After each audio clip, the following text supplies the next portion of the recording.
Fiscal 26 capital budget meeting.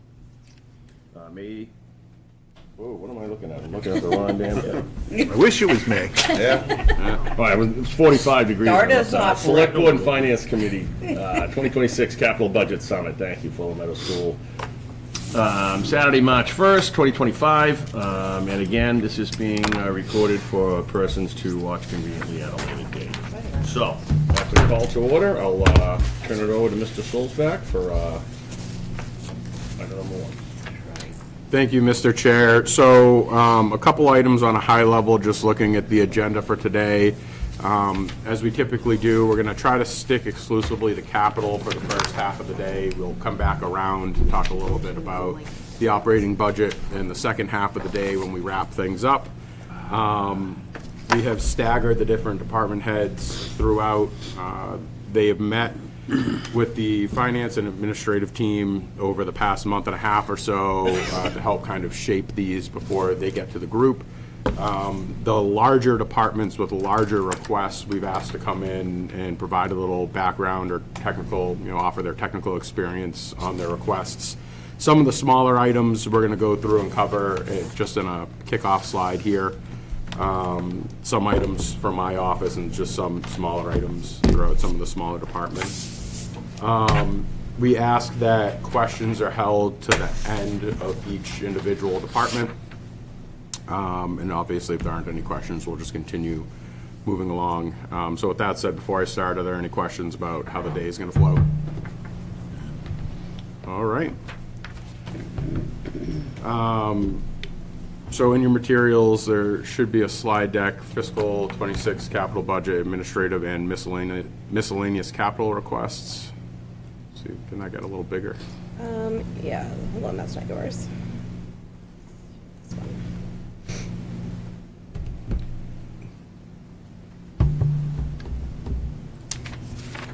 Oh, it is up here, sorry. Okay, thank you. You're welcome. So the first one on there is assessors, historic records digitization. So this is an initiative for the past several years we've been going through department by department. And we're really doubling down now, trying to coordinate these efforts in time with the move to the new building in a year. So the assessors was an appropriate office for that. It would streamline access to a lot of the assessor's department files. So the benefit here is we're preserving the documents, but we're also creating an opportunity for broader public access. So there's a transparency element as well. We anticipate the project to occur in fiscal year 26, and there was a quote provided, so we're anticipating about $26,000 for that. Free cash was the initial recommendation, although it also should be noted that CPA funds could be used for that as well. Any questions on that item? Will the hard copies be disposed of, or will they still be stored? Do we have to?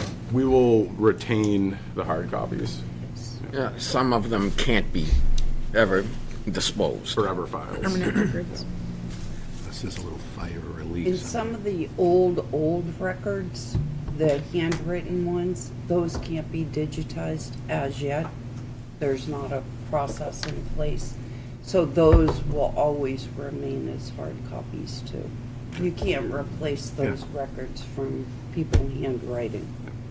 So we'll always have those. Ledgers from the 1800s. Yeah. Type of, yeah, pretty neat. There used to be a lot more on I don't know what, on their webpage, they used to have like the assessor's maps and all, and it's gone.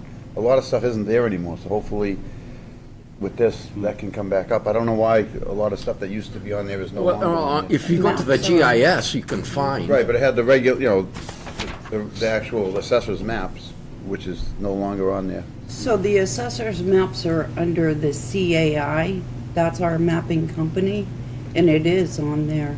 It's, if you look under GIS, it's, In the GIS, but not the actual maps. but it's the same thing. Okay. It's just named something different. It was more user-friendly when it was, you could just look at the maps, then have to go through the GIS and the. Maybe we can sit down one day and Yeah, maybe it's just okay. buried Yeah. somewhere on the website. We can make it more I think prominent. it's there. Are It's those just in a ones that different spot. can't be digitized, or the ones that are way old, are they like stored in a fireproof something or other? No, so they are in the basement. Basement of Memorial 48. Hall. South Bay.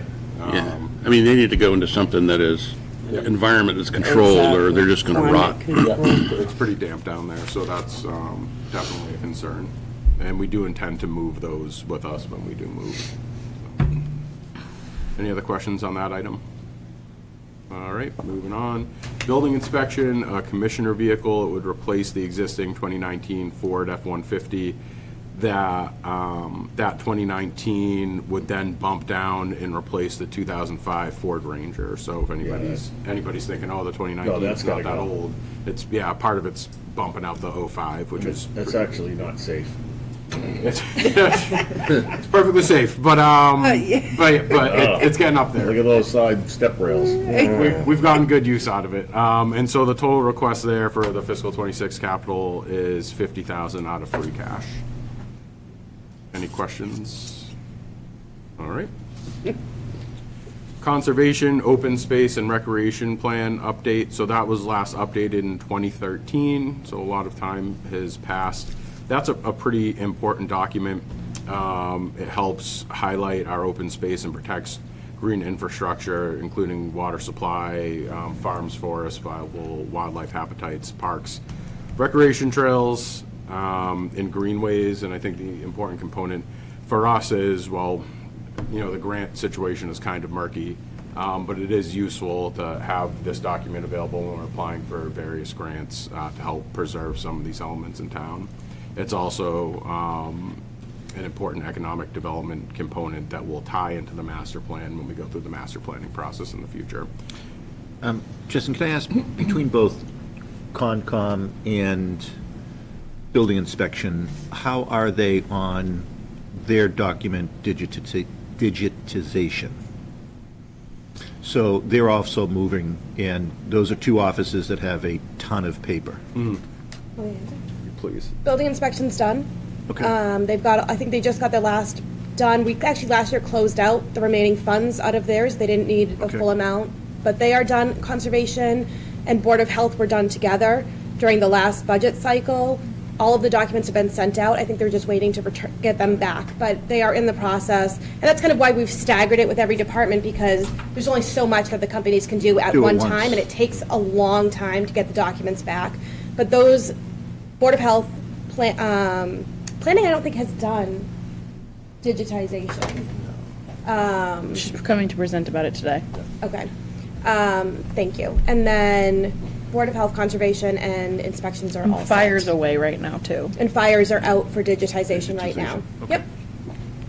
And going forward, are we, for the hard copies that we do have, like new documents come in through planning, through the health department or the inspections department, are those being scanned now? Or is there plans, so going forward, everything will be digitized? Yep, so as things come in, a lot of the digitization we're seeing now is just catch up from prior years. Okay, got it. Okay, thank you. So getting back onto this subject here, $65,000 is to hire a consultant to write a plan? So, yeah, it would be a consultant to go through the public input process and everything else. What we've pulled out on this, though, is that there's an existing plan that we can build on. We're not going from scratch, and so we're trying to tighten up that number a little bit. Yeah, I mean, the master plan committee went out to, who the heck was it? H something or other, that consultant we brought in, Yeah, that did the and, boilerplate thing that would like yeah, five other towns. I thought that It was a waste of that money. there's a plan that probably Massachusetts wants us to follow, and they just changed the name of the town and pushed things around. I didn't think it was worth the money. So I'm wondering, $65,000, that's a hell of a consulting contract. So I guess I'd like to know what we're going to get out of it and Up the actual how it's going to be tailored to Middleton. I would second that, because I was on the master plan committee too at that time, and, I mean, we spent, I don't know, 20 or 30 hours walking through the whole thing that the consultants did. There were pictures that they had in there, like an intersection, that was probably in like Lynn or something like that. It was very. They wanted to put a roundabout on 114 or something, right? And it was cuckoo. awful, and you could see the stuff they put in there. Maybe 4. there's no way it could have been done in Middleton. So there's a little bit less of an opportunity for an open space and rec plan for them to do something a little more boilerplate, because it ties in directly to your parcels and trail systems and everything else. I would have said the same thing for a master plan. Yeah, But there was a picture of some other city that wasn't. Are they also looking at the large amount of land that we have right now that is chapter land that's farmland? Are they looking at it in a conservation? Because the reality is, at some point, maybe not in our lifetime, but at some point, a lot of this land is going to be probably developed. It may not always stay as farmland. And so are they looking at that as open space, or are they only looking at what is now deemed open space or would be deemable open space? Because I don't think that land would stay open in the future. So it identifies potential future threatened areas that are presently open. And I think that's a big value of this document, is it helps from a public noticing standpoint, create an awareness about properties that currently exist in town that you know to be open but have high potential to be developed in the near future. So there is benefit to that, but. And was that done at all during the master plan process? Yeah, I mean, they touched on that mostly from a zoning standpoint. I don't think that there was a lot of, this huge parcel could be developed, therefore we should change its zoning to something. We didn't really go down that path. No, it was much more of like, there should be around about this place, we should have sidewalks, there should be walking trails, bike trails, very, high-level, generic stuff. Bike lanes. With consultants on this types, of issues, it matters, what you ask of them, so that, that document has to be, and the committee overseeing it, holding their feet to the fire of the consultant. On the 2000 master plan, we were getting sort of the same kind of boilerplate thing, and we're told, no, that's not what Middleton is about. Yeah. Go back, rethink it, come back with something different. And if the committee isn't able to do that, you're gonna get just boilerplate stuff. That's not worth the money you spend on it. Is this just telling us what we have, or is this giving us opinions of what we should do with what we have? Creates a public engagement process so that you not only have an assessment of what you have, but you also start to prioritize if there are parcels that people would like to see saved that people want to save. There's an important prioritization. The same way the Affordable Housing Trust and the Housing Production Plan prioritizes parcels that people would like to see for affordable housing. So then when you get to the master planning process and the master plan committee, the different policy areas have done a lot of the public outreach and engagement for their policy area, and the master planning process can become even more effective because you've already drilled down the important pieces in those policy areas. The master plan can process, when it gets redone, can better articulate the prioritization between open space and affordable housing and rezoning and all those pieces. What about waiting to do this when we do the master plan? So you have one consultant, you could maybe save some money, because even if you couldn't save money, at least it would be done in a holistic way, rather than doing this thing with the open lands now. Then in 2 years, you go back and say, well, this is how Middleton should be developed over the next 10 years. I think it's a great point, Peter, because I've done it both ways, but I do find that in my experience, and I'm one person, Justin may have a different experience, in my experience, having each policy area with that particular policy body, like for example for this would be the Conservation Commission, to do their planning first, it does reduce the cost of the master plan, and it makes the master plan process more of a strategy session and pulling in public engagement for the strategy within the policy areas, and lets the folks from that subject matter really drill down to your point of like not wanting to see a boilerplate plan. Having that supercharged plan before you go into the master planning process, I find does get you higher quality results from the consultants, and then a master plan that is more effective in implementation. My experience has been the same in that area, and part of the timing of this request is deliberate with knowing that the master plan revamp is going to occur or start in 2 years. We wanted to have this ready and buttoned up in time for that, to help this inform the master plan. One other thing I just point about that is what I noticed, right, when they were trying to get public input, right, it's hard to actually get the public to turn out to these things. And one concern I would have is if we did a mass, or if we did a marketing effort to try to get people out to come and public comment on the conservation plan, and then a year later, ask them to come out again to comment on the master plan. I mean, there are a lot of people who don't, until I was on the master plan committee, I wouldn't have been able to tell you the difference between the conservation plan, the master plan, and, what the nuances were. And You run into a fatigue after a while, I think, with the public. And you also, different people will turn out, and they will say, well, that open space and recreation plan doesn't make sense, even though it was based on feedback of the people that turned out then. Yeah, So, yeah. the request for proposals for the consultant has to be very tight, and the people or the committee that works with them has to be very engaged and understand that when the consultant is giving them boilerplate that could apply to anyone and push back on it. Yeah. Those two things, have to happen before you get anything worthwhile.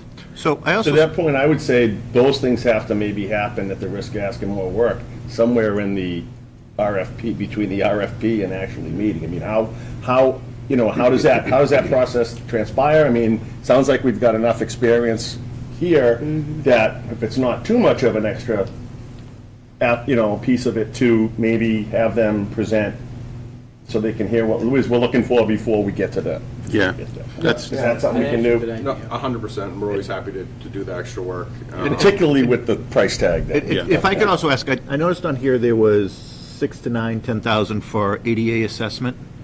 Didn't we have an ADA assessment We did. done a couple of years ago? Yes, but so we kept that in for now because we want to make sure that our ADA assessment is still compliant because open space plans have to be approved by Department of Conservation Services. So that's in there. Ideally, that's going to come out of the final bottom dollar because our old plan is going to be considered sufficiently updated that they don't have to redo that section. But we just kept it all inclusive for now, but ideally that'll get peeled out of this number and it'll reduce the cost. So it'd probably be closer to a $55,000. We think we can, like I said, we're trying to push back on this number a bit. I think we can pare it down, but even something like the ADA self-evaluation where we did it relatively recently, if there have been changes in code since then, which there have been, that would trigger a review of some of those items. Anyway. And I think also that might have been part of the reason we did that was because you're supposed to do them and whatnot, but I also think that it was, that it was evidence for the public to see how woefully inadequate, the buildings anyway, and that part of it really were, because we failed on everything. So it would be different now, I would think, the target as it was before, as it was then. So it sounds like it might be worth doing if we can get the price down and with the right controls. Am I summarizing Yes. correctly? Right. And I Have think there you been do any- that with a little bit of an interview committee before. Have there been any of the communities around us that have done this over the last year or two? Has our Concom director engaged with any of her colleagues around here that have done this recently? I mean, I'm trying to figure out because I don't want to sound like the conversation earlier, you fought over $350 on the town meeting floor. I mean, $65,000 is not a small amount, but this is a pretty good-sized consulting contract for what we see for consulting And what contracts. you want to see for an end result. I just don't know, is this, So we do ask around to see if this number is typical, and this number is typical. But the number that we have in the plan is at the high range. So if you look up here, it's a range of costs. So we have it at the high range. But it is our intent to pull that in, like everything we do, as tightly as we possibly can. but if we go to town meeting with the warrant article number for $65,000 for an Concom study, a consultant worth his or her weight is going to look at our line item in the town meeting warrant and say they have $65,000 for a consultant contract. So now, we're going to hire a zoning consultant now. Yep. Would it pay to try and combine the two into one consulting contract and have the same person? Are there people that would do both? So there are sometimes efficiencies, because there's some overlap in all of these documents. They all speak to each other in some capacity, but there is benefit in I don't want to say having it done in a silo, but having a firewall between them as well, because you're getting a different vantage point. I mean, I'm more than willing to pull that number down to the floor at 49 instead of at the 63, because like I said, it is our intent to bring that down. So Justin, I'm not complaining about the cost so much as the value. I mean, it may be worth $65,000 for something that's, seriously Middleton-centric, rather than Danvers with a name change. Yeah, no, and I'm committed to that as well, and I mean, I feel like the master plan always gets held out as an example, and not to devalue the work that committee did, but I think even for me personally, when I was digging deep into the town before I came here and reading through the master plan, I was kind of like, oh, wow, like, Middleton's become sneaky progressive, based on what I read in there on some of those things, and it wasn't really, historically the Middleton I knew to be growing up. The committee did a lot of work, basically editing the plan that we were given, which is why we're whining about it, and Costa's right, perhaps we should have said, oh, hell no, Yeah. go back and do it again. But now like hindsight's 20/20. Right, So yeah. I think going into it with that purpose, I think you'll get a better product. Yeah. Just one more thing, right, if we either way you think about, right, 50, whatever it is, 50, 60,000, you go in and get this thing, right? And then the following year, this consultant, for the master plan was, I think it was 450 or something like that. So I'm also just thinking about if you're sitting there in the audience and we're asked for 60,000 for a conservation plan, and then a year later asked for 460,000 for a master plan, and they're like, you need $550,000 for somebody to do a plan?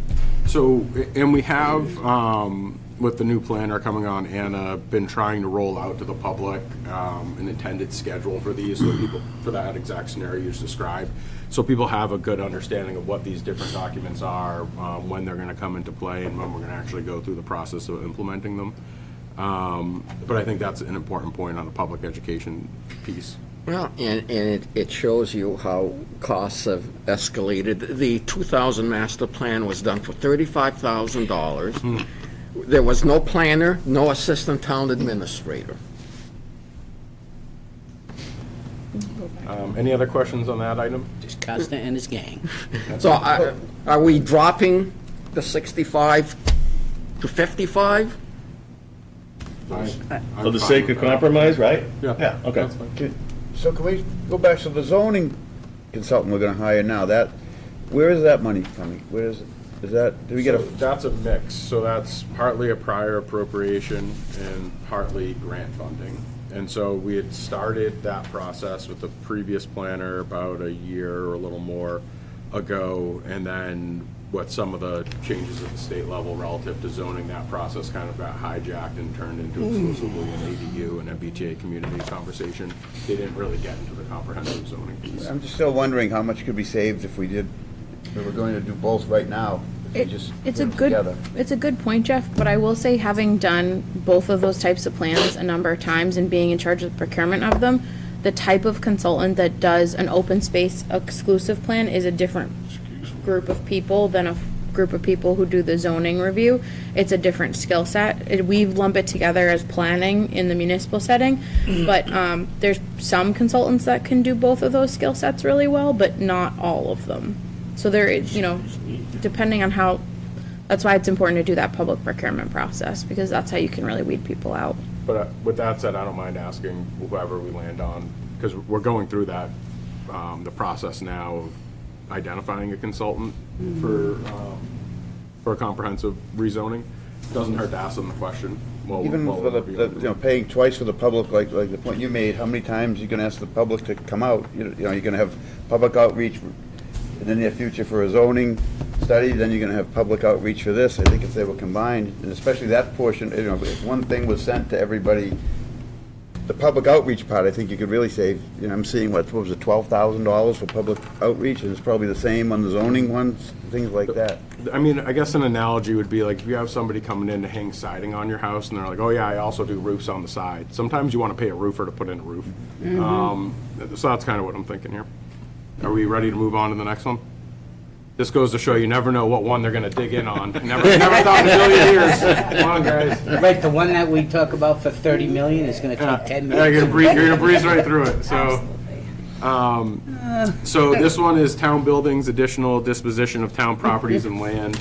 So at the annual town meeting in '23, you all had approved 50,000 that we've been chipping away at diligently. Recently, at the most recent select board meeting, there was a conversation about kind of rebooting and putting a spotlight on this conversation, given where we are relative to the municipal campus and the progress they've made. We're about a year out, and there's 5 or 6 properties that we're taking a hard look at. Each of those parcels have a unique situation. Some of them, there's going to be some engineering costs. Some of them, there's appraisal fees. Even for Locust Street that we've been going through, it wasn't as simple as just getting an appraisal. We ended up doing some early engineering and topo work and other items out in the field. And so in order to help us get through that process over the next year, we're asking for an additional 75,000. I don't anticipate we're going to need all of that. That's just a rough number exclusively for the purpose of getting through those 6 properties. And I will also note that fund, or that this funding as proposed wouldn't be expended exclusively through my office. It would come back in future public meetings to the select board for select board approval anytime we engage somebody for that purpose. And then the assumption is that this money will get reimbursed when the land is sold? I mean, it's the land would go back to, it would go to free cash, so in a roundabout way, yes. And if it's sold, it'll be on the tax rolls now, so you'll take tax revenue that we're not seeing now. We gonna name the 6 properties we're talking about in the warrant? Save somebody asking. Yeah, I mean, I suppose it wouldn't hurt. Yeah.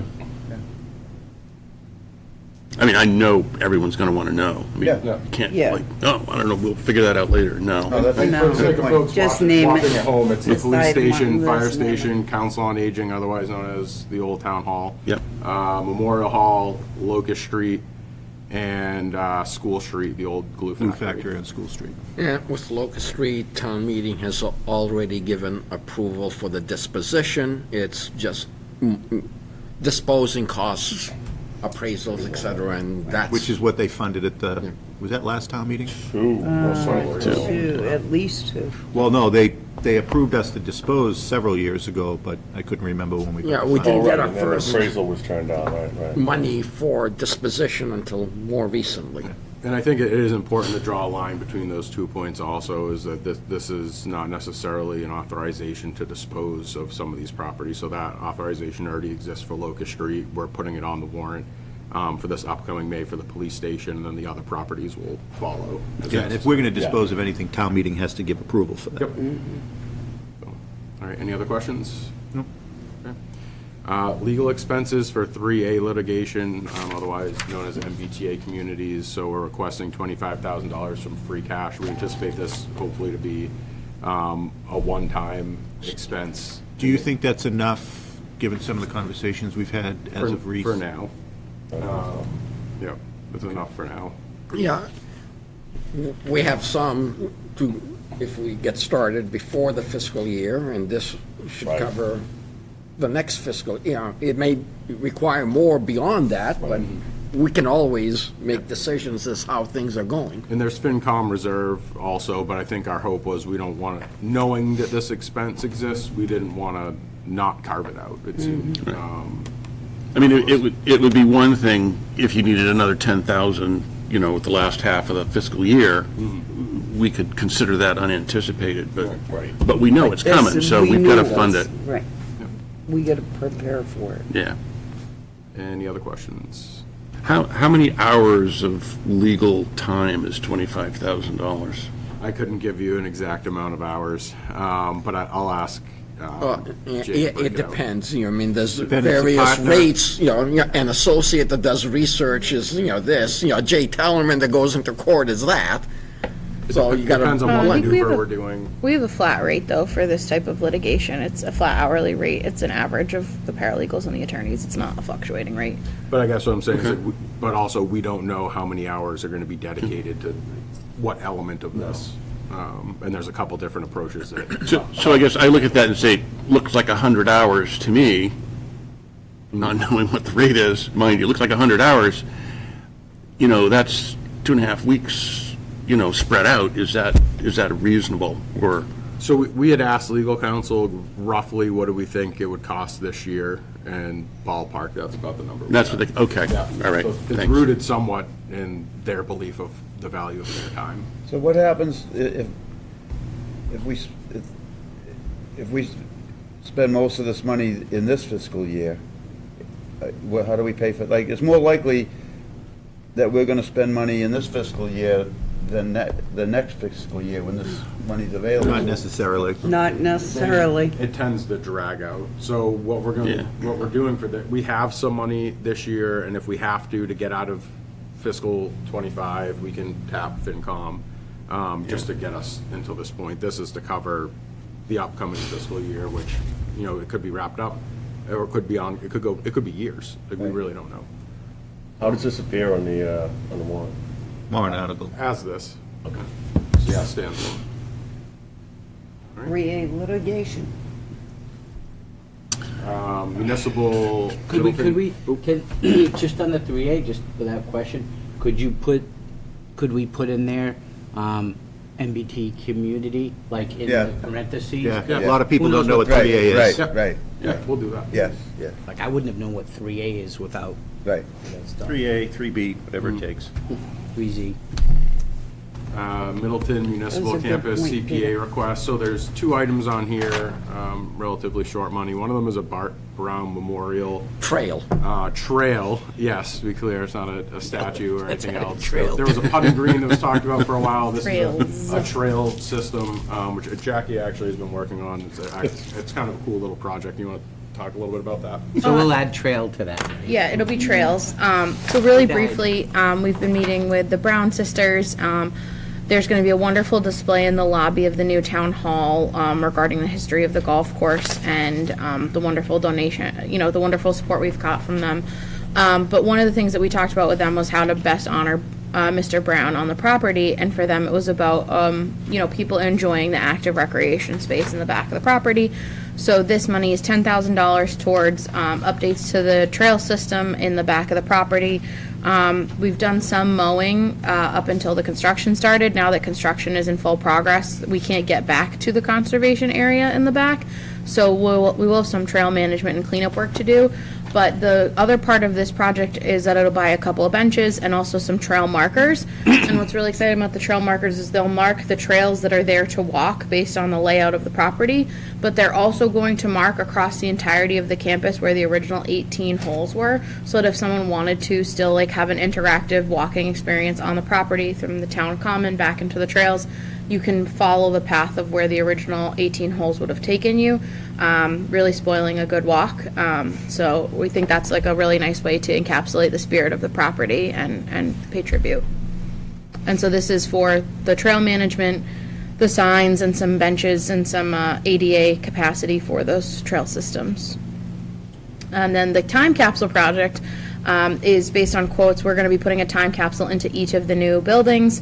I do want to thank the time capsule czar, who actually is also a member of the finance committee, Chief Martinuck. He has volunteered to graciously lead the time capsuling efforts for both buildings, and we'll be kicking that process off relatively soon. I believe there's already time capsule at middletonma.gov if you want to get in touch with him regarding items for the time capsules. Chief, do you want to speak to anything else about time capsuling? Other than your association membership to the National Time Capsulists Association? Pretty soon we'll be I'll send out something to all the department heads and whatnot that are involved, and schools are involved too, so It's going to be great. should be interesting. So Jackie, on the memorial trails, is that something that we would anticipate being done by our contractors while they're there, or being done later either by your team or a different contract? So it's wonderful that Paul is here because we will hopefully look for a little bit from DPW, but the conservation agent and I are actually mostly just mowing, Paul, because you don't want me touching your mowers. But the conservation agent and I have been talking about working with both the scouts and some other community groups because we'd like to do a community volunteer day when it's time to go do the trail cleanup. And we also have a wonderful partnership with Essex County Greenbelt, who's lending us some of their trail management expertise. Justin and I are actually going on a site visit with them on Wednesday through the whole area and through the trails.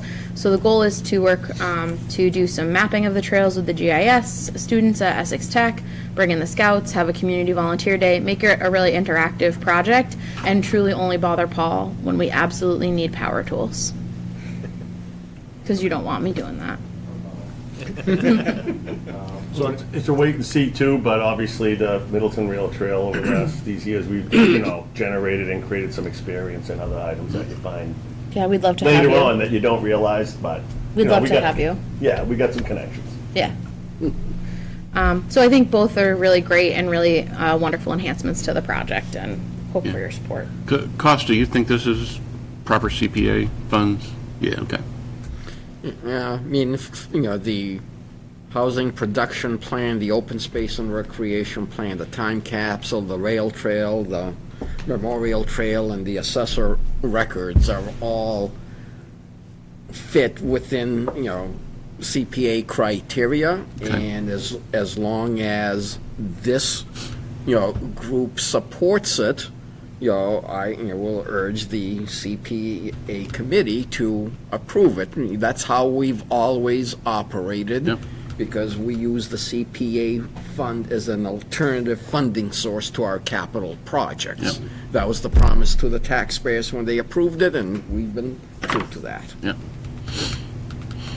All right, moving on to the next one, Middleton Municipal Campus PEG installation. So it's $300,000. The funding source is from PEG funds. And so the important piece here is it's relative to any AV equipment, computers, office equipment, anything related to PEG that's going to be in the new building. As part of that build-out, can be tied back, and honestly should be tied back to PEG funding.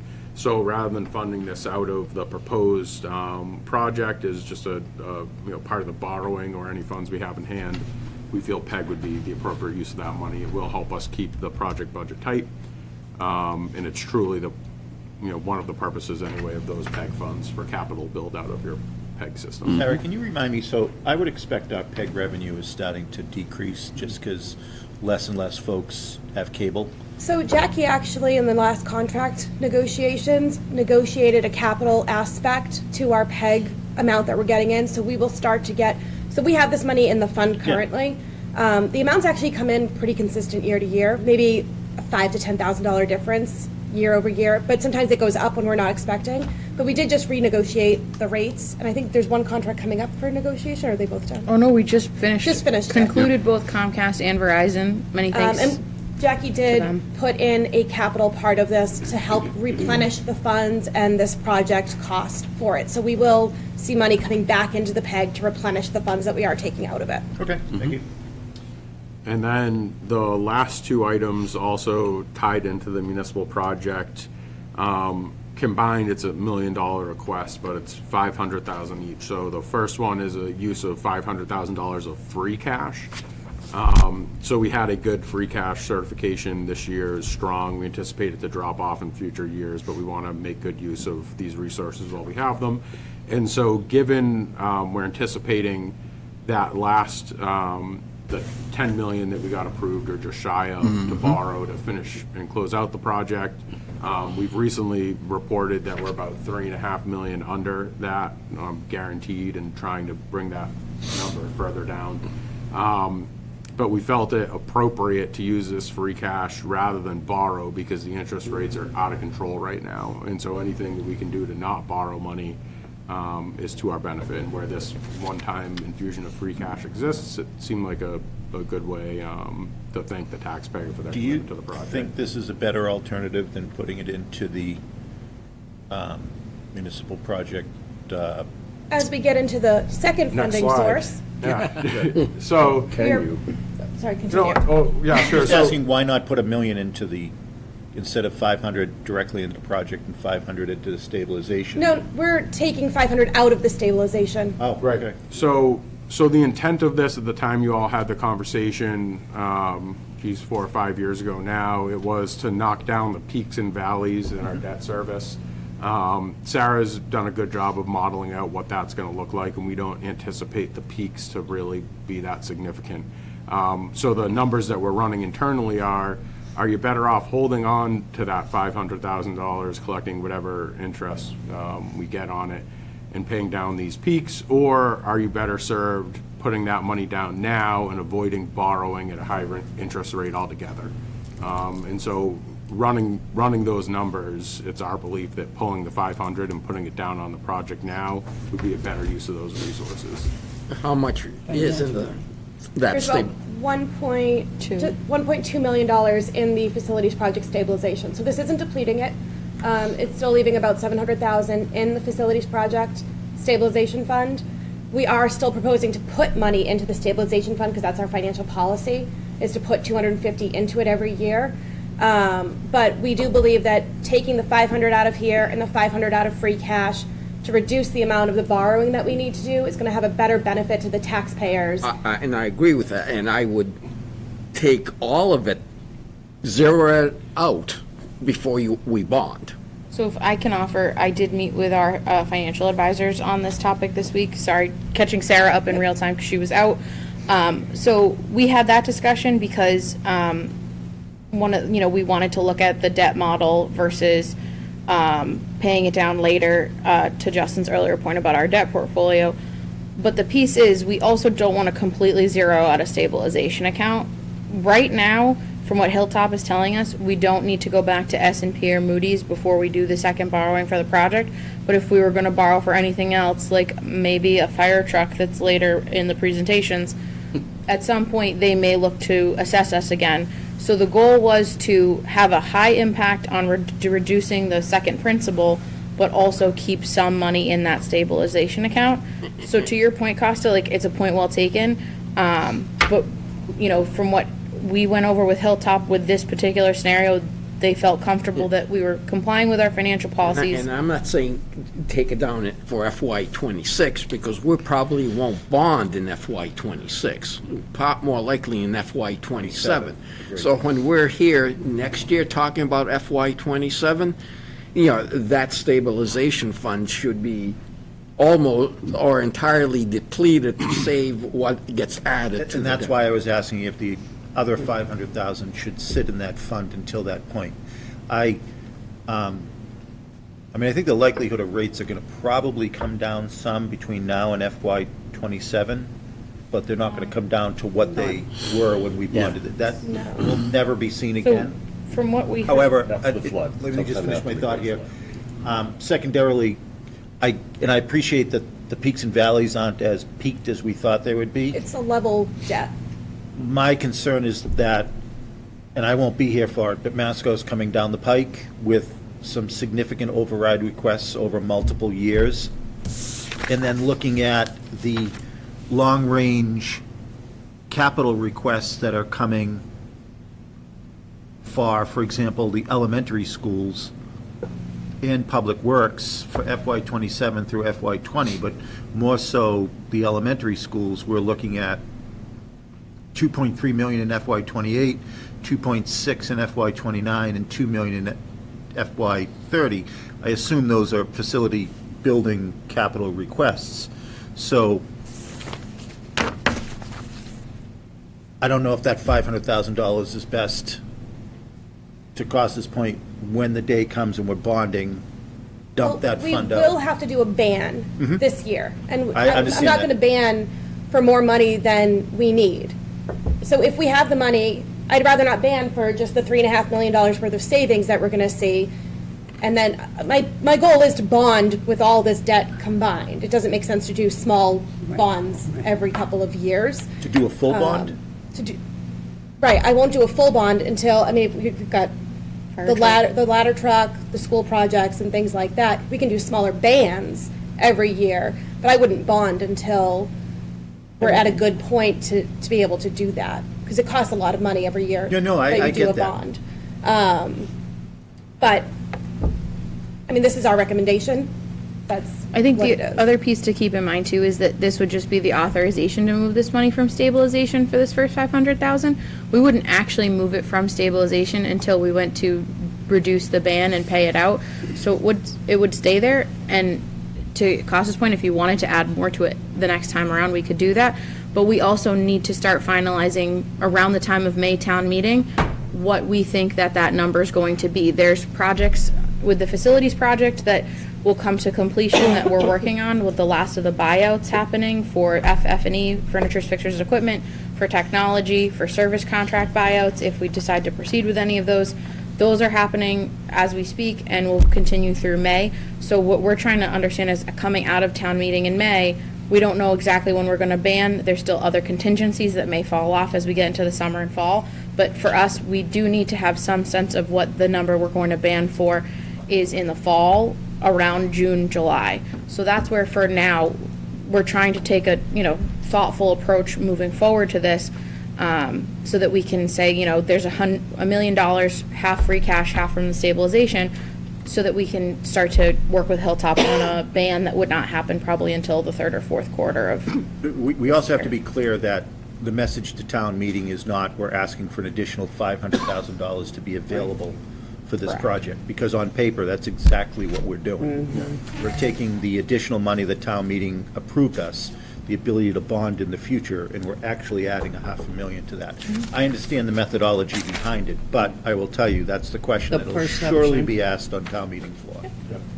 We're sliding money back to the taxpayer, basically, but Yes. we'll make sure they know. And with that, it is quarter past, or just. One, Okay. on the I tried. municipal complex, there's, 500,000 of CPA money toward, the open space, and is that enough? Yes. Yeah. Please and thank you.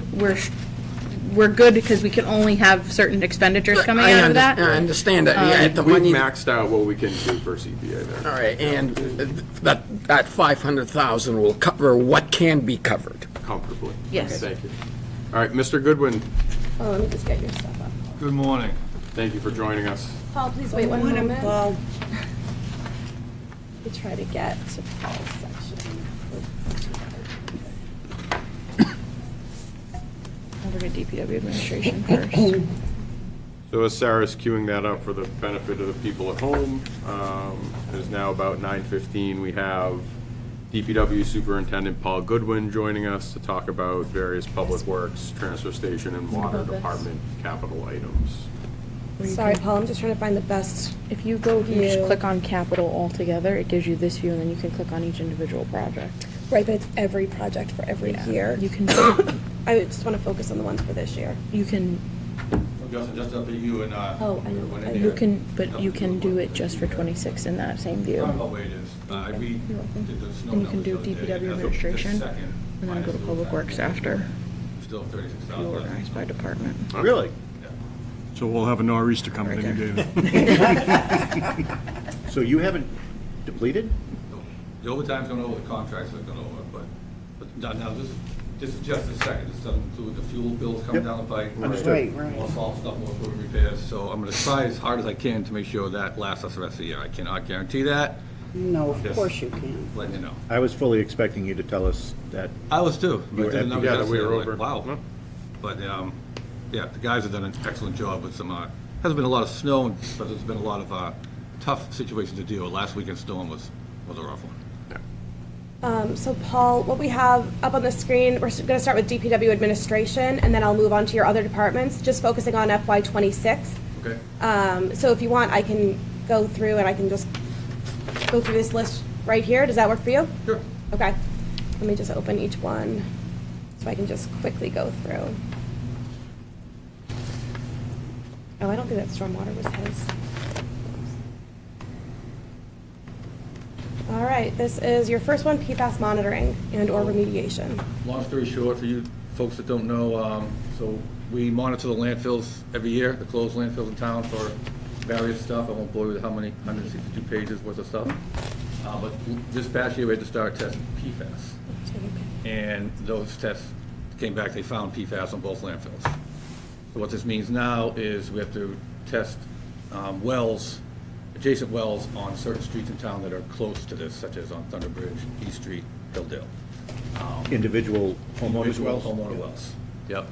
And we literally just went into Hilldale this past week. We haven't got those results back yet. Hopefully, everything is back good. I'm optimistic that they will. But this is they didn't come back good kind of money to prepare us in case we need to do various things to remedy that. Hopefully in the near future, we'll be testing the other places and we'll find out how that goes, so.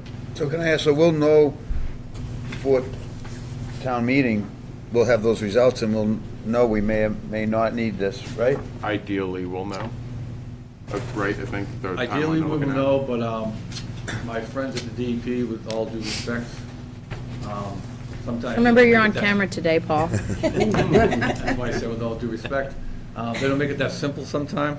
So there could be like a, okay, test it this way, but we want you to test it again, kind of thing. But hopefully, I am cautiously optimistic that the results will be okay. So you've done testing already, correct? But not of private wells? Yes, we've done all the testing at the landfills, and this week we did the ones at Hilldale. Okay, so like, what is the plan if a private well shows PFAS? A homeowner's gonna be distressed. Oh, yeah. They got a letter from us. Justin was copied on it. Tracy Mello, the health director, was copied on it. The homeowners actually, they were very opening to their homes, very upfront about everything, and they asked those questions, of course. It is still an unknown entity. Short term, my guess is provide them bottled water at first. Second option, filtration systems in their home for their wells. Third option, run a water main down. Third option is by far the most expensive. Oh, what was the third option? Run a water main New down water streets as needed, like there is water on River Street to go down Hilldale, but Hilldale is, I think, a giant rock, so that could be a problem. It is. Going into the basins this week, I kind of got that firsthand. Treatment systems may be the best Treatment options. systems may be the best. I've already contacted a local water vendor who could get us bottled water like that if needed.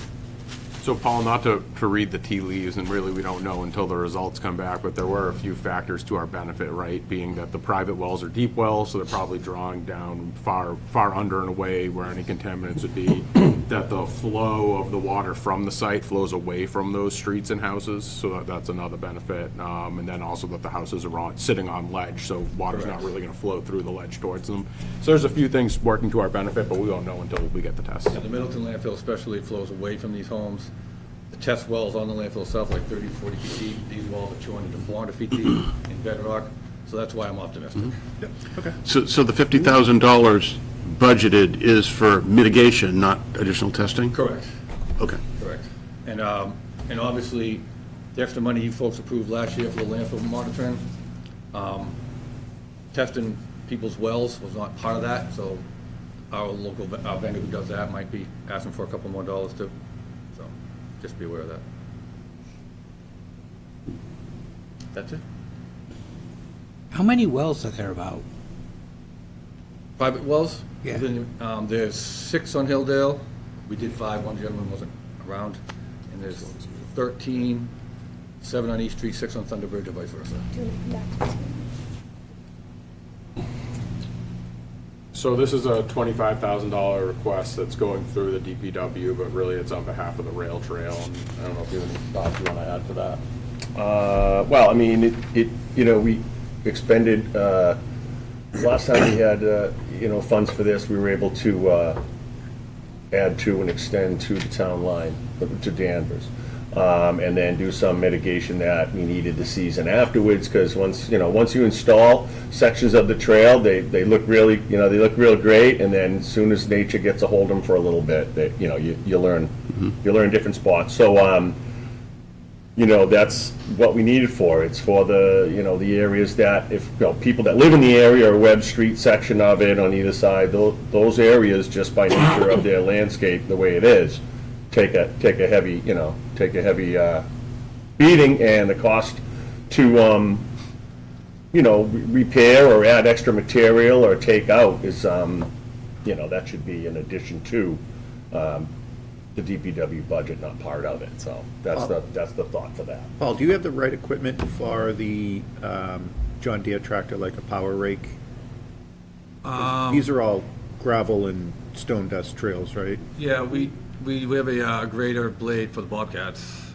Most of the time, that kind of stuff we'd probably use our infield grooming machine, which we're expecting in about 3 weeks. one that was approved last year. So we probably use something like that, or sometimes big machinery is quicker and easier. And is there any money left from previous warrant articles on rail trail? I think there's A some. lot. There's Not a like lot. 10,000 on 102. Yeah. About, exactly. That's from that original 38 article, cents? yeah. We use most of it for repairs Is on it Gregory Street. DPW? Right. Yeah, it'll be under DPW, under the rail trail. There's 2,000 left. $2,400. Yeah. I was gonna say, that sounded too high. Considering that Oh, we wait. got so much grant dollars to do that, I mean, that original allocation was many years ago. It Yeah. has really been spread well, so this is a That was reasonable request. 2014 or 15, and it sat on a shelf, and then we Yeah. got into it there. Now, it's been augmented by several, grants and, the ability to purchase materials out of the consortium and stuff, so. It's amazing how great that project is. Said it went a long way, yeah. Yeah. Well, the Such an volunteers, improvement. some of the tax write-off seniors that clean up the trash there, that's a huge help, and it seems like a very good for the community. Yeah, it's nice, especially in the spring, it's muddy. There's no muddy there. Stormwater compliance, are we ready? I like the deep sigh, Paul. We all felt Corrected it. my regulatory agencies yet again. So very long story short here, Kristen Kent, the conservation agent, and I worked together we have a lot of stormwater compliance to do, and a lot of it we try to do in-house, or we try to do just enough to stay in compliance, so if someone knocks on the door and says, have you done this, we've done it. Sometimes a little bit beyond our scope and beyond our power to do. There's a list of stuff I can bore you with and read off, but, so about $50,000, we think, in the next few years will be enough to keep the regulatory compliance at bay, so to speak. And this is maintaining like the little retention areas that are on It's private ma- property it's- the town has. It's mostly like making sure everything is updated, like there's a lot of acronym plans you need to have in place, an IDDE plan, illicit discharge detection elimination stuff, stormwater master plan, acronym plans.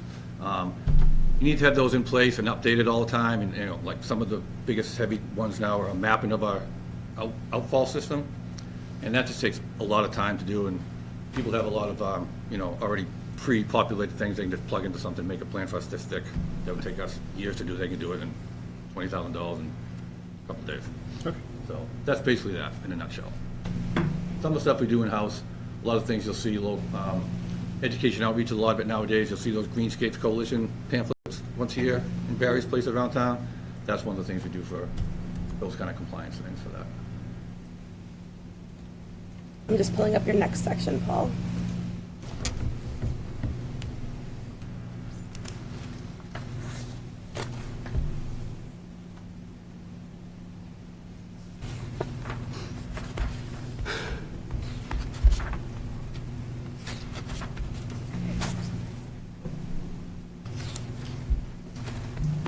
Oh, I paused it, sorry.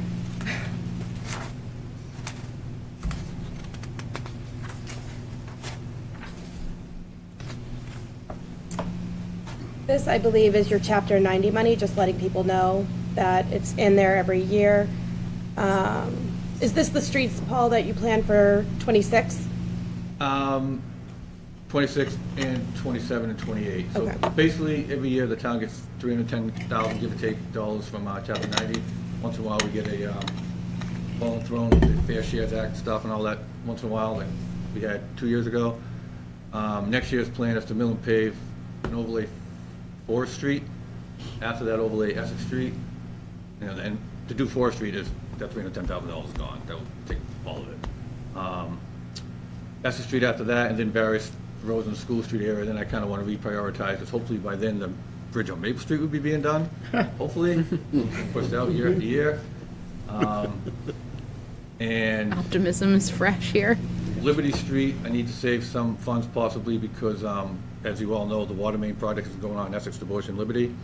And we didn't have enough funds to put in for paving of Liberty after, so we're gonna have to rob Peter to pay Paul to make sure that's. But there is funds left for the pavement of Essex. Correct. Okay. Correct, and that will probably be done. Essex Street, just a little side note, the last connection was made yesterday. So all the main is in. Next week we'll just be doing the services on Liberty and pressure test, bacteria test, and then we'll be good. So will you When did not be the able to? fire hydrants become active? The ones that are active only from the Bush to Vera. Those are active. The other ones down Essex are not. The ones on Liberty are not, but they will be as early as a couple weeks from now. So will you, with these dollars, will you not be able to do the Essex and Liberty paving until after July? I will be able to do the Essex Street paving anytime after the project's over, but I want to wait at least a few months, everything is settled. Let's settle, yeah. Probably do it around July-ish. Liberty, there are some fair shares funds left, and there are some additional Chapter 90 funds left that the town gives every year, so I'll have enough to do that with that. But I'm going to wait for that probably till the fall, just so I get it done before the winter, but I want that to settle a lot, because especially doing it during the wintertime with frost, it's going to take longer to settle. Yep. So, but we will have those roads paved, milled and overlaid by next winter. And Paul, I just want to congratulate you on spending all of the ARPA funds before I have to do my next reporting in April. So I think on this upcoming warrant is the last of the ARPA funds being spent. $500,000 bill from Denise. And then our ARPA funds will be closed out. Gold star. So thank you. Also, the decision, or to the extent to finish on completion of Essex to start Liberty. I know that, it's always a nightmare and a headache for people, but imagine doing that That was not. in the spring or summer. It was not an easy decision. So- A lot of people have, Tony from the water department's helped a lot. Everybody in my staff has been great. The police details have been great, school buses, everybody's communication, and been a lot of tough days, but we got through it. But like I said, to have waited initially like where they were talking, If we and waited- done that in better weather, I mean, that just ruins the quality of life. Well, not only that, the paving wouldn't have got done until, wouldn't have got done before the next Yeah. winter. Right. So that's another reason why I Thanks. want to do it.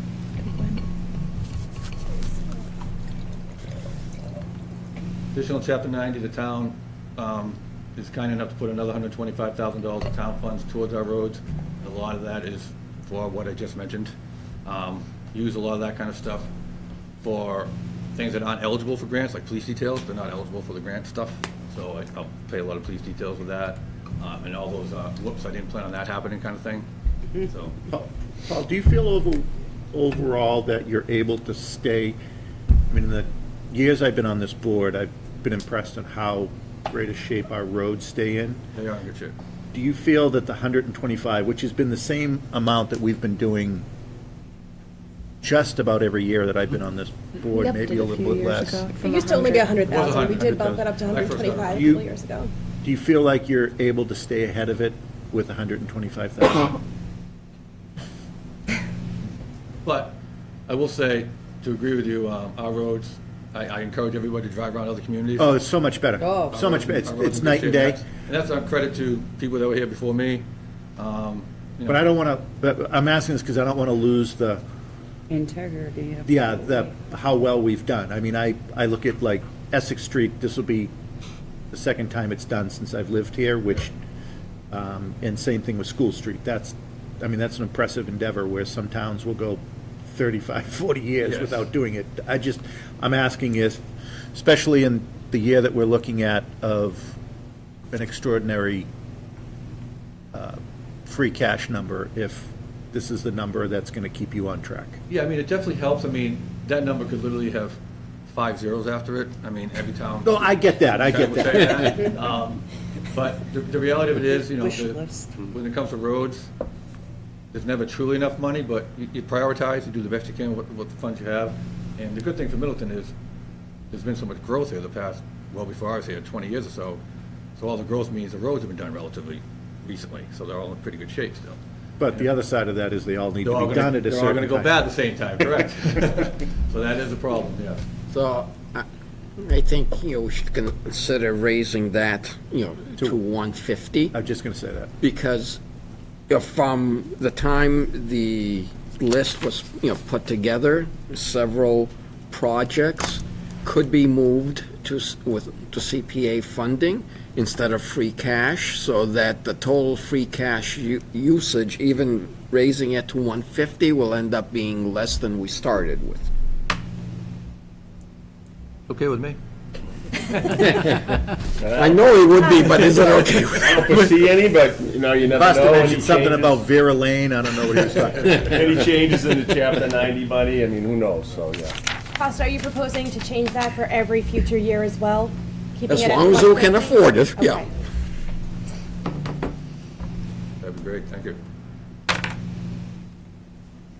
And the equipment you bought, like the crack sealer and all of that, and not the crack sealer, the heated thing, it has made a huge yours? difference. That is Oh, it's you? huge. It Okay. actually was broke gonna down say. last week, we got it fixed. Do you want me to Yeah, open this yesterday up? with that, and that helps a lot. Okay. If you don't have that, you waste half the material. Yep. So this next request is actually coming from me, but we filtered it through Public Works because it is relative to roads. So for the past year and a half, we've talked a lot about 114 and trying to cobble together various state and federal sources of funding to replace that, especially given it's a state-owned road. So the first, domino to fall on getting that done, as discussed, was securing a $2 million MassWorks grant for 62 and 114, which we did. And to date, the status of that funding, we're not really sure where that is relative to MBTA communities, but we're moving forward as if it's still there. And so the second piece of that, after getting that grant for that intersection, was trying to get on the TIP with the state, which is the Transportation Improvement Plan, so that we can build off the improvements at that intersection, knowing that the 114-62 work would be done, designed and constructed in the next 2 years, and that the TIP plan usually hits within 3 to 7 years, depending where you're at and the size of the project. So given what we're proposing, it would be closer to the 3 and then the 7. So finishing the intersection in front of Memorial Hall and then shifting right into the rest of 114. So with that said, that backstory, this 150 is preliminary design work because you have to submit a certain, up to a certain percentage design plan in order to get on the TIP, usually about 25%. And so this would be the first phase in working with an engineer to lay out what that would look like. And so the question always is, it's a state-owned road, why would the local pay? I'm cutting somebody off at the pass here. Why would we pay on the local level? And it's because the state is not really incentivized to do anything on those roads. Even though they own it, they plow it and maintain it, but in terms of doing a redesign, they could sit on it for another 20 or 30 years unless. Look at the bridge. Yeah, look at the bridge. Prime example. Unless a community shows the initiative and puts money in, and so that this is also signaling to the state that this is a priority for us, it should be a priority for you. Do you feel That's what I thought with that, the rail trail there, too. Yeah. do you feel that FY '26 is the logical time frame for something TIP related, or is, because the ability to get on the TIP is long Yep. and arduous, so For this was. is the 150,000 sitting now make sense, or do we think we're gonna have a request to make during FY '26, or is this a FY '27, '28? So And I'm just using, wondering if the 150 is better used elsewhere. so using the resources we have available, we've actually gotten the ball rolling on this already. In terms of just submitting things we can submit for free. And actually, as recently as last week, we submitted something to MassDOT trying to get some funds to aid in the planning process of this. So we do anticipate that we'll be rolling right into this summer. So this is from, what point to, what part of 114, from where to where? So we are studying all points on 114 south of the Boston Street intersection and all points north of, is it Rizzo's? At the intersection there. So we're, all pieces north and south of the intersection we received the $2 million for. And Including that- the area that the state's gonna be paving in the spring? Correct. So all that is going to be lumped in. Once again, this is, it's a phase one preliminary. There may be additional costs coming in after this, but this at least gets us going in fiscal year '26. Can you remind me again, what is the ultimate goal? I can't remember, So what this 150 would be paying for? Yeah. Would be for engineers to get you to that very early low threshold of a design that we can submit to the state to get on the TIP. And the TIP would pay for the actual construction. But that's for widening the road and stuff, Widening, Whatever makes it redesigning, lane shifting, any type of New improvements. turn signals, Turn Yeah, lane. turn the whole signals, shebang. yeah, all infrastructure. Sidewalks, curbing. Sidewalks, everything. paving. but we don't know what it's gonna look like. This is the point to have This is- someone come up with a That's- design. This money is gonna This is tell what us we what it will get look us. like. Yeah. And under the tip, we would have a local match anyway, and in this case, we're kind of doing the local match ahead of, usually the local match is design and development. But this design is, someone's gonna design saying, this is where you should have a traffic light, this is where you should have a sidewalk, that kind of, like that. Yes. Yep. And even that process, there will be public input on that as well. They're required to. So we'll, once they have something for the public to comment on, they'll put it out. We'll have forums on it. And just one other piece of this also with the tip, not to belabor the point, but the MBTA community situation is kind of tied into that a little bit as well, as we had discussed over the past year, that 80% of that is federal funds, 20% of it is state funds. And so we could end up in a situation where we get on the tip. And have to feds pay are the willing state to pick up funds. 80% of it, but the other 20% we're going to be on the hook for rather than the state. But we don't know that definitively yet. But that's been a factor. Potential. Yep, So when would we start doing this process? immediately. But aren't we trying to do a plan for North Main Street come up? Isn't the town planner working on like a, A corridor plan. yeah, so wouldn't it make sense to do that first and then start this process? So that plan that you're referencing is more relative to zoning, Zoning. not relative to infrastructure. But with that said, depending if there are zoning changes there, that will inform what they're looking to do here. But the corridor study will be done in time, help inform this that we're talking about. However, at some point, as development continues to happen on North Main Street, regardless if we do any zoning changes, at some point, there needs to be some expectation that developers there are going to have to start leaning in on some of the infrastructure there, specifically roadway, intersection, sidewalk, and that as well. I mean, I think the days of projects being built there without any investment in the infrastructure needs to end. Yep. And so I think this is a good example of what we've been trying to work on, which is there's never a time where you can do all of this in one shot. So you want to try to link different opportunities and resources and developments so that they're all kind of firing at the same time to maximize the outcome in terms of what we can do outside of local coffers. And so this is just one piece of that. A smaller request, the new landscape trailer. Yeah, we need a new landscape trailer. Absolutely not. Haven't got a new one since I've been here almost 8 years, so, and obviously, as you guys know, goes around out, lawnmowers and stuff like that, which the guys do a lot of mowing, so that's definitely needed. Are you keeping the old one? Reason why I ask is you have a lot more lawn to mow coming Yeah, up. we probably will. yeah. Okay. Yep.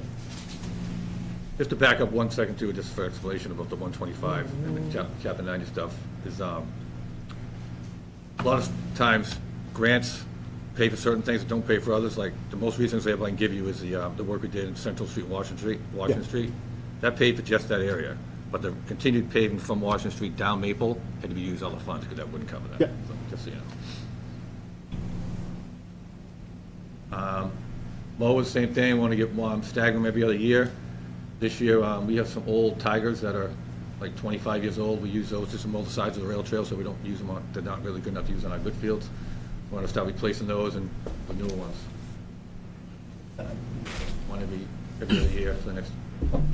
Are you increasing your inventory of mowers, given that, I mean, Yes. we're gonna have a lot of acreage to mow at the new Yes. facility? Yeah, and they're almost like Sanders, there's always one or two broken. Yeah.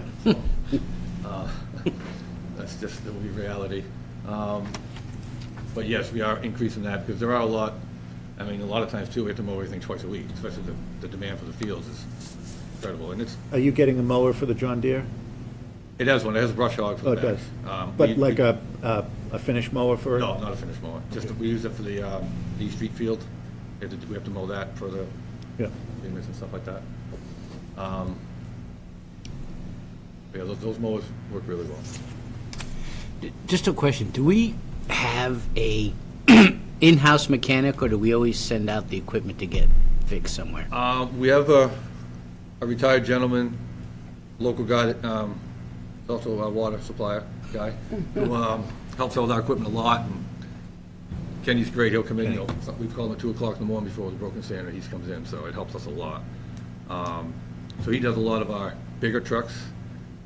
Little stuff like mows and stuff, we either send out or we do ourselves, like we do the yearly servicing on them, stuff like that. But if it's something beyond us, like replacing a pulley underneath for the blades, we'll send it out and get that fixed. But we try to, you know, what's the most economical, and when stuff gets to the point where you're fixing it more than you're using it, it's time to move on and get something else. Yeah. Hence, that.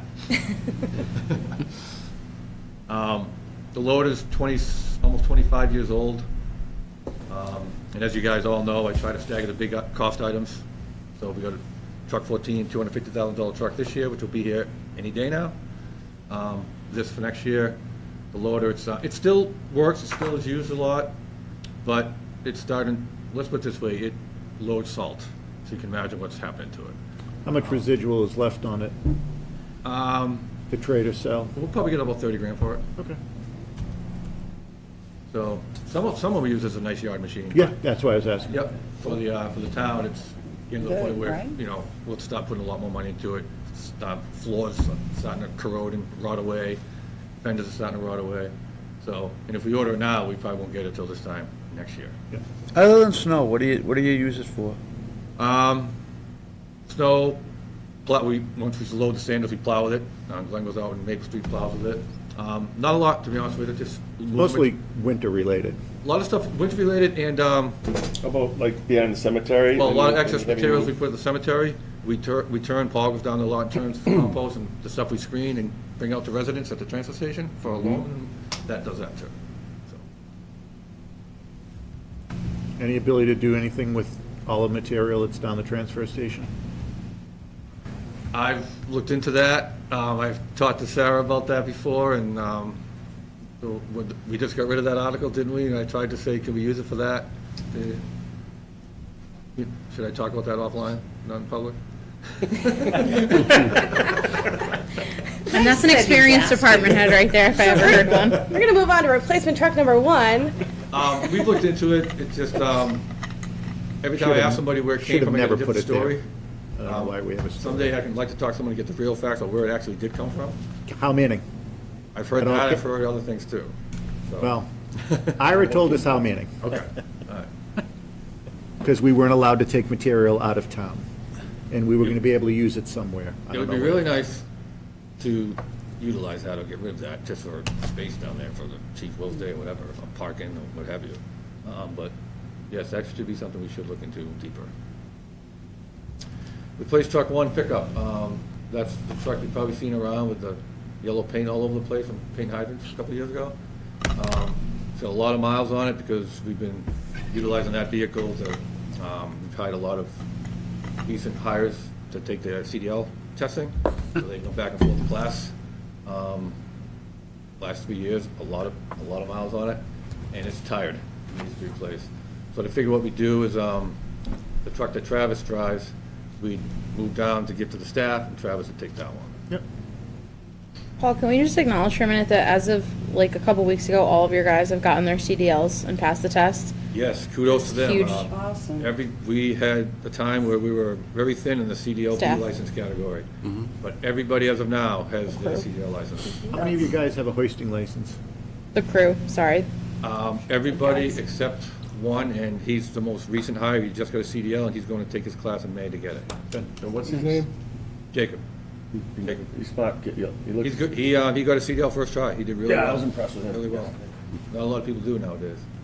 Paul, you say that the pickup truck you're replacing has a lot of miles on it? Yeah. How many to the, It has a lot of miles on it. We think it's to the point where they might give us 50 cents for it, so we'll probably keep it and maybe utilize it for some other role down the road and just, you know, so is it 100,000, 300,000 miles? 110, 150. 110, okay. Yeah. And what's that, is that a 1 ton or a 3/4 ton? What That's a is- small three-quarter ton. Yeah. 250. Yeah. Does 250. this have a picture with One that it? Travis has right now is a 350, and it's probably better to be utilized by the staff. Especially for trailer. Yep, it's a F-250. Yeah. Sorry, that's not very large there. And the building inspector's truck is a F-150? F-150. Yep. Yeah, you wouldn't be able to plow much with an F-150. No, no. Decent plow. very similar to the one I have right in the parking lot. Is this truck coming with a plow? Yeah. Okay. We never get a truck without a plow. That whole truck and plow for 61,000? Yeah. That's I can impressive. put that- Actually, some of the loader price is like 30 grand less than the price I gave you last year. Why Adobe keeps opening and the truck is driving crazy. Get while So the there's the getting's cost of the good. truck right there, and then all the additional items. Are you going 250 or 350? You going 1 ton? Yeah, this will be a 250. Not a There's 1 ton? the, 3/4 ton. This will be the one that, Should go 1 ton. well, this one will be the one that pretty much, it's like mine, just drives Travis and I around all the time. Oh, so it's not trailering, It's not trailing as much. It's plowing. And I plow at night, it does. But is your plan to move it to a frontline operational equipment as you cycle it through? Yeah, eventually. The reason why I asked that, a 1 ton for trailering is what you should be. No, I get it. So the one that Travis has now is, and they'll be going down to the staff and they'll be trailing with that. and I believe, Paul, that is the last of your FY '26 requests. That's it? That's it, job, Paul. 9 minutes ahead of schedule. Paul, can I ask you just one quick question on your request? So I know we're not talking about future fiscal years, but Oh, I can pull that. why is FY '27, what is the big item that's on FY '27? That's the $10 million state funding for the bridge. Yeah. Maple Got it. Street. Okay. That spreadsheet has everything on it, Brian. That's all different funding sources, not just the Okay. town funding sources. Okay, no, I just wanted to make sure there wasn't something Yeah, that's, massive coming down the pipeline. surprise. unspent 10 state million. funds, and as you guys probably already heard, that's gonna put us Surprise, another year surprise. till April 27. I hope it lasts that long. We may all be It's not dead good. and buried when that gets done. But, That's mean. I did want to plant a seed. I know it's not in this year's. and I- Yeah, that's right here, the Maple Street 114 bridge repair for 2027, the $10 million. That is for state funding. Yeah, That is no, not- I just wanted to make yeah. sure there wasn't something that, I mean, because if you look at this, that stuck out. Okay, thank Yep. you.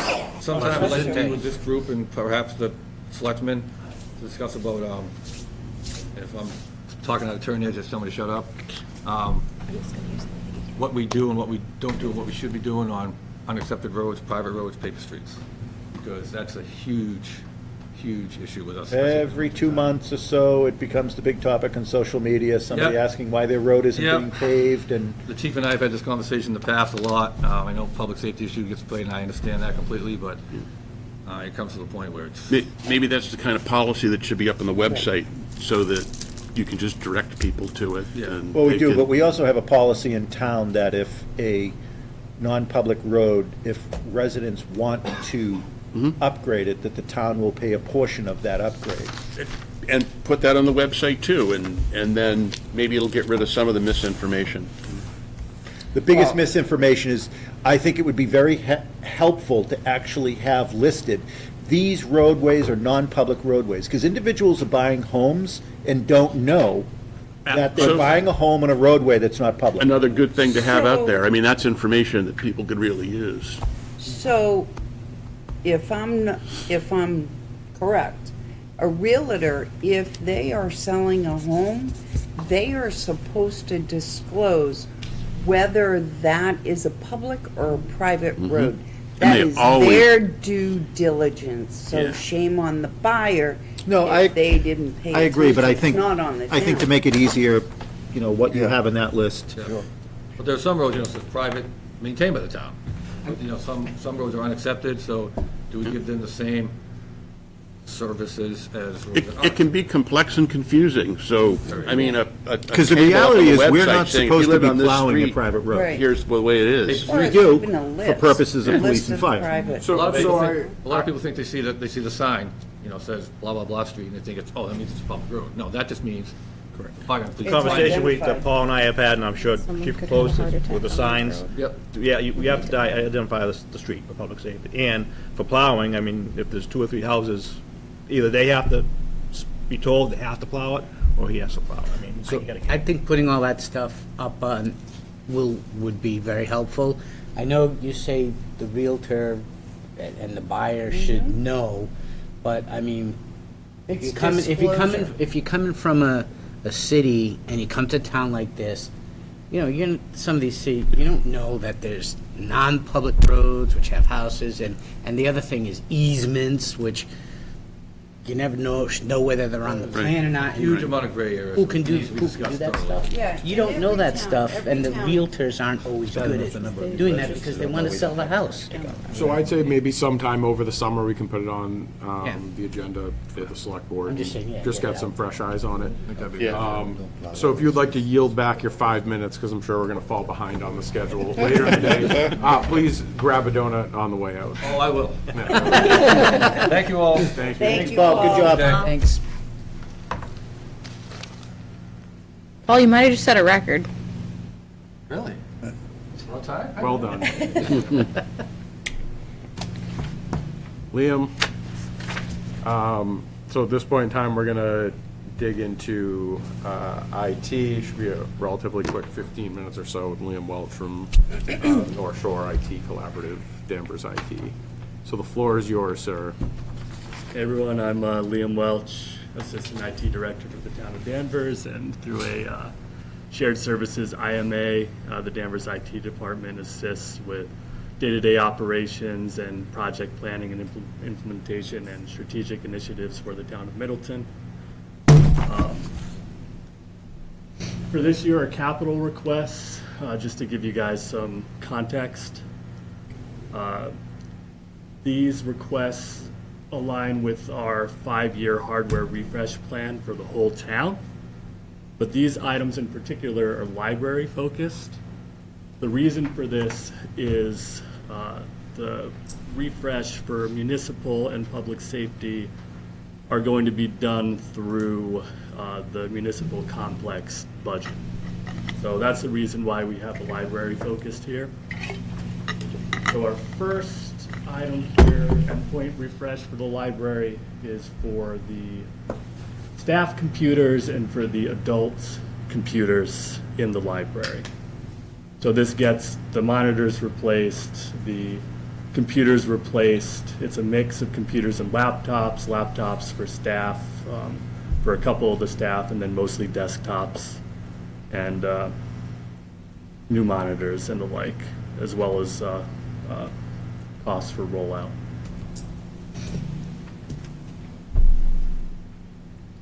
We'll keep on with the library.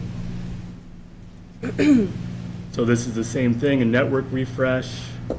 This gets switch replacements. It gets us a new access points for the wireless systems. There have been some complaints about reliability in some areas in the building, so that'll come with a reevaluation of the coverage and the like, and purchase of new access points. It also includes battery backups as well. Is the library tied into the fiber system? They are. Yeah, okay. Yeah, they're the head end currently. And then server refresh, the library has a couple servers. One hosts their internal services, the other hosts services for the patron computers and their printing setup. Those servers are aging out. This is for replacement of those servers and to consolidate them onto one rack-mounted machine. This is our IT and cybersecurity item.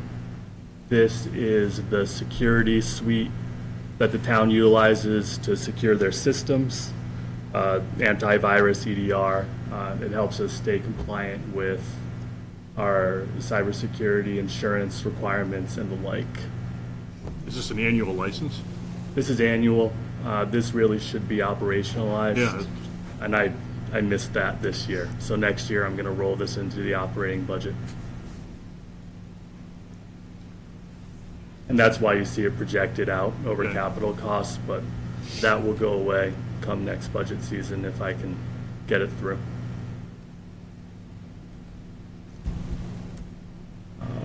Can you buy a multi-year license? We have a bulk purchasing agreement amongst the collaborative for those licenses, but the renewal does come due every year. I don't think there's an option to do like a 5-year or something like that. Yeah, from what I've seen, it does come every year. And Colby's my boss, the CIO in Danvers, is typically good at chasing that kind of stuff down. I believe it is a yearly.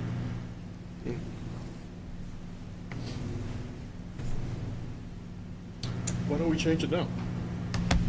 We will talk operational budget later in the day. Good redirect. Shut up, Bruce. This is not the year to do it. So one area too that Liam just was promoted, so he was originally our liaison from Danvers, but he's just been promoted to this assistant director role. So we're appreciative of that. We also are now making new friends with Mark, who is the new hire at Danvers, who will also be a liaison with us. But Liam also, I think, is going to selfishly stick with Middleton because he's excited to outfit the new municipal campus and is getting ready for the one-year endeavor of getting everything ready to move up the street to the new municipal campus, because we will have working internet and technology on campus as early as September 1 for some of the building systems, so. Nice and smoothly, no problems. Yes, exactly. We're looking forward towards that, and there's definitely a punch list to be had there. So we're looking forward to that, and we're getting all our ducks in a row. Is there actually office space for IT at the new facility? There's not office space, but there is desk space in the various server rooms, so there won't be like a permanent space, but there's places for people to work.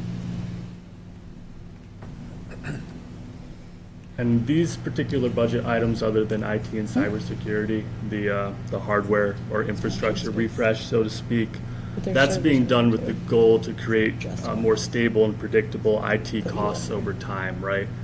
Ultimately, we want to operationalize these capital requests with a target of about a 20% refresh every year. We're not looking to do it all at once, but this does represent a bit of a catch-up investment, but we're able to adjust, going forward to get that number to 20%. So this is essentially our first step forward with this capital request, and then going forward, we would like to operationalize it, just so we know what our spend is to keep our fleet of network equipment, the servers that will remain as we migrate off of those, and our endpoints, right? So that's the basic idea. So hopefully we can get this operationalized going forward, but we're starting to institute these programs to get these machines and equipment rolled out year over year on a reliable basis. So do you guys utilize any E-rate funding for some of this through the library? Because it's available for library and schools. So for library, I don't have a complete answer there. I think Loretta has pursued some of that. I think she might have a chunk of money, 5,000 maybe. But this particular request is not utilizing any E-rate funding. All right. Are we eligible for that, given our size? Don't know, right? There's two categories within E-rate, right? Category 1 and Category 2, so I just didn't know if we've ever explored it here. I'd be happy to look into that and see what we can do. Discuss it with Loretta. Is there anything else? All right. Any other IT-related questions? So as you're cycling through and trying to play catch-up on the refresh, Yep. we're going to have a big bubble coming through with a lot of equipment we're buying for the new facility. Exactly, yeah. Are you going to be planning so that big bubble doesn't show back up several years from now? Exactly, yeah. So in order to prevent that, there are some pieces of equipment we don't necessarily have to refresh on that 5-year cycle.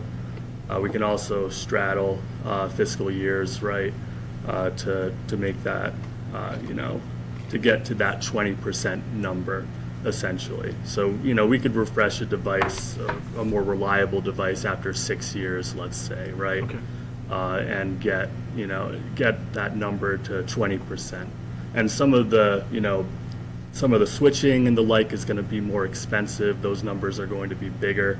So that will, if we decide to kick a switch refresh out to 6 years or more, we're going to be able to, get that number to that 20%.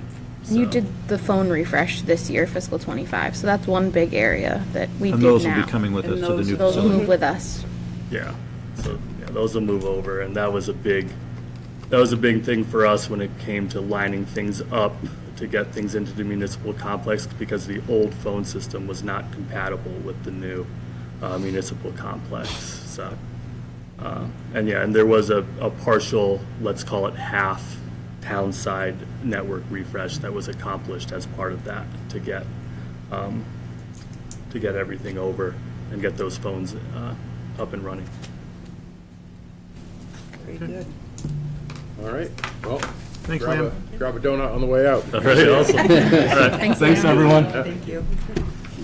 This is Liam's first big budget meeting, everybody, so. Tell by my shaking, you know?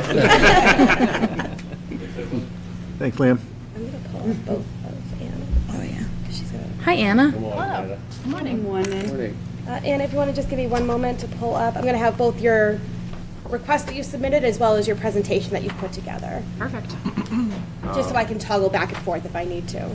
So while Sarah's pulling that up, for the people at home, once again, we are being recorded. We are joined by Planning Director Anna Burry-Carmer, who joined us in November, right, of this past year, and has been more so recently laying the groundwork for some of the items we even talked about earlier today. A lot of, I guess, core town-related plans and initiatives, some of which have since lapsed, that we really need to update. Some that we're looking to get into in this upcoming fiscal year, as well as a couple items projected out into future years. And so I think under typical conditions, we probably wouldn't have dragged the planner out for this, but I think where Anna's in her first year, it's a good opportunity for some of you that may not see her as frequently as some of the other department heads to at least lay eyes on her and provide an opportunity to ask any questions. And so with that said, Anna, the floor is yours, and up on the screen is your slide deck. Awesome. So, hi everyone. Nice to meet those of you I haven't met yet. The capital requests the planning department has this year, we have 2 requests, and we can jump right into the first one. So the housing production plan, towns in Massachusetts are required to have and update housing production plans every 5 years. This is part of Mass General Law. And one of the key things that I'd just like to highlight about the housing production plan is it really provides sort of a proactive strategy to plan for housing development, and it provides a route for the town to achieve 40B safe harbor status. This is really desirable and helps us gives the town a little bit more control over housing developments that are going in, and so that's one of the key important things about keeping the plan up to date. We have had one in the past. It did expire in 2024, so we are due for an update. And generally, they are pretty straightforward projects. They take about 6 to 9 months based on the timeline that we have. I am expecting to probably kick this off in the fall, and we would wrap up the project by next summer. And based on a few project quotes that were provided by independent consultants and by our regional planning council, I'm anticipating a total project cost not to exceed $42,000. So that's what I put in the capital request for this project. When this was done back in 18? Yeah. 2019, what was the cost when it was done then? You may not know because you weren't here. Do we know what that was?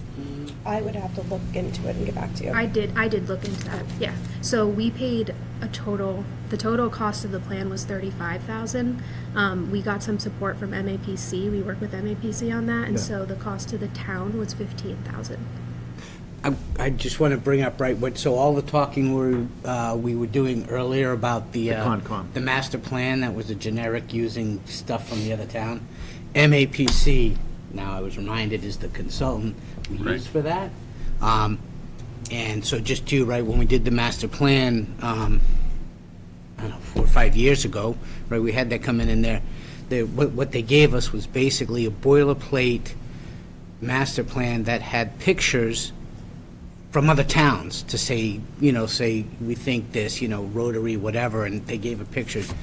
And everything, we had to spend, I'm telling you, 30 hours at least as a master plan committee, going literally sentence by sentence to at least make it somewhat relatable to Middleton.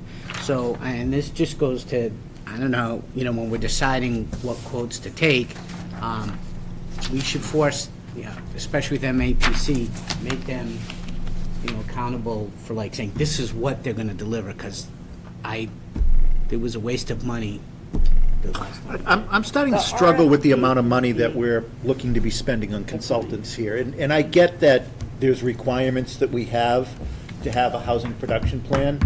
A lot of good that had done us, having a housing production plan on one end. I would say the housing production plan that was done last time was to no criticism to those that worked on it, it became a box-checking exercise. And, I mean, we're looking at today, $107,000, well, now $97,000 after 10,000 below, but $100,000 on consultants to do some studies that I agree, a lot of this is helpful, but I'm starting to feel a little consultant out, if that makes sense. I agree 100% with you, Brian.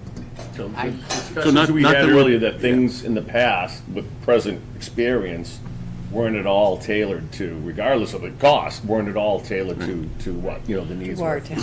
town. I mean, I agree, it's like, at a company, right, you bring in a consultant to basically come up with, the tailored people who plan. work there Yeah. had 80% of that to begin with, right, but it gives you something to fall And I back understood in the past, to Costa's point, when the master plan was done, we didn't have a planner, we didn't have an assistant town administrator, so, on. We did have a planner. no, back in 2000. Oh, 2000, sorry. And so we were relying on volunteers and appointed and elected board members and Costa, who's also the keeper of our appointment dates. So, but I just struggling a little bit with the amount of consultant expend. I agree. And so if I could just offer for clarity and for Anna's benefit, this isn't a criticism of you. Oh, no, no, Or no. of your proposal. No. Yes. You just happen to be the third person that walked in. Yes. You walked into the vibe, you didn't create it. And we're licking our wounds from a few years ago, Could some of right? this be done in-house? Maybe if we got an intern to gather some of the background for this, or maybe the scope of work for a consultant would, if we even needed a consultant, would be a lot less? Yeah, I mean, we could take a hard look at it. I'd say the other element too, though, I would caution comparing today to something 15 or 20 years ago, just because the nature of the work has gotten significantly more technical. And so we try. But if we're paying for this every 5 years, I mean, in FY '31, are we going to be in looking for $65,000 for the housing production plan that maybe sat on the shelf for 5 years? Right. But So, the- Right. The But I think- cost may be different if we maintain this. So I think this comes back around to what we touched on earlier in the day, which you didn't have the benefit of sitting in on, Anna, but I think there's a scenario where this is money well spent. And if you're doing it for the sake of doing it and checking a box and putting it on a shelf, then I'd say you're just burning cash needlessly. If we're going, bless you, if we're going into this process with the intent to really make an impact here and to make a change and put the town in a better position moving forward, then I'd say it's money well spent. But it depends on what you put into it, because whatever you put into it is whatever you're getting out of it. Does this build on the existing expiring plan, or does it start from scratch? Because if it's building, 42,000 is ridiculous. If it was the first time we were doing it, it might make more sense. So I would say, let's take a look at what we do have, and let's look at, there are elements of it that I can tell you definitively we cannot do in-house, and we would need somebody that has the technical expertise from a number crunching perspective. But if we can look at this and carve out pieces, more narrative-related pieces and things that are more specific to the town that we know we can do, I mean, I think we have the capacity that we can do something to do it in-house. Again, it's not the amount, it's the value. I just want to make sure that we don't end up with a boilerplate plan that worked fabulously in some other community, and for $42,000, still run the photocopier and change it to Middleton. And let's, help me answer this out loud, like, what happens if we don't have a housing production plan? Then the data consequences, then if we were to create any affordable housing units by local action, they wouldn't count if we wanted to get safe harbor. So right now, we're in safe harbor. 2 years. For 2 years from the benefit of the friendly 40B that was approved. There is some ability to create an extension to that when he pulls a building permit. Right now, it's through August, which is the anniversary of the ZBA approval of the comprehensive permit. 2 years is only reality if he pulls a building permit before the anniversary date of the ZBA. So, but once that year goes by, there's another trigger for an additional period of safe harbor when he receives occupancy. I don't know how long his construction schedule is going to be. I don't know when he's going to get occupancy. So there's a gap there, and then there's a gap after occupancy in that safe harbor. So if we ever wanted to create local action units as one of the many pathways to safe harbor, we could not do so without an active approved housing production plan. So if we're serious about making affordable housing that counts towards the 10% stock of affordable housing in the community, this is a pathway towards that. We have done assessments for some of the other pathways. This is one of the more likely pathways outside of if we saw another 40B come in that became a friendly 40B.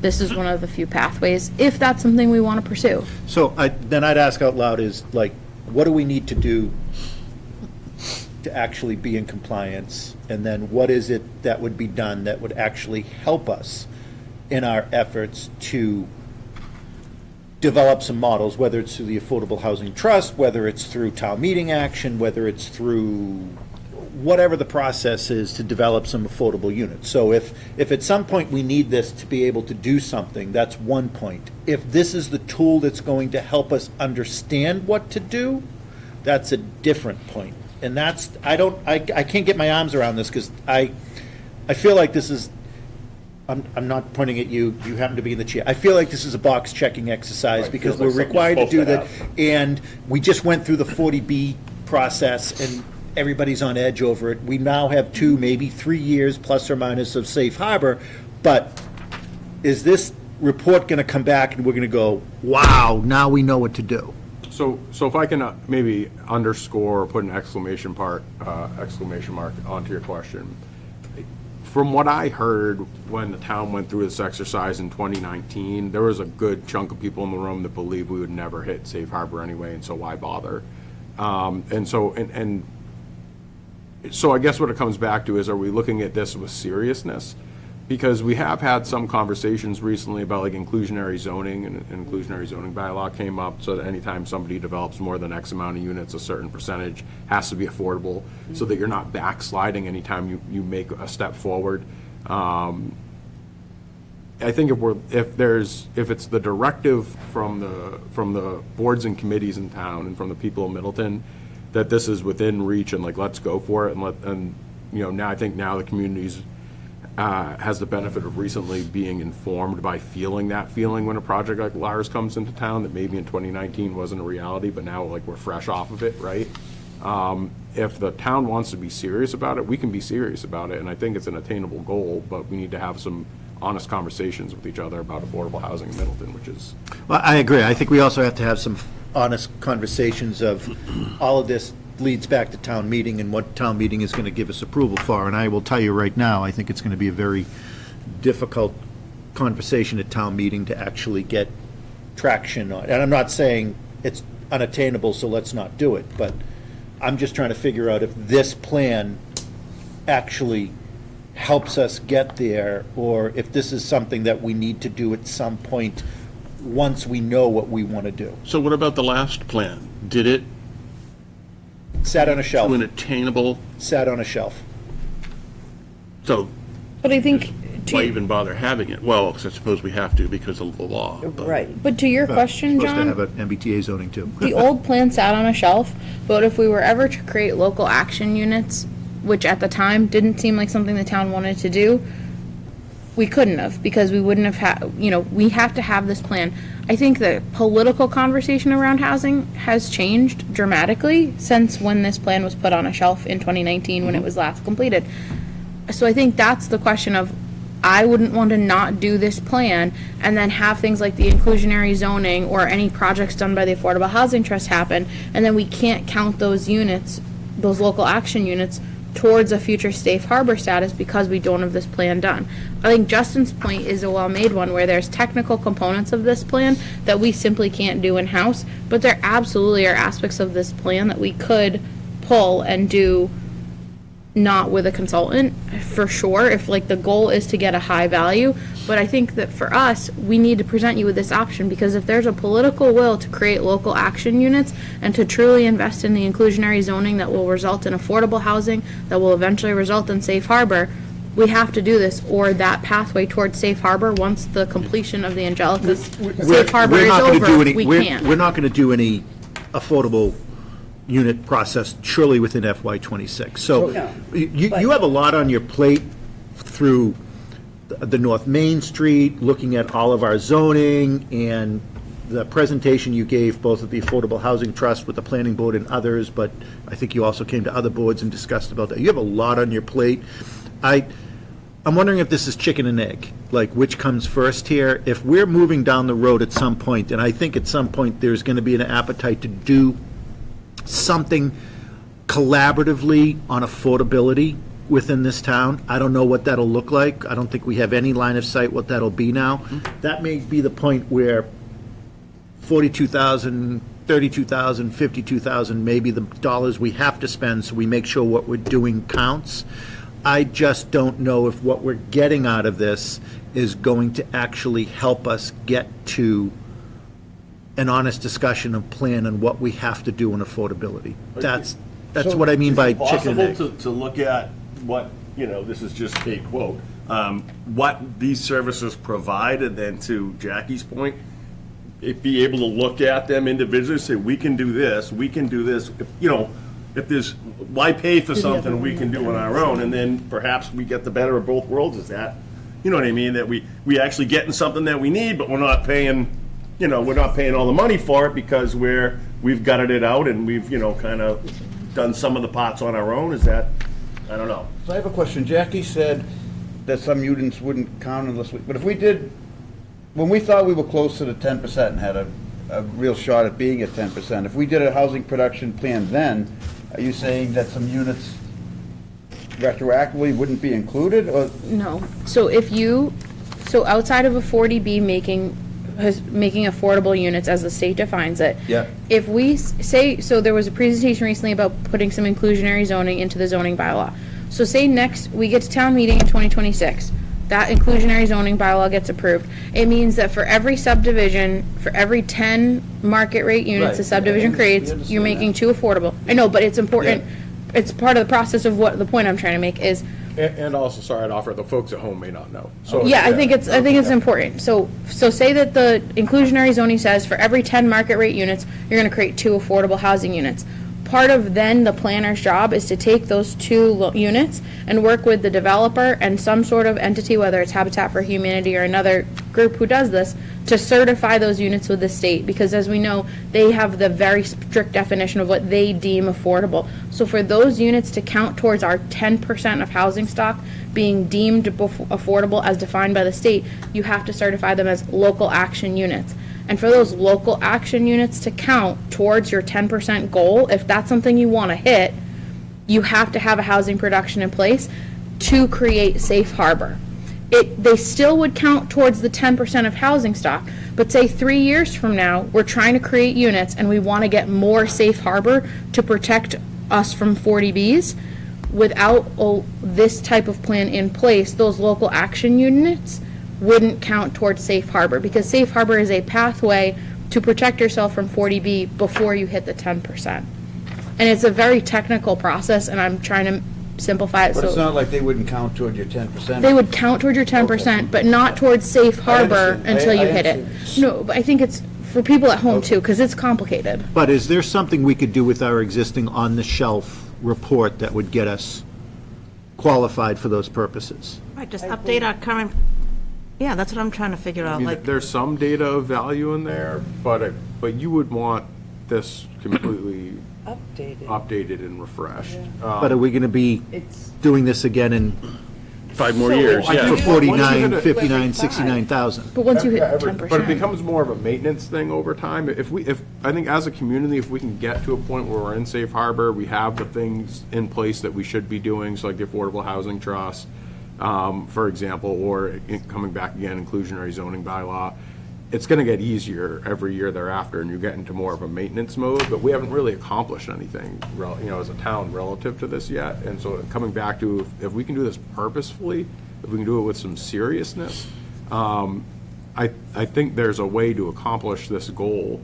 And I think it's helpful for the community as well if we lay this out as a roadmap, because, by example, say if there was a development, and I know everybody's developmented out at this point in time, but if somebody came forward and said, all right, we're gonna do 20 affordable units, and I'm sure that's not gonna be well received, but if we have the data laid out and said, well, hey, this 20-unit project is the one that's gonna get us over the hump and we're in safe harbor, I think that changes how that feels to some people in town a little bit. But without having it mapped out in a purposeful way, we're kind of throwing darts at a board. Now, so because our plan is expired, Right. any safe harbor we have because of the Angelica's development isn't really there, because we don't have a current. There's different path, that's where it's important, there are different paths to safe harbor. We have safe harbor pathways through the Angelica's development project, Whether we have an act. whether this exists or not. But the reason why we put this forward this year is because it's gonna take a year to build this, and then what we don't know is how long the safe harbor from Angelica's lasts. So the political question we're putting to all of you is, do you want to keep working on a safe harbor that will exist for the day after that safe harbor expires? So to have a plan just for that purpose, is that $42,000 or is it $10,000? And does the $42,000, get you something that you can more actively use to pursue the creation of affordable housing? So what's our goal? If it's just to have a current plan, we spend the minimum amount needed to be able to satisfy the state requirement. Check the box. I mean, we have a plan, it's expired, but there's a pile of paper that at some point, somebody with the expertise went through and developed. It would have to be easier to edit that plan and bring it up to date than check the to box. start over by taking one from the town of Exis and pulling the pictures out and putting ones in for Middleton. Can I offer a couple clarifications? So, one thing about the general process of updating these and how this ties in with the other planning work that we do, affordable housing and housing in general is typically also included in a master planning process. So this work that we would be doing around housing would, if we do the bulk of it now with this update, we would likely not have to spend we wouldn't have to redo it in the master planning process.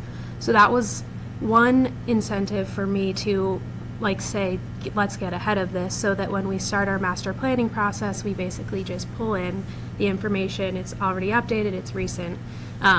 Obviously, the other way we could do that is do it all and have this update be a part of our master planning process, and we would be out of compliance for a couple of years. Well, we'd be out of compliance, but not if it's, when would that master plan process Supposed be? to start in a couple of years. 2 to 3 years, plus or minus? This is when we're gonna It would start. start in right? 26 to complete in 28 for the 300th anniversary. I want to say something And too. this is I don't know, next. Costa may have an opinion on this, but I see the funding for this would be CPA. And I think thanks to Costa, which is a great thing, when the town instituted CPA, I think the expectation was things like the rail trail, things like when we bought the Lois Lane building and made more park area at the library, things that people really could, that was what CPA was sold on. CPA wasn't sold on, spending the money on things like this, in my opinion. Housing is one of the three areas you have to spend At funds on. minimum, 10% has to go towards housing. Yeah, and in That's- the there's past, three the bulk of the layers. housing dollars we spent were the dollars that we gave to the Housing Authority that were used for windows, siding, and right. other improvements, and then the dollars that have come to the Affordable Housing Trust. So, Jackie. communities have spent, CPA funds on housing production plans. I agree, housing production plan talks about producing, housing, as the CPA says, it's limited to affordable housing. So,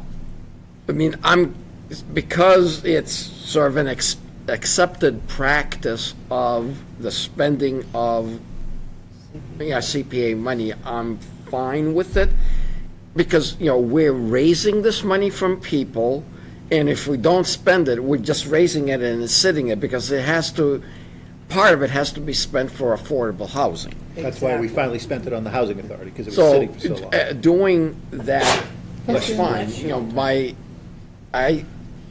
if we can spend a little bit of money just to be in technical compliance, and then spend as part of the master plan process, get more involved into, how much will is there to create affordable housing, and sort of split it in that way, I think I'd be more comfortable with that. Jack, Which would come at a lower, Well, no, this will lower, the master planning process would, cost would probably go up. But I think I see, benefits of doing it kind of together, because, you're getting input on both, housing and everything else at the same time. does this require public input, building this housing production plan? So then I go back to what Costa said, they jump on that even more than what I said earlier, is we now have this three things, right? We have Concom. the master plan coming up, we have this thing, what was the third one? Conservation. Open space. Open Corridor space study for 114. Open space, conservation, corridor study at Right. 114. All of this stuff does roll into the master plan, and we're gonna I don't wanna go out to the community 3 or 4 times and say, hey, could you come to Fuller Meadow to provide your public comment? Because I remember again when we did the master plan, Yeah. it was very difficult to get all these people out. So let's do it once and really make it a. Peter, I will offer, I agree, the public engagement fatigue is real. We get public engagement fatigue when there's cycles, when there's too many public meetings, and where that's all we feel like we're doing is bothering people for their opinion. But I will offer that I've been in a much smaller community, and this process of doing open space and housing and other areas to build into a master planning cycle does make for more effective public engagement, because I think that's the part that, yes, there's volume in public engagement, but there's also efficacy. And whether or not the master plan product that you have at the end of the day is implemented is based on the efficacy of the public engagement and the buy-in that's created.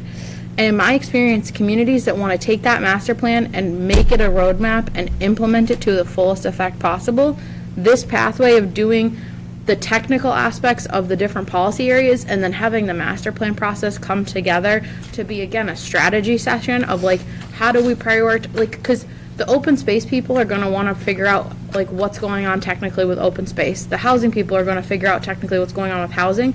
But then how does Middleton move forward with all those different policy areas is where the master planning process can be so effective of how do we prioritize those two things in and amongst each other. And so I don't disagree with you. The fatigue is real.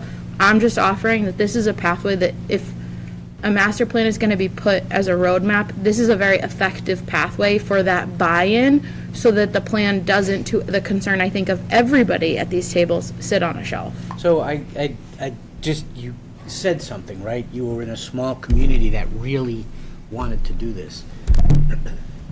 Based on and again, I'm licking my wounds here, right? Yeah. Based on my experience, didn't seem that Middleton community as a whole was really that interested in creating a comprehensive master plan and to have all these things and to I think do any it, right? community is, if it's any consolation. It's true. But I mean, and this goes back to how much money to spend on all this. Is it going to just be something we do to check a box? And do we need to spend as much money? Because if we're just going to check a box and most of the town's not going to care, I think at some point as a town, we are going to come up with a plan for housing overall.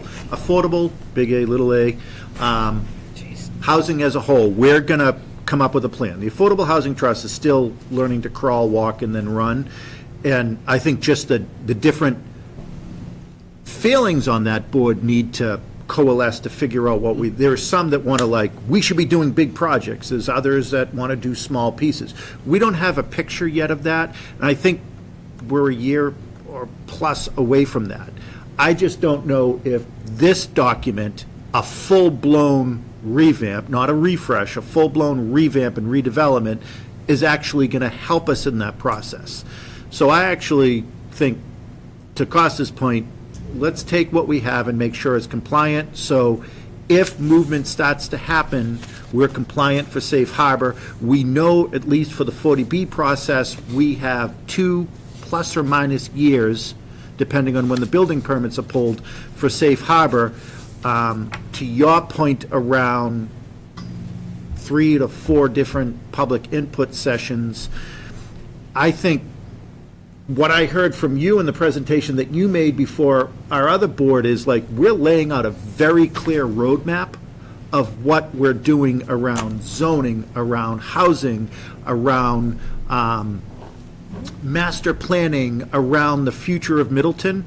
I actually think that roadmap is the right message to be giving to the public. I just don't know if these dollars to this extent is the amount. Let's just get us in confirmation, check the box, have it on the shelf, and then once we get into the full master plan discussion is, I think, when the Affordable Housing Trust and then some appetite may be in place in the town to start doing something around. I mean, everybody keeps talking about, hey, are we going to do anything affordable down at the Memorial Hall site? We're just starting the process of talking about how we're going to dispose of some of these properties, if there is even going to be a component to that. So I think we got to get all those pieces in a line, and I think if it happens. There's a lot going on.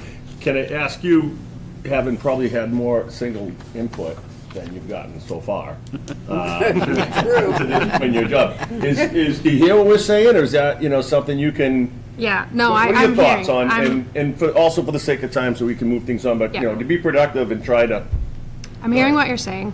The plan requires 3 elements: and housing needs assessment, and a proactive implementation plan, and goals. So those 3 things are the main requirements of the plan. I said those in the wrong order: needs assessment, goals, implementation plan. We can update the needs assessment. That is required to be data from the prior 5 years. So that's a required piece. We can leave our goals and strategies as they are right now. That would save us a lot of money. However, the goals and strategies that exist in the plan right now are not attainable. So if we wanted to actually update the goals, that's what I'm hearing is the part that we need to do a lot of thinking about, and would be a much more involved process. So if we focus on updating the housing needs assessment, we can lower the cost slightly, but this estimate that I've provided is a pretty bare bones. This estimate is not including a new website and a grand project like this. I don't think we could go too much lower than this to just do the bare bones update. Not as far as housing, not much has changed in the last 5 years. We've added 30 single-family homes, 72 condominiums. It's essentially the same need that it was 5 years ago. There's also demographic data, and so we're looking at updated census data. We're looking at pulling in information on economic development. There are some technical pieces that there's no way of getting around the update. The data in the last plan is old. We can't just pull it right in. We just have to update it. We can definitely pare down the process so that it's not like a huge grand Well, I plan. think, hearing this, what would concern me is if we're a couple of years away of actually starting to develop some plans for some type of housing, this may be on its way to being out of date and having to be refreshed yet again. I mean, it's a 5-year process. And if 2 years from now, we have a plan, I mean, look at the 40B project. When did that arrive on our door? 2 years ago? 2.5. 2.5 years ago, and, I mean, there's not a shovel in the ground. I mean, there's an agreement in place, but there's not a shovel in the ground. So if tomorrow this town decided to go forward and bring to town meeting next year some plans for some type of affordable process to be developed in this town, we're probably 2 to 3 years minimum to something happening. This report would be out of date. So let me say, I guess, so I think we've gotten marching orders on this one. So we're gonna put a pin in it. It's on the capital plan. We'll push it out to next year, talk about it again. Between now and that point, we have a lot of talking that we need to do as a town relative to that piece. So we'll go ahead and do that. And then Anna and I can work together and anybody else to see what we can do in-house just to keep us relatively current, or at least the building blocks we can get in place to make sure that we can hit the ground running for the year after. And then in the interest of time, I would say if you liked this one, you're gonna love the next request. Just to kind of keep things marching. Okay.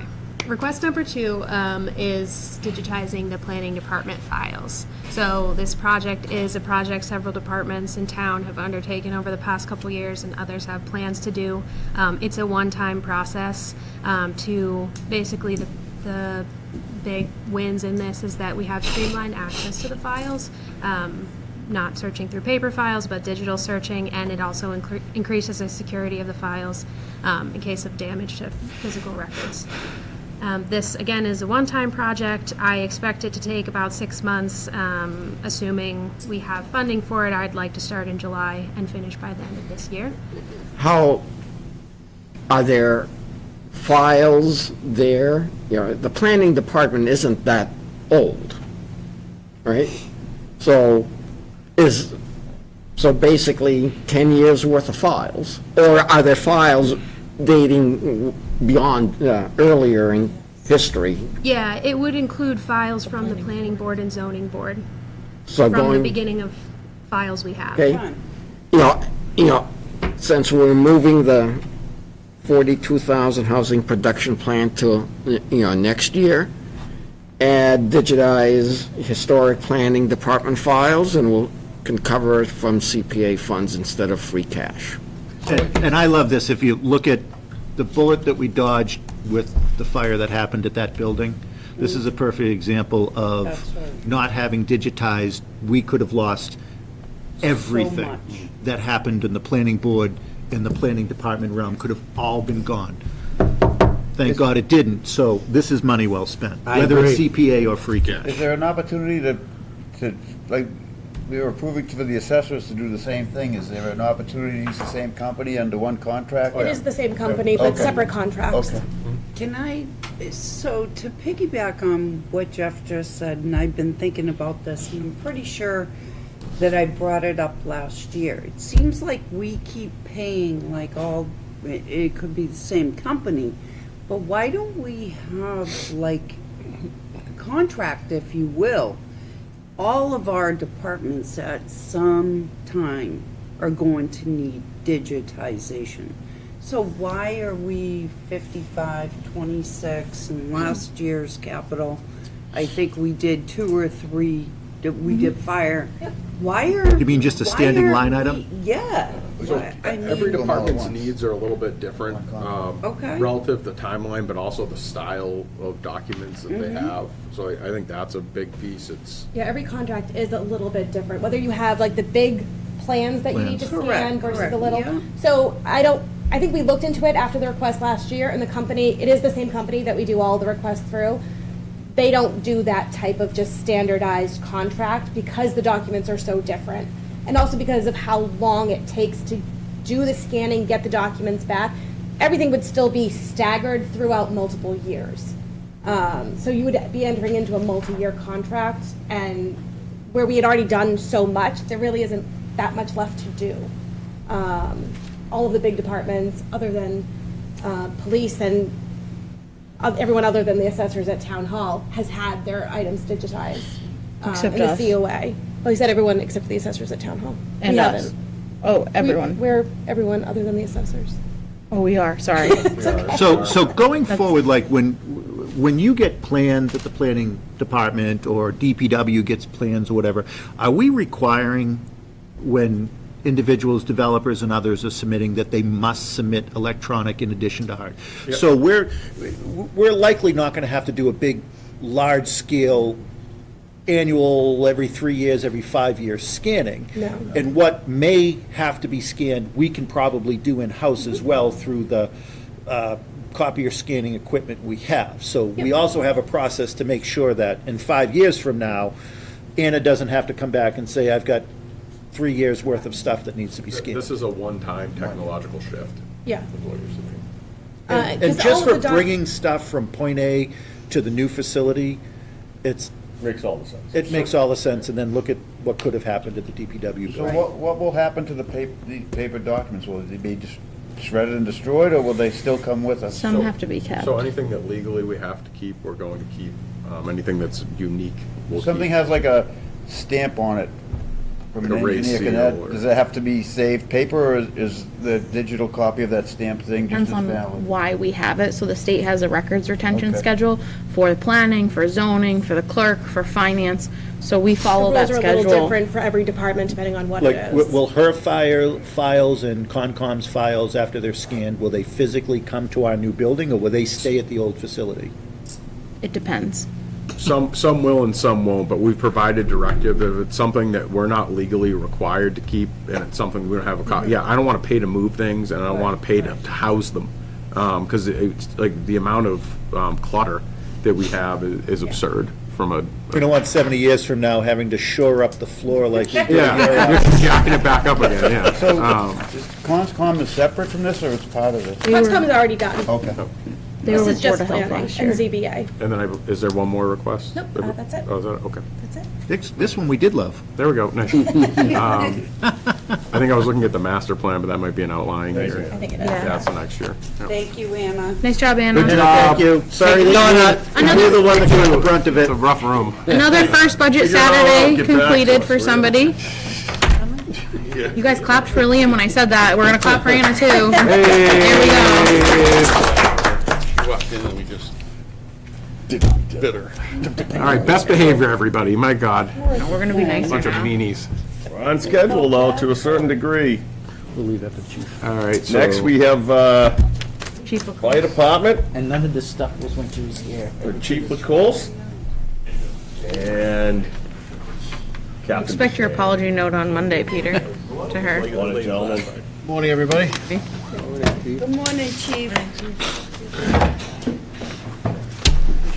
How are you?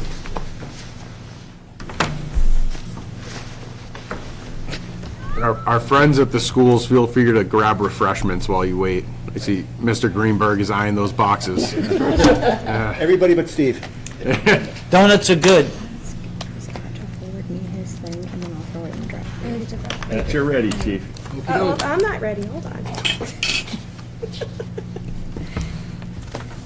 Point and click. I gotta start using the pause button. Minute to 10. I wish this had a Shoot. Those two little kids still fighting out there? Did you notice that, Tyler? I broke up a fight between two little kids, and the mom or whoever got out of the car. No, sorry, I didn't see you. They were going at it. Swinging? Yeah, they're fighting. And like organize. Threw them down. I'm like, probably Break it up, break it up. Probably brothers. And I'm like, I don't think I want this. Did I went, I'm sorry, I didn't see you there. Because you got out. Yeah, if it has like that. Maybe because you saw me. I don't know. What was she just watching? In the car, front to the playground, the Depends bikes. on how you and configure it. They were too busy by the ice pile, getting after it. Sometimes you just gotta let them sort it out, you know? I'm a firm believer. She's probably in the car on Oh, I Instagram or see what you're something.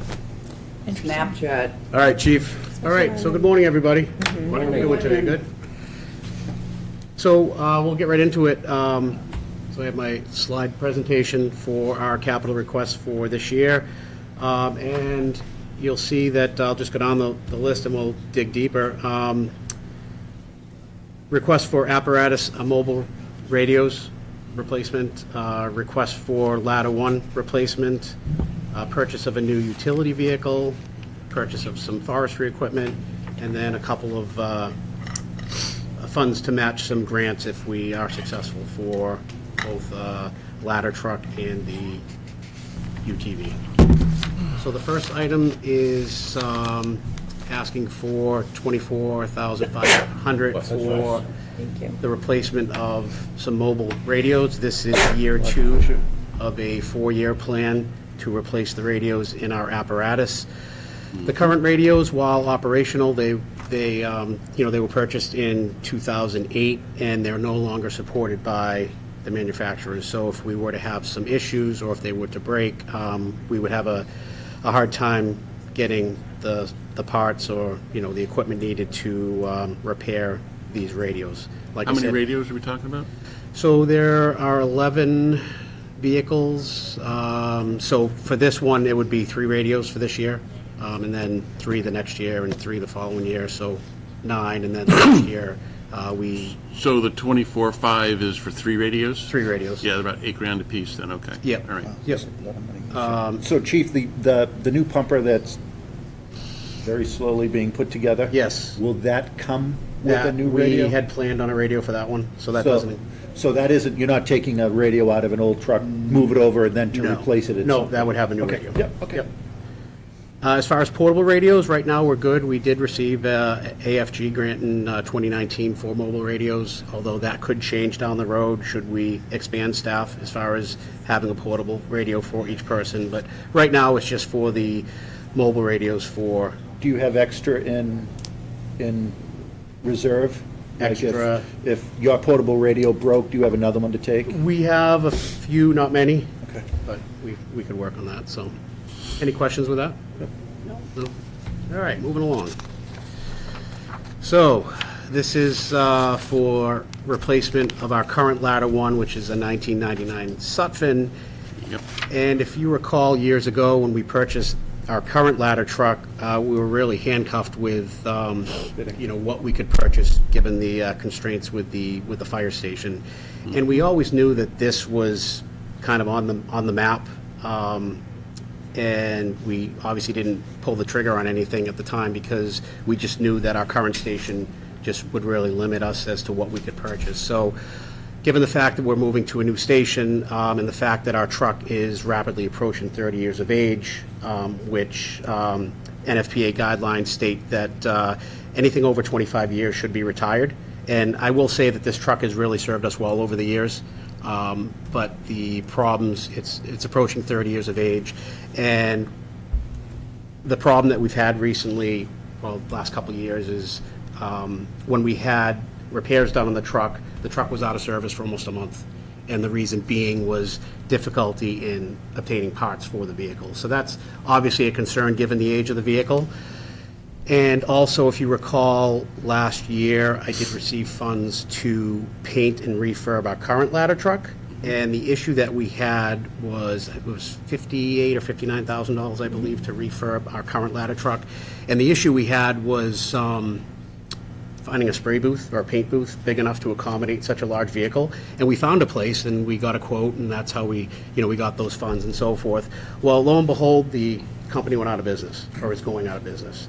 So we then did some more research, and we reached out to the company that recently, that maintains our trucks, and we got a quote that was over double the cost. So at this point, I don't feel it's worthwhile dumping that kind of money into that vehicle. So we're really focused on trying to replace this ladder truck. We did submit through the AFG, Assistance to Firefighter Grant, we submitted a grant application for $2.1 million to help, offset the cost of this vehicle. We would then be responsible for 5% of, for a match. They're going to start awarding or announcing the awards in the end of April. So, Is that a federal grant? federal grant, yep. Through And- FEMA, right? Through FEMA, correct. And I will say that those vehicle replacements through those grants is highly competitive. But, you know, it's happened before. I know Chief Twist back in 2011, I believe, secured funding for our Correct. current Storage pumper, truck, yeah. you know, our tanker. So it is possible, but Dave Parr still there? Dave Parr is no longer there. Yeah, so, you know, like I said, the truck has served us well.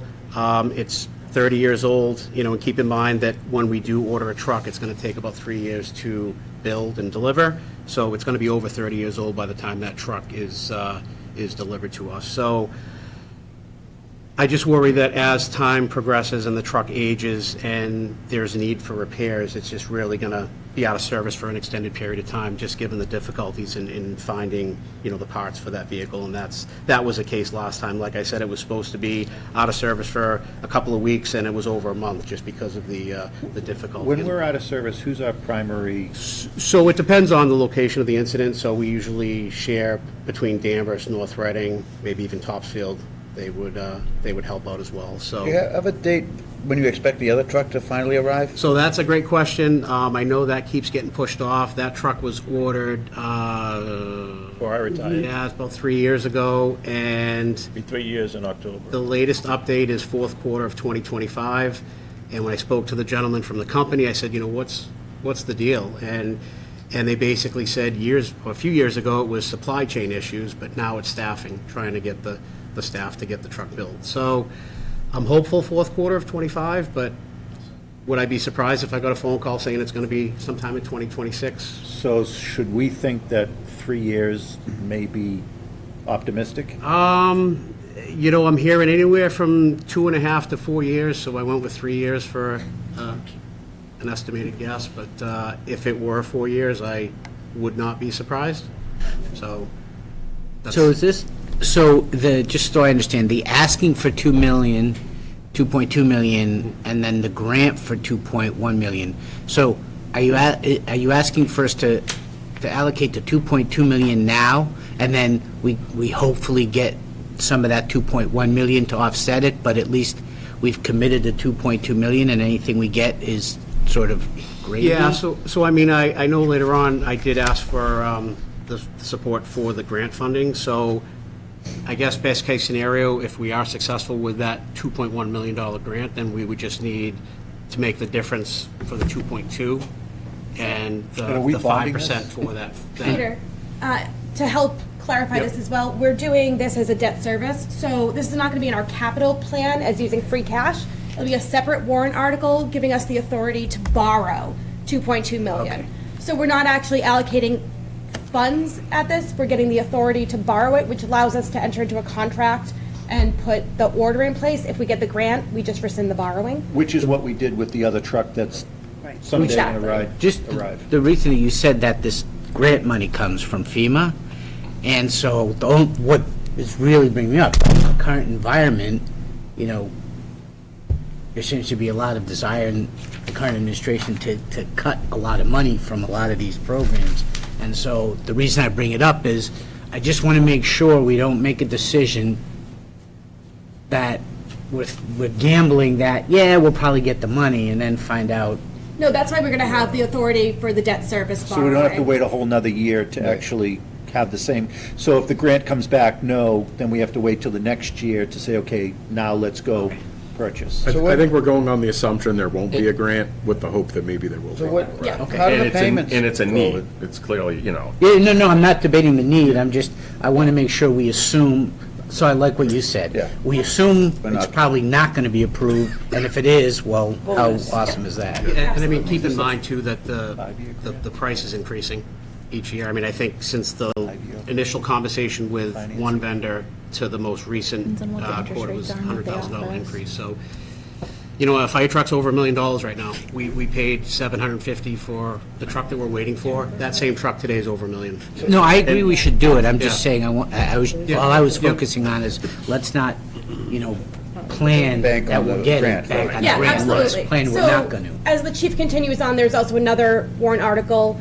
for the town funding the match of the grant. The 5%. That difference between that 2.1 and the 2.2. So we have two funding sources for this. One is the borrowing, and one is funding the town match in case we do get the grant, that we would just if we don't get the grant, we just wouldn't need to use those funds. How do we, when does it get paid for? Is there a down payment and then we pay when it arrives? How does that work? No, it just gets paid when it arrives. So we haven't spent a dime out of the funds that we borrowed for the truck that we still haven't received. We haven't paid anything yet for that. So I think we should also look at, we ordered a pumper truck 2.5 years ago, 3 years ago? Yeah. Let's just call it 3 years, at 750,000. If we ordered it today, it would be $1 million. Over $1 million. This $2.2 million ladder, if we don't order it today, it's just gonna take 3 to 4 years, and we order it a year or two from now, I 2.6, guarantee you it's 7. not gonna be 2.2 million. And didn't we have to modify that truck we're waiting for to fit 4 Lake Street? Everybody ducks when they. Yeah, we did. I know when the truck, Expected, but length, mostly for length, because. Oh, it was the length. Height-wise for the ladder, we don't have to worry about it now. yeah, we had to cut some of the beam, and I know when our current truck was delivered, we had to change the angle of departure for the ramp. So the truck you're waiting for, do you think that it's been started to be built yet at all, or not? Slowly. I know we're getting some diagrams that we have to confirm and so forth. The reason I ask is it too late? Did we pay extra for those modifications, or is it too late to say, hey, we don't need these modifications now, just build a standard one? I think either way, you're going to still run into the problem. It'd be Go a to the new change price. order. I didn't know if it'd make it easier, because now they're not customizing anything. Maybe it would come quicker, or maybe. It's all done, it won't make any sense to do anything to it now. Because it'll cost more than 750 to go back. Well, no, I'm saying the same truck, but just don't, maybe they're taking a truck and have to modify it Modification, for doesn't certain parts make of any it sense to do it. for us, and But now. depending upon where how far along the manufacturing is, So, yeah, maybe they have to Maybe you cut can some ask- pieces to make this custom and just say, hey, you don't have to bother, I just mean, make it the regular. thing is, whether it's an ambulance, I mean, the ambulance we ordered, that's 2+ years. So it really doesn't matter what vehicle or how you're building that vehicle. No, but- the fact that the vehicle, Right, but if we're no, but how there, about the cost? Might not hurt to ask. or just to make it easier for them, maybe they're maybe they're building 10 of them, and this Middleton one, they have to, certain pieces, they have to order them different or cut them. Maybe if you just tell them, hey, remember I said I needed this thing cut down a little smaller for the building? If it's easy for you not to do that, don't bother. I don't recall any I don't think it's- modifications being. They've already designed it. Okay. It's not that big of a Okay. deal, I mean, it's All a right. standard Yeah. chassis, so Okay. it wouldn't make, they'd probably have to charge us more money if they did that. I think the ladder truck is the one that would have the more significant changes to it, Yeah. Height and than length. the fire the truck, which pumper is isn't as why, long, so- I think years ago, So we the need ladder both truck was stations, actually yeah. before Yeah. the current truck that Even we're the waiting pumper. on, and we switched them because we could order that with we less knew. modifications than the ladder truck. I agree. In hopes that, the facilities project went through, and we would be able to order a ladder truck with barely any modifications to it. Here we are. Very good. Any questions with the ladder truck? Nope. Some nice pictures for you to look at, our old trucks. So, any questions? No? All right, so I just want to talk briefly before I get into the utility vehicle and the firefighting equipment, or the forestry firefighting equipment. As you recall, this past fall, we had 2 significant wildfire incidents that, unfortunately, I think, given the way we're heading, I think I want to say it's going to be the norm, but I think between, prolonged droughts, between that and State's lack of maintaining the property. maintaining properties and so forth, I think, and what we've seen over the country with, like, California and so forth, I think the occurrence of these wildland fires are going to be more common. And I know the International Chiefs Association, I know I put in my packet, there was some concerns that they had raised about the future of the fire service and the possibilities of these, these incidents being more prevalent. So one of the things that we had asked for, or that we're asking for, is a purchase of a new UTV, terrain vehicle, that I know both Chief Martinick and Chief Twist have asked for in the past. And one of these, one of the things that really came to light during the recent brush fires or wildland fires was the lack of equipment, in particular this utility vehicle. And I can tell you that whether it was transporting personnel, whether it was transporting equipment, whether it was, gaining access to, rough terrain incident, we really had a glaring need for a piece of equipment like this. I know we obviously have the rail trails, we have, Chief Will's Day, all these events that really would make something like this useful. And the goal here would be to build a piece of equipment that would serve a purpose in both firefighting capabilities and emergency medical services. So for instance, if we had a hiker that was lost in the woods, let's say they fractured their ankle and we had to go in and rescue them, we could use this vehicle to go in and extricate them from, from the woods. Can that be driven on like Route 114 to get somewhere? So the vehicle would be roadworthy, and, would be registered. Just and so jump in it forth, and so we go, could- you don't have to we could trailer get it out or of anything like that? Yeah, I mean, there is a trailer option, like North Andover, for instance, they have a trailer that they put the device on. But you could just jump in it and go? Yep. There's room at the station to house this? There is room at the station, and honestly, that was one of the biggest reasons why we've kind of held off really pushing this issue, was just really lack of storage. But when, with the new station, we did anticipate something like this, and we... Would this be supplemental to or future replacement for our brush truck? So we would still need the brush truck. This would just be more for a supplemental piece of equipment, so to, like I said, to get to the difficult areas, difficult terrain. Yeah, this was like the piece that came from Devon's, right? Yeah, so during the recent fires, we had, like Salisbury, Manchester by the Sea, Department of Fire Services, they all brought some UTVs. In fact, we ended up borrowing some of them just because there was such a need for them. So this particular piece of equipment would have a tank, would have a fire pump, would have the ability to, store a litter to extricate someone. And the reason why the price is, one of the reasons why the price is high is that we had, one of the unit would have climate control, and some may say, well, what do you need AC or heat in a UTV?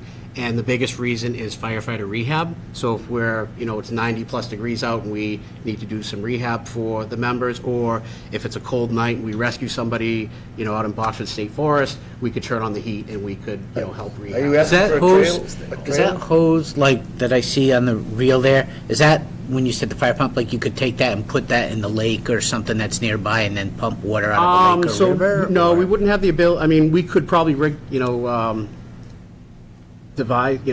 design something to do some drafting out of the water, but no, that would be for, putting on the fire to put the fire out. So, it's like a 75, I think maybe tops 80-gallon tank, and we would use that to, extinguish the fire, try to extinguish. But like I said, the biggest thing was, having a vehicle that, whether it's the power lines or just really something to access these areas that are normally difficult with a regular vehicle. So I did submit for a grant through the Mass Trail Grant, which would cover up to 80% of the purchase. So if successful, I know Rick was very generous and, helped me with help navigate the application. I appreciate the help.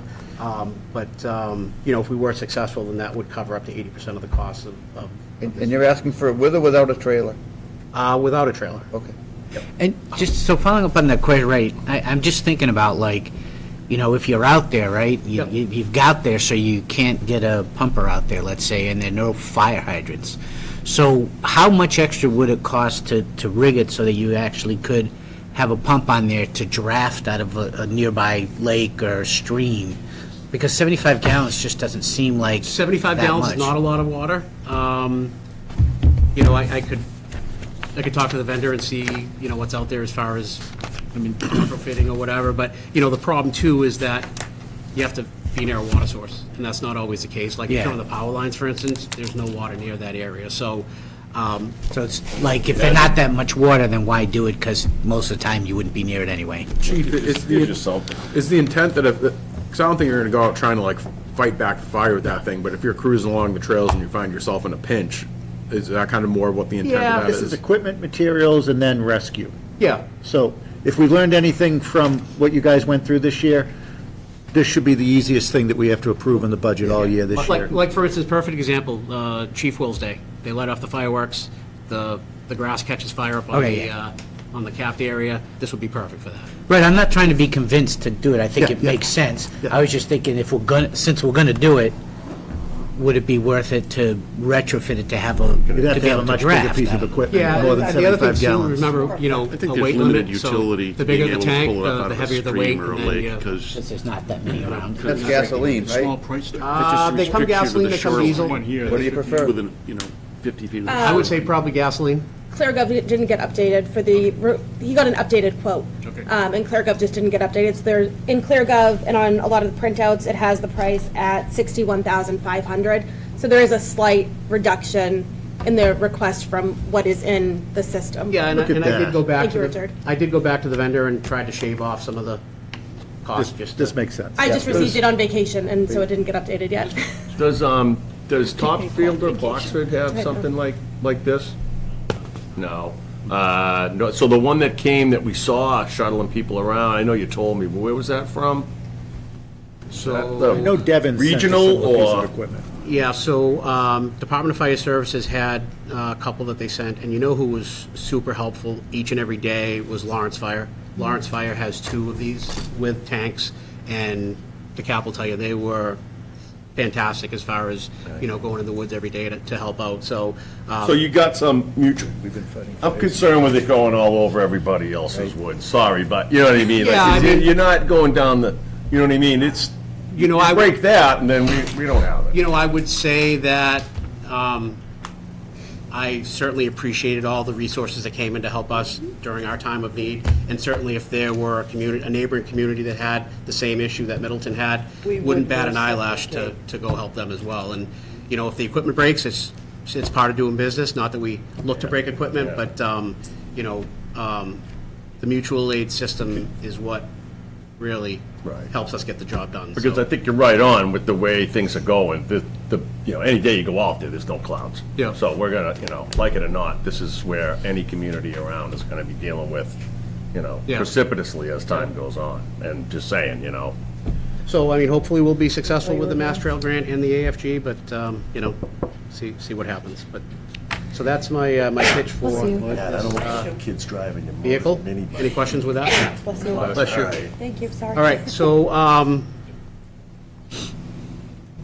also asking for $6,000 for replacement of some older forestry equipment, including hose, nozzles, and fittings.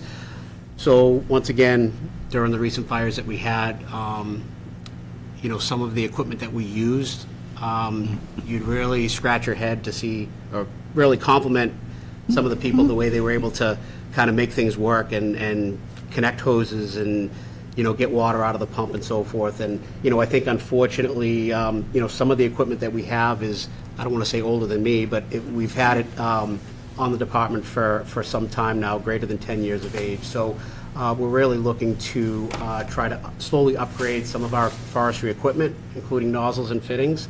And in addition to the AFG ask for the ladder truck, there was also a second portion for forestry equipment and some forestry PPE. So if we are successful with that AFG, that grant would cover some of the, would cover these costs up, you know, with the exception of the 5%.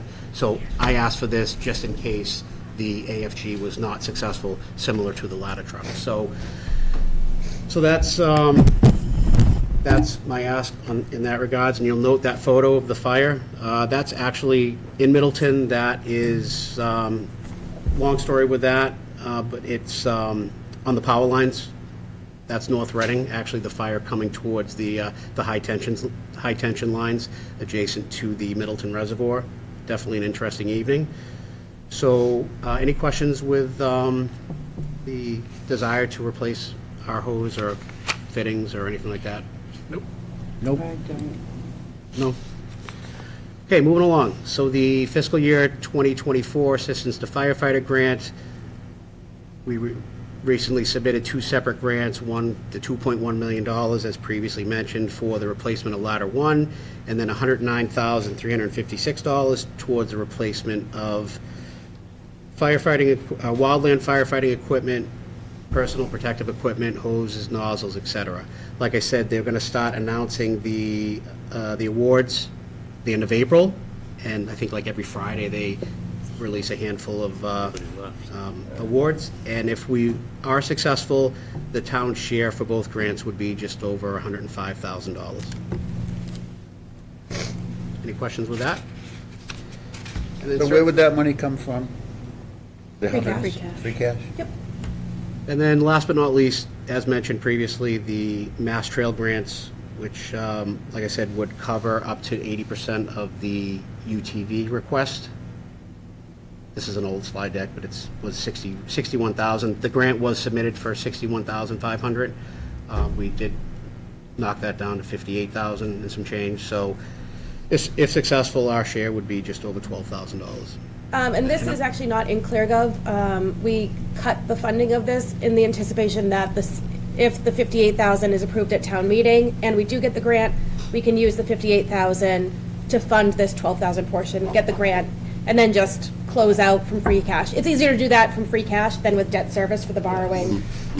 So that's why you don't see it in any of the other reports from ClearGov. And all these grants are all on, like the fire truck one, the 2.1 million, it's either 0 or 2.1 million? Yeah.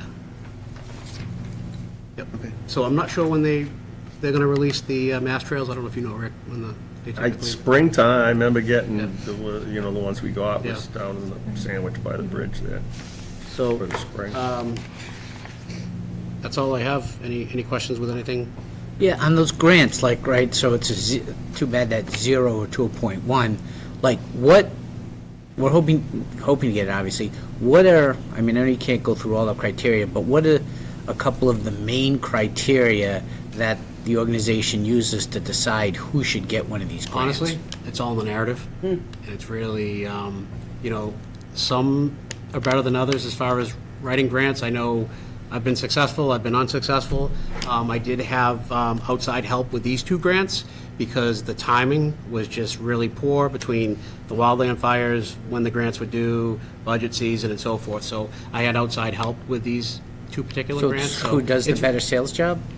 Yeah, it's really all in the narrative and how you paint that picture for... Like your college acceptance letters. And these are submitted already? It's no different. They've already been submitted, correct. Yep. So... It's all creative writing, and it's done by need and basically creative writing as a group of people in Washington that review Well, all. factual writing, it's not a fiction. Well, factual creative writing. And again, maybe with the rail trail, that, they come and check afterwards and see, how you applied it, and I know that we were always, complimented on how, wow, you actually, people actually use and did just what you said you were gonna do, so who knows, maybe that's what's up. You followed through. All right, Chief, Any other questions? I think we're good. No? No? Thank you. All right, thank you. Have a nice day. Thank you, Chief. Thank you, Captain. How many acres burned in that? This is a last call for breakfast snacks before I put them away. Oh, yeah, Chief, could you, whichever is the fullest box of donuts, can you bring that back to the station? I'm gonna pack it. Thank you. Dougie, how many acres? About 500 from the fires? So the first fire was about 240 And then acres. The Boxwood. Boxwood State Forest was over 500. So it was like 750-ish. How long did it take to finally get them all out? We were at it for 30-plus days. 30 days. Yeah. Wow. Yeah, it was a Do we have the opportunity to get like, when can you get a plane like that drops? So they had actually had some planes out of Quebec on standby. Oh, we did? If needed, they were going to call them out. I know we had the Army National Guard with their helicopter came out, but they were ready to call. But we didn't need them. We didn't need them. So we have the schools. Have a nice day, everybody. On deck. Thank you. Thank you. Yep, next we can call up Middleton Elementary School budget. Superintendent Scott Morrison, Assistant Superintendent Stephen Greenberg, School Committee Chair Michelle Aiken. And Mr. Clifford as well with us. Nope, and Mr. Clifford as well, I'm sorry.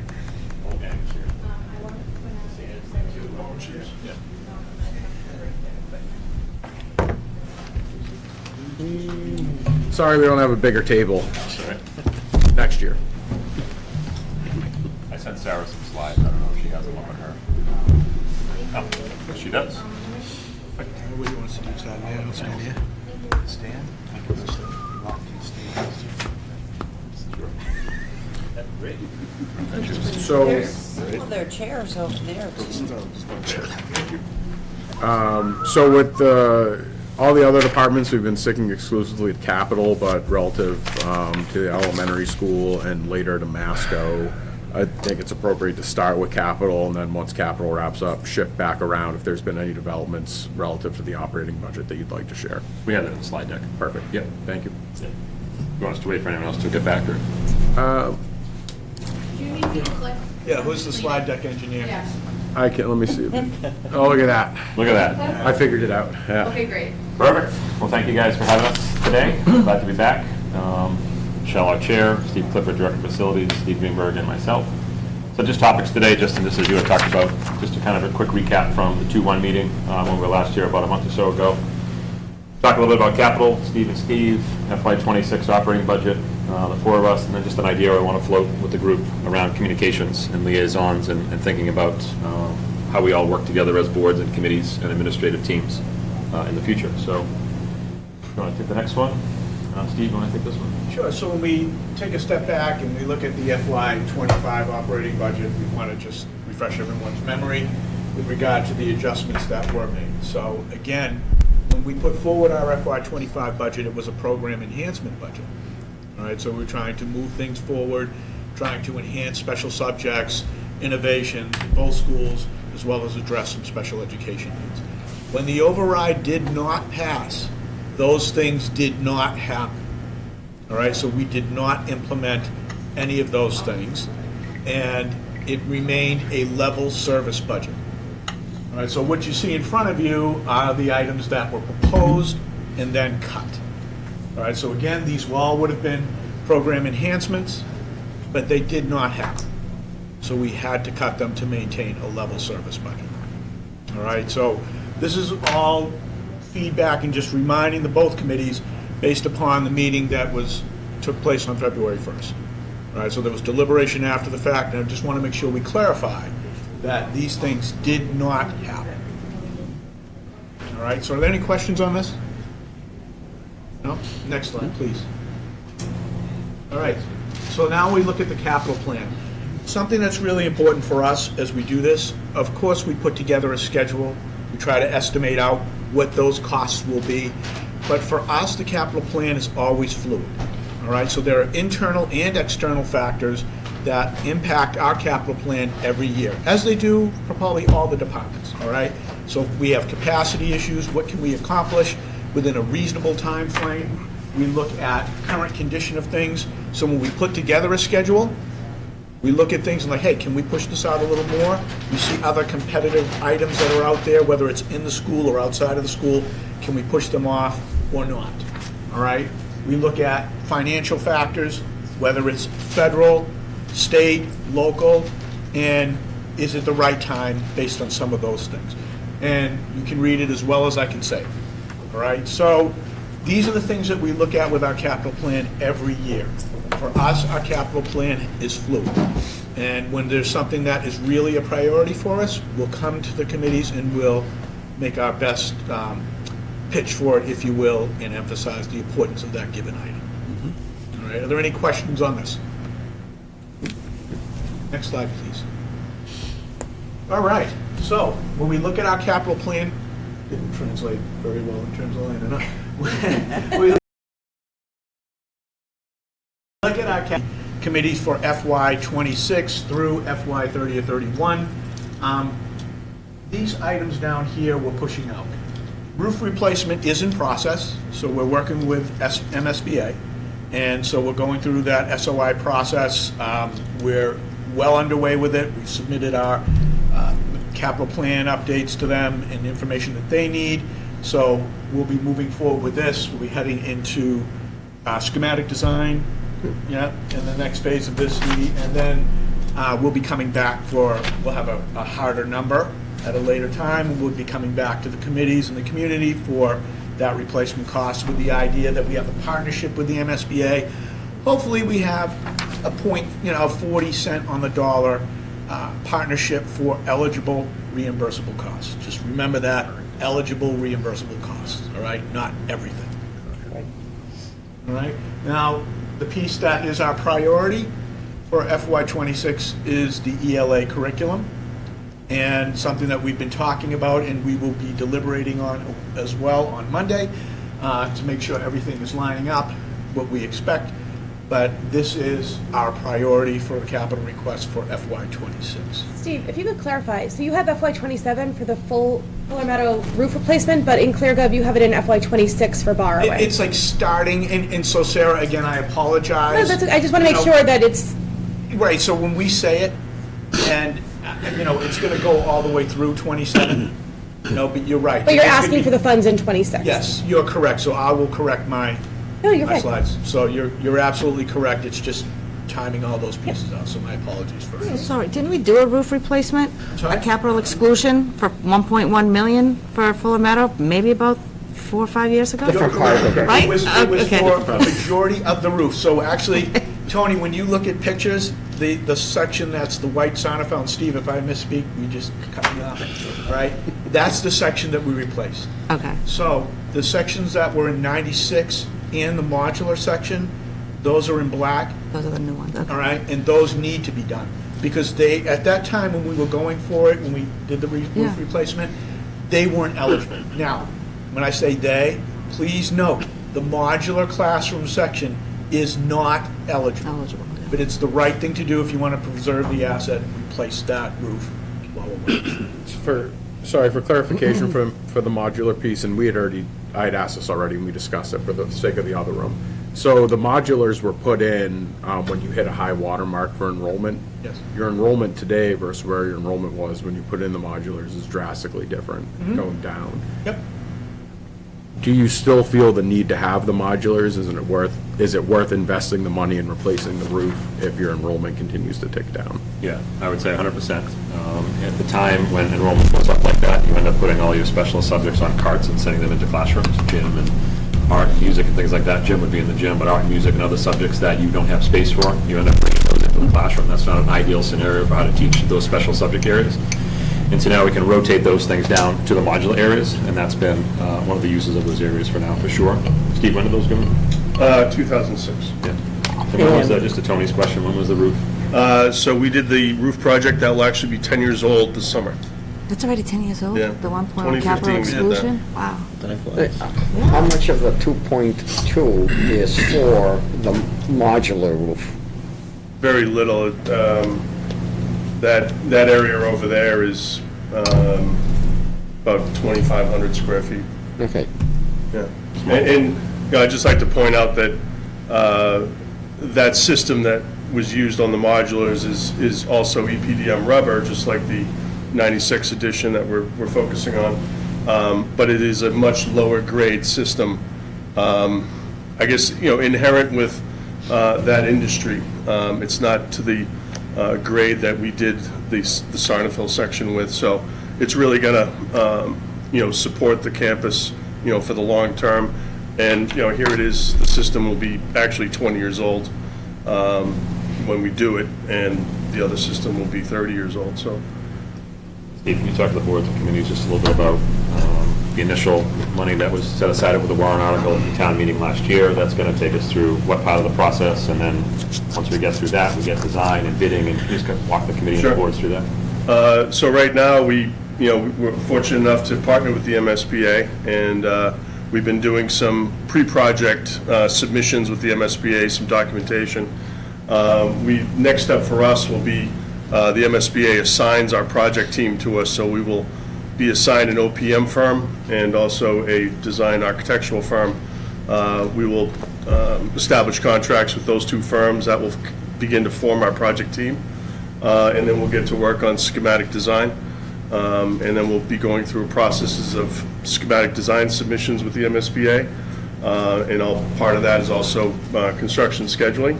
And, it's our hope to be able to pursue the actual construction in the summer of '26. Yeah, and the warrant article was designed to take us through bidding. Yes. So that when we go to town meeting for the construction itself, we have a higher number. That was the goal of the warrant article. And that 2.2 is an estimate. Yeah, it's an estimate. Yes. Of the total cost, not our share of the cost. Total cost Yeah. right now. We don't have Yeah, those specific numbers, understood. and of course, this is just, it puts it on the radar for everybody. And hopefully cost, as we said, 40 cents on the dollar will be a great partnership for sure. And I would also want to get it on the record as well, once again, to commend the administration and this group for being proactive in coordinating with the school building authority on that project. You all really checked the boxes at the right time, and you've been extraordinarily communicative. So thank you. Yeah, no, we appreciate that, and Steve has done a great job managing our buildings, and Steve managing the back end with all the, you know, the grant pieces and all the things that go along with the MSBA. I would say that one of the things we're really proud of across all three towns is the three towns really want to protect their assets. And we've seen that. We've had many MSBA projects in Berkshire, Middleton, and Topsfield over the years, and as we always say, we're not building a new school anytime soon. That's not in the cards, so let's protect the assets that we have, so we appreciate the team working on that as well, so thanks. And can you guys just clarify with MSBA, is it lump sum or is it reimbursed where you pay the full amount and then you get reimbursement? It's reimbursement, I'll call it real time. So what will happen is, if we're able to partnership with the MSBA, once we cross thresholds of $50,000, then we will submit a reimbursement claim to the MSBA. They go through a rigorous audit process of everything, look at allowable, non-allowable expenses, and then they reimburse the town. So I call it real time.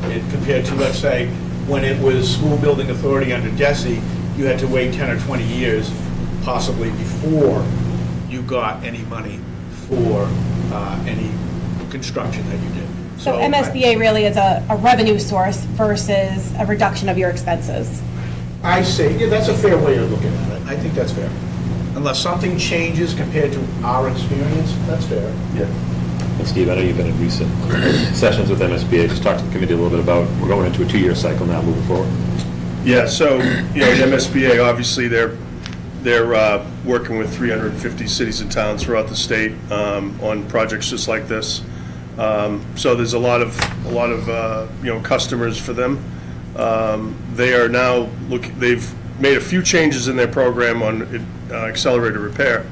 The two main changes is they're spreading their statement of interest cycle out. It used to be annually. They would take basically applications for projects, roofs, windows, boilers, and now they are stretching that out. So they had a submission this spring, and then they will go to a 2-year cycle. The other big change is they've also stretched the threshold of age of these systems. I'll give you an example. When we did the majority of the roof, or the Sarnafil section of the roof in 2015, the threshold back then for roofs was 20 years old. Why we didn't do the entire campus? The back section was 19 years old at the time of application. And they drew a line and said, sorry, you're a year shy. So that was left off, and now that threshold has become 25 years. So we'll be, you know, we're looking at, you know, basically putting a 30-year system on the building that will, you know, solidify the building for the long term.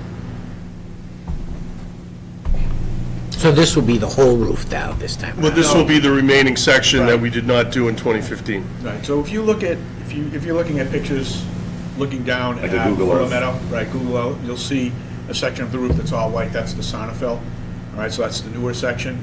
The areas that are in black, those are the areas that will get replaced. So if we did that in 2015, and we do this stuff now this year, does that mean that in 25 years, we'll do that first section and then have to wait to do 5 more You're in years? a staggered replacement schedule unless the MSBA town changes stands, it. or the town stands alone and says, we're doing it all at once.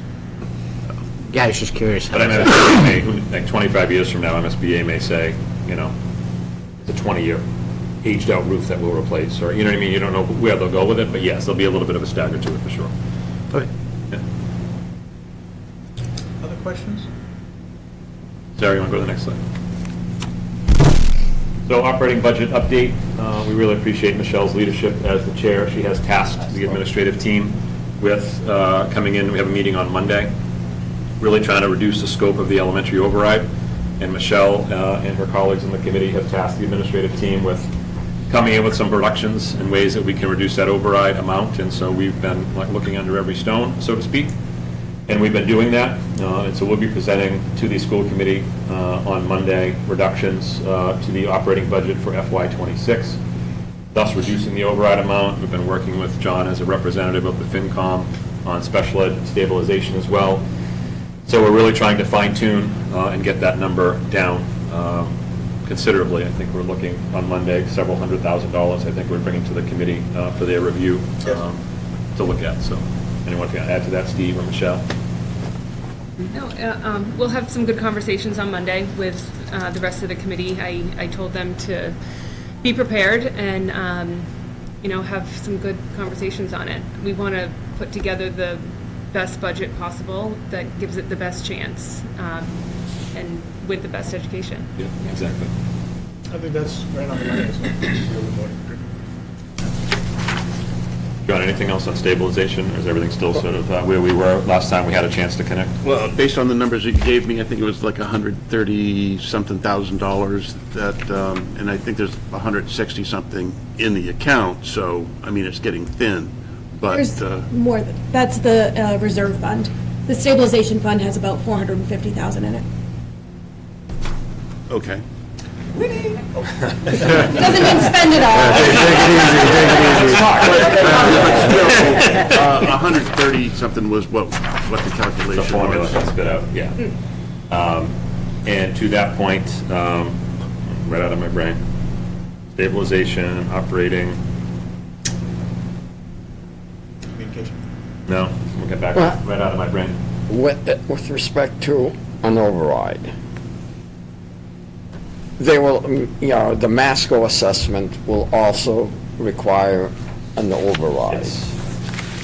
Think about whether or not you would want to appear as one education override as to an elementary override and a Masco. I'm going to raise the same issue with Masco when they're here.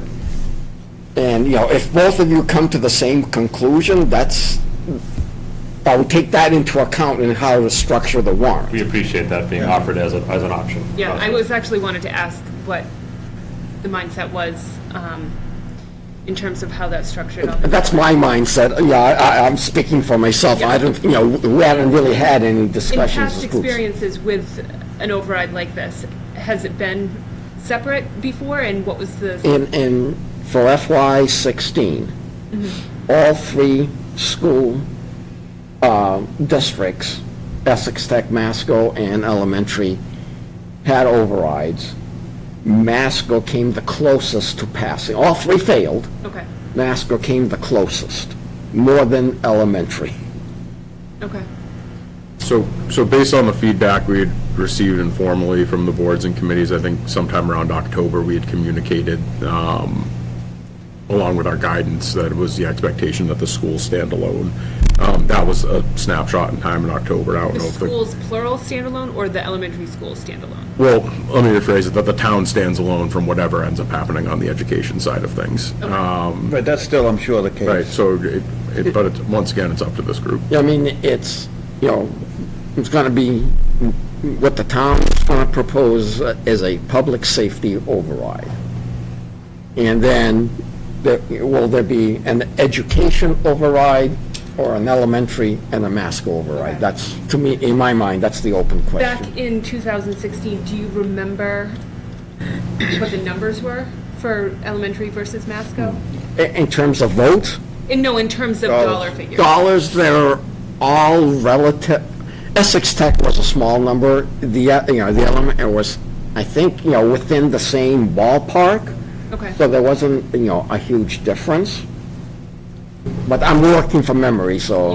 Yeah. I should have a chart on it. Let me take a look. Thank you. I remembered what I was going to say earlier. So just on Monday, at the school committee meeting, the school committee has no authority over the stabilization or the stabilization fund, but one of the things we'll put in front of them is just a vote in support of using stabilization money at the school committee meeting on Monday. So they can't vote it, obviously, but just hearing the school committee's feedback on that as well. So that'll be one of the things we talked about. And quick question, what is the difference between the stabilization and the reserve fund? So the reserve fund is to be used within a single year. It needs authorization from the select board and the school committee for like a mid-year emergency, it's like a true reserve fund like the finance committee has, where if, there's a new student comes in that you had not budgeted for, that you cannot maintain within your budget, you can use the reserve fund with those two authorizations to help offset your budget. Okay. We've not had to use it here in Middleton. We funded it early, and then it earns interest every year. So that's like the 156, I think we have, is in that fund. But then the stabilization fund is a true general stabilization fund that needs a 2/3 vote to be spent at town meeting. And the stabilization is the one with the 400,000? Yes. Okay. Yep.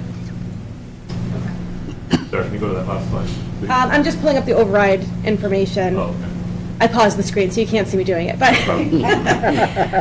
the last couple school overrides, elementary school for 2016 was 284,333, Masco was 287,939, and Essex Tech was 118,682, and all three failed. Did Masco pass in the other two towns? Yes. They did, yes. So So we were still on the hook for both that and I believe the Essex Tech as well.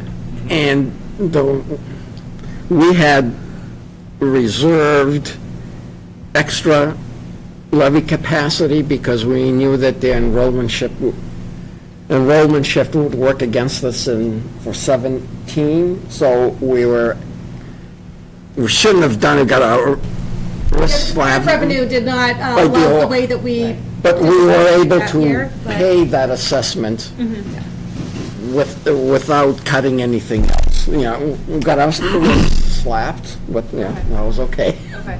And then 2017, did an override for the elementary school pass in that year? 2017, there was an override that was done. It was 690,000 in total. It had elementary school, public safety, recreation, public works, and then benefit funding, because it was personnel that was being cut as part of it, and that did pass. And that's what we tried last year. Same model, and that failed, so now we're trying that kind of the separate. Got it. Thank you. You're welcome. That's actually a good lead into the last slide. Sarah, second to do her magic. So, to the point that Costa just made, again, and Steve talked about this, we watched the deliberation on the February 1 meeting, after the meeting had ended. And some of the feedback was, around communication, like, geez, we hadn't heard what happened with the override last time around, and so on and so forth. And Steve addressed that, the override didn't pass last year, we cut the budget, there was nothing, anything different than that. But last year was the first time we've had an override since 2017. And so there really never would have been an opportunity for the boards to come together and talk and have all these conversations around what happened, what didn't happen, and so on and so forth. And so what we want to propose as a school department is making sure that we stay connected. Budget season for the school department is intense across 3 towns, right? We're working with 3 select boards, 3 FinComs, 3 town halls. And it's important that we maintain and have those communications. That is a key part of how we function and how we operate. We have liaison model. Michelle is like the designated liaison to the FinCom. And I was talking to Justin a little bit earlier this week about, I don't know if Select Board and FinCom has a school committee liaison, but I wanted to just float it as an idea that if the Select Board and the FinCom had a school committee liaison, and we had a FinCom and Select Board liaison, and those groups got together just 2 or 3 times a year, we all get together during budget season, and it's like this intense 6 months process, where there's other 6 months in the year that, we can continue to have ongoing conversation and feedback. So certainly not something anyone needs to answer now, but I propose it to the boards and committees as an idea where we have always had different liaisons on the school committee. Michelle serves as the FinCom liaison, but just the thought that hit me, I was driving home one day, I'm like, we have to make sure we stay connected because we're always going 100 miles an hour, every single one of us, and we gather in this group, 2 Saturdays a year when we have all these conversations, and then all these things happen in the middle, and it's the most important part of any relationship, regardless who it is in your life. So in this part of our life, you guys are a big part of it. And so I just wanted to throw that out there as an option that, the liaisons can pick how many times they want to meet. 3 just popped in my head. But I don't know if there's any initial feedback on it, but Speaking for the FinCom, we had George as our liaison, and George left. I never brought it up because I didn't see the need, but we can bring it up at our next meeting. Thank you very much. No, we'll definitely find somebody. Great. I think it's a good idea. Who's not here right now? Michelle and Brian. Done. But, thank you for the feedback. Yeah. And if the school committee goes along with things that you have worked out, what size of override are you looking at? Not there yet. Yeah, I don't- We're working at Costco. We don't have, it wouldn't be fair to try to estimate it, but we're working on it. We really are. We'll get to that as soon as we can. We want to go, we're big on process, and we want to make sure we have the conversation with the school committee first, and that'll be Monday. And, you know, I'll communicate with Town Hall and Justin and Sarah, and we stay connected, and we'll absolutely get that number as soon as we can get it to you. Yep. We appreciate the question, though. So, I do have three questions on Mr. Cresta's behalf. He had to leave, unfortunately, so I'm gonna soften the edges on these. But it's coming through me, so my apologies. There's some hesitancy to support an override this year that wasn't articulated, planned for, or needed last year. And so in developing the ask, just try to be mindful of that element. I don't really need a response to that. What's but- the question? So whatever you're asking for this year, if it's something new, why wasn't there more runway on anticipating that need? Why just- wasn't it brought up last year? Yes. Well, last year, if you're talking about 25, last year, and from the very beginning, when we did the budget process, so look at your records, look at your videos, we always said this was an enhancement budget, that we were trying to expand the enrichment portion of it, the special subjects. That was the whole purpose of the budget from the beginning of the process in October, all the way through deliberations, through May. So that was absolutely communicated. No, for this so whatever you're going to, FY which, 26. I mean, I don't even know what it's going to be yet. I don't think anybody in the But room for knows. FY what- '26, Yeah. from the very beginning of that, because we knew when that enhancement piece failed, and we looked at what was coming down the pipe, all right, as far as the issues with public safety, health insurance. Now, health insurance we weren't aware of at the time, but at 10%, okay? Special education, just for us. These things we did not expect, all right? That can happen, all right? You can have someone move in the middle of a year, all right?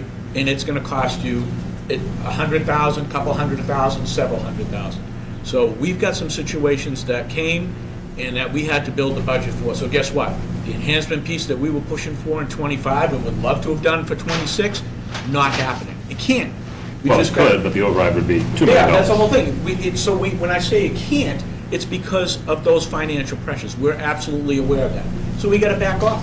So now, it's like, let's try to keep this level service. That is what that's the whole purpose of this FY '26 budget. When I say level service, we have an increase in ELL need. So that means we've asked for an additional .4 ELL teacher, right, ELL, make sure my acronyms right. So that we maintain that level of service. We have more ELL needs and more students. I think what Steve is referencing as well, three things that we would not have been able to predict going into this budget cycle. Insurance doubling, right? We were carrying 10, it's a 20. I don't think anybody could have predicted, 17 here, but it's 20 in Boxford, doubling. The special ed costs increasing as much as they did.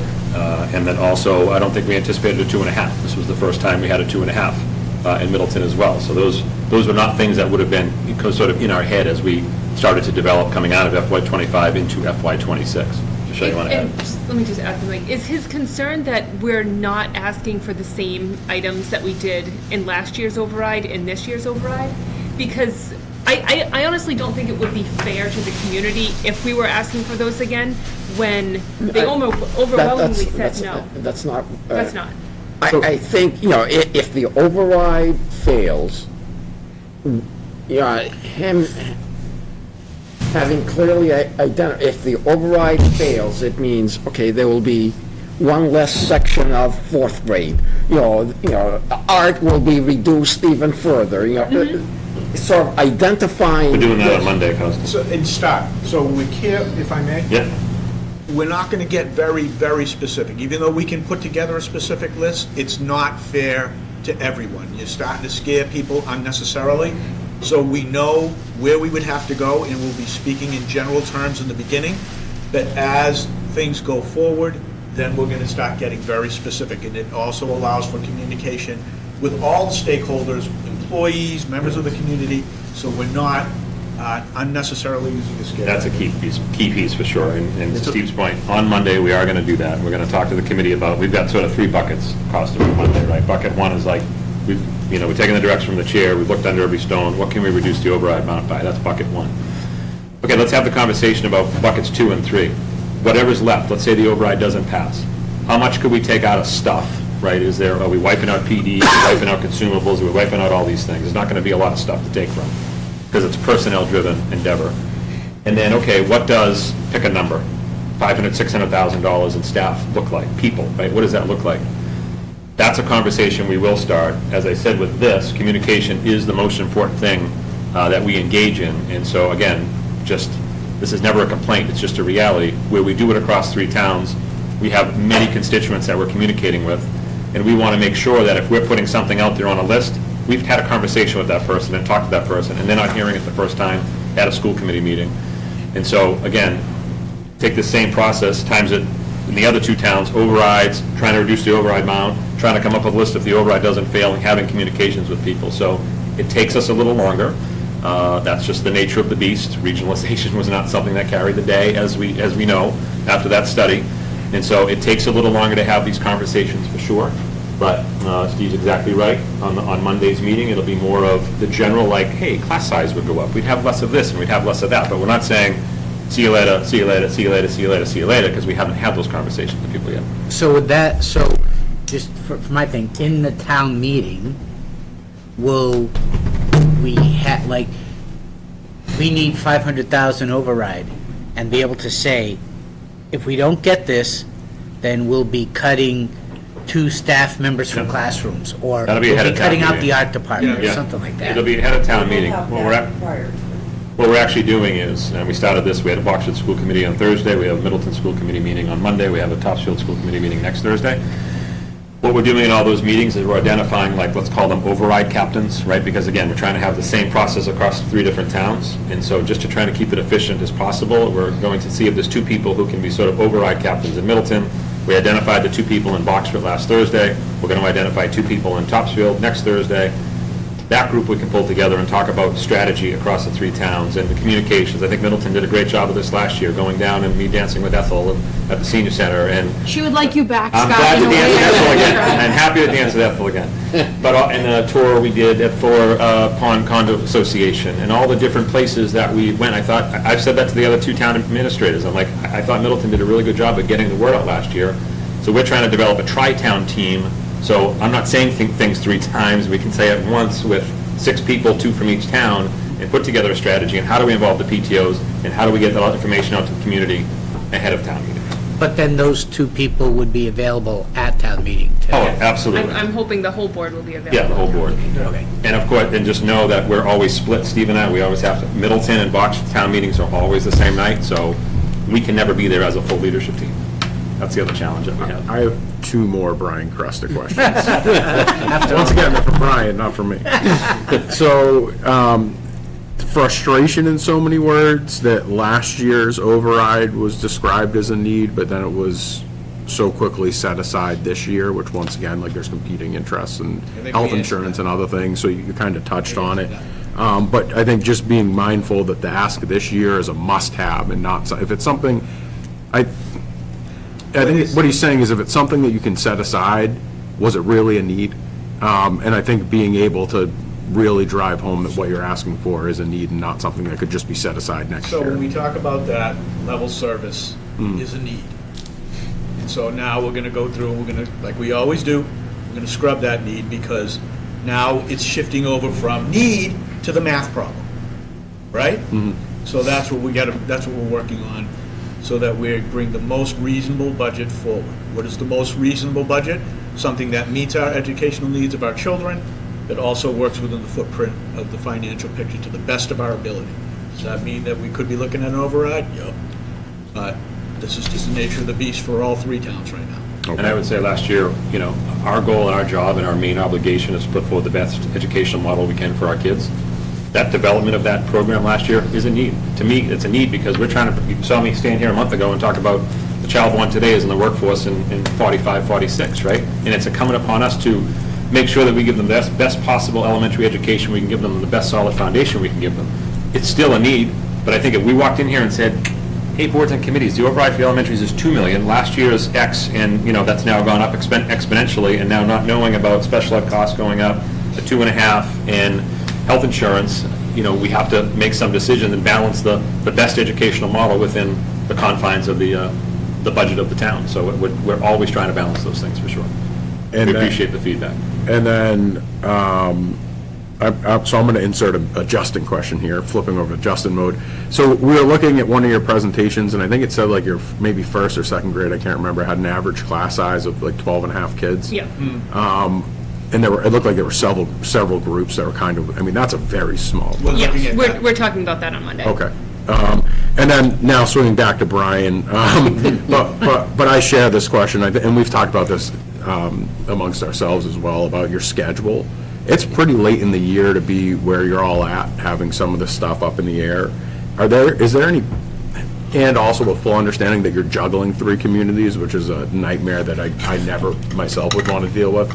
Is there any way that we can move this process up? 'Cause it's late in the game to have that many large, like, big number questions still not discussed among the school committee. Is there an obstacle that keeps you from doing that, or could you speak to it? It's the inefficiency of the Tri-Town School Union. It's, we looked at regionalization at the elementary level. I think that was one of the things that would have been, you know, there were positives to it, and there were things that were identified as negatives to it, and I fully understand those negatives, right? A positive would have been, we would have been much earlier on all these things.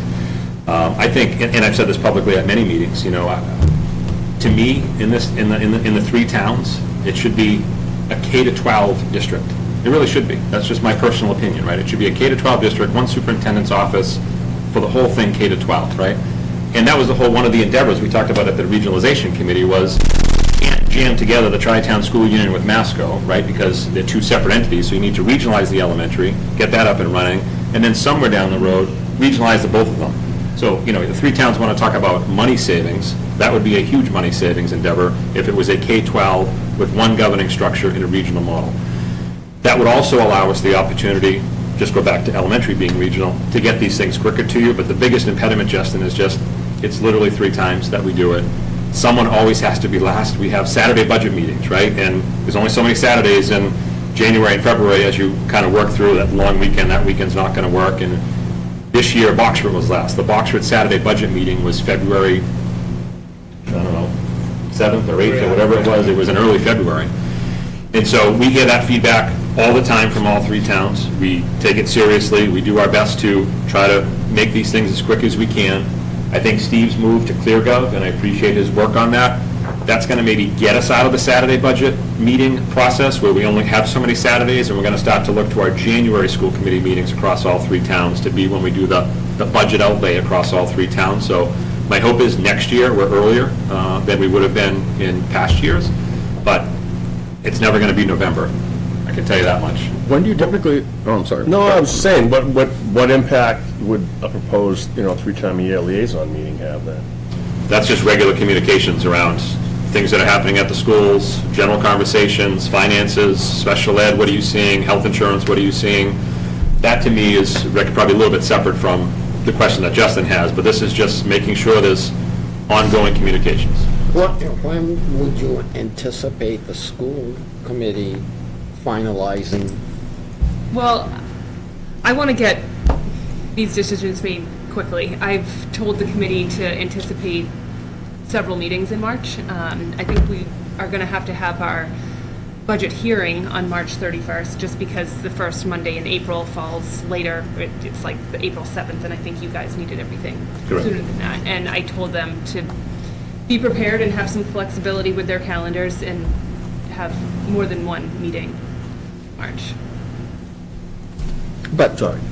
I don't have an exact date. I hope to have numbers for you Monday night after our meeting. Okay. And if we want to get that number down more, then we may have to have another meeting after that. So, your budget hearing, do you really change anything? It's At that- voted, you have to formalize.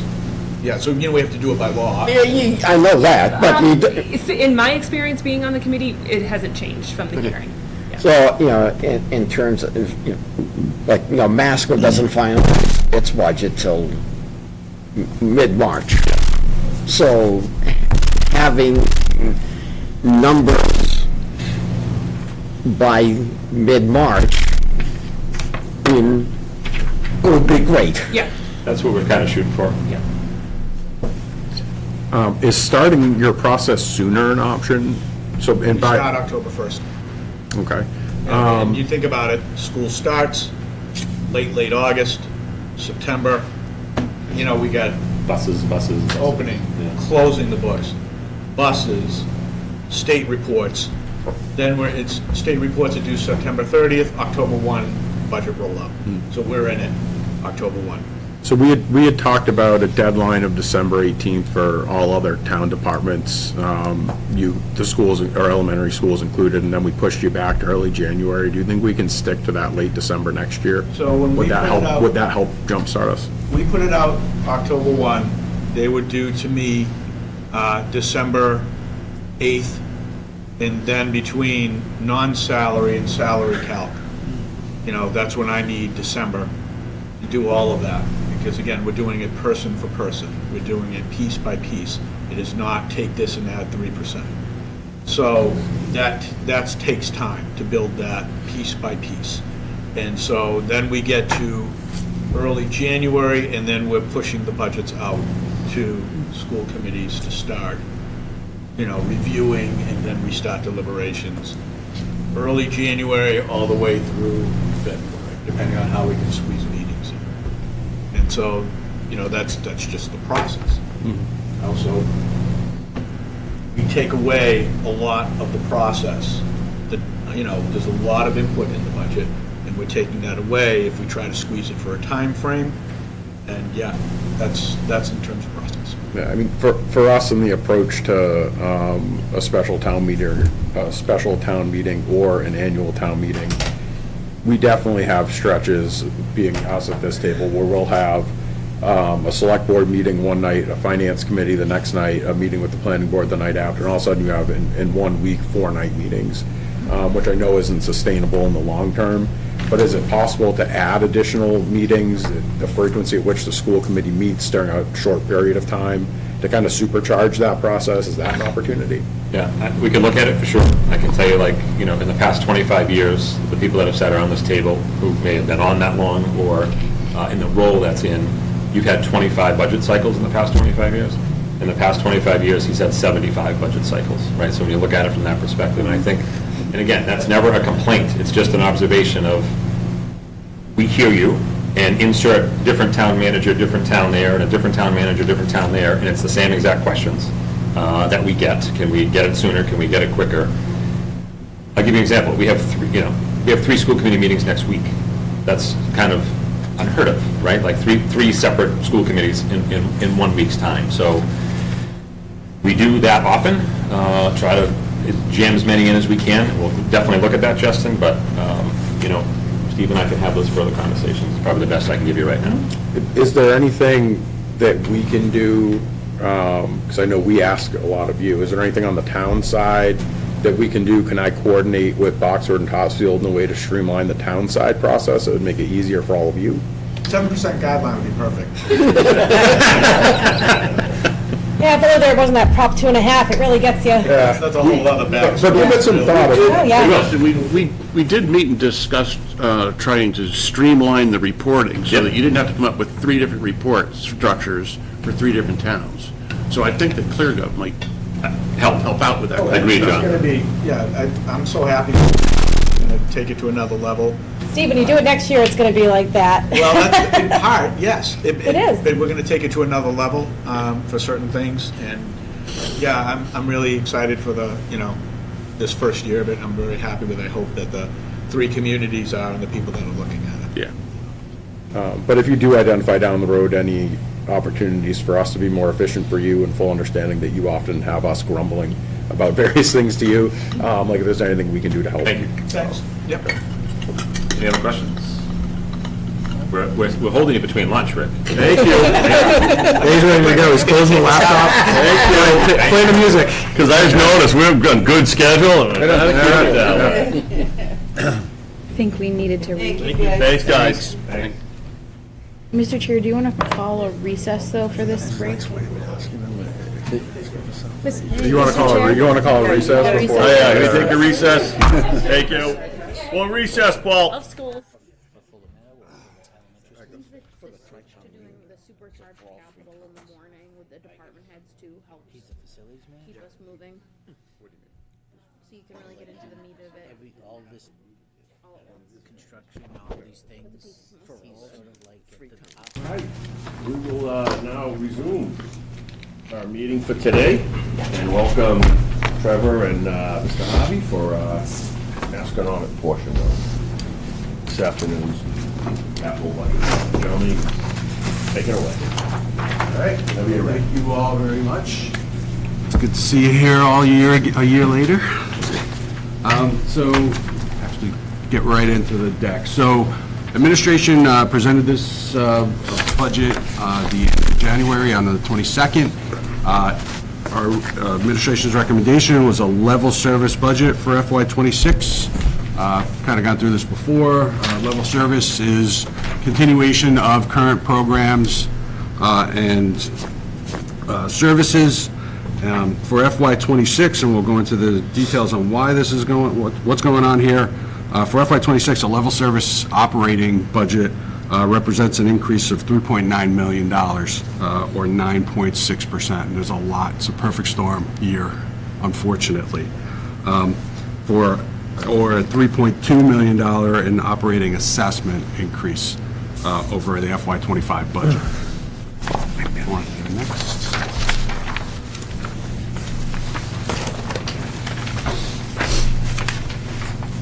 We look at our total expenditures budget. This is how our process is that we go through to get to our assessment numbers. As you see, the general operating expenses, a red arrow up at the top after our offsets of, I just mentioned, $3.9 million, or 9.6%.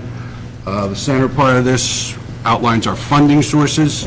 We're using it's the state aid numbers from the cherry sheet from House 1. I'm sure it's going to change, it always does, but that's what we have to start with. So again, Chapter 70, the minimum number is what we're getting for this year. We are one of those, I think, over 200 districts in Massachusetts that are considered hold harmless districts. So we get the minimum of $30 per pupil. Our transportation reimbursement, again, comes from the cherry sheet, and then also the charter school tuition. And local receipts, the number that usually is most dependent and changes is that excess and deficiency number. Our certified excess and deficiency was $2.3 million for this year, or based on last year's budgets.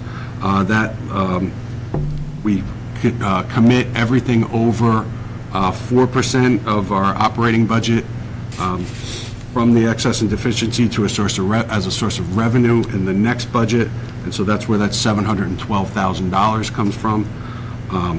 The state law is actually 5%, but school committee has a more conservative number at 4%. So, given that the forecast was for this year to be basically break even. Correct. And that interest rates could considerably be lower a year from now. We're looking at like a $750,000 less in revenue for next year. Right. And that compounds issues. Yep. Because next year, you'll be asking for the capital override, a debt exclusion override.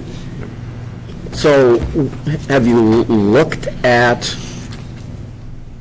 what the implications are on debt assessment, on community assessment for FY '27, because it will be, I think, advantageous for all four entities if there are no operating overrides at the same time. And if we have some idea as to what that could be, maybe there's actions that all four entities can take for FY '26 that would minimize that operating overrides in FY '27 and be helpful to all entities.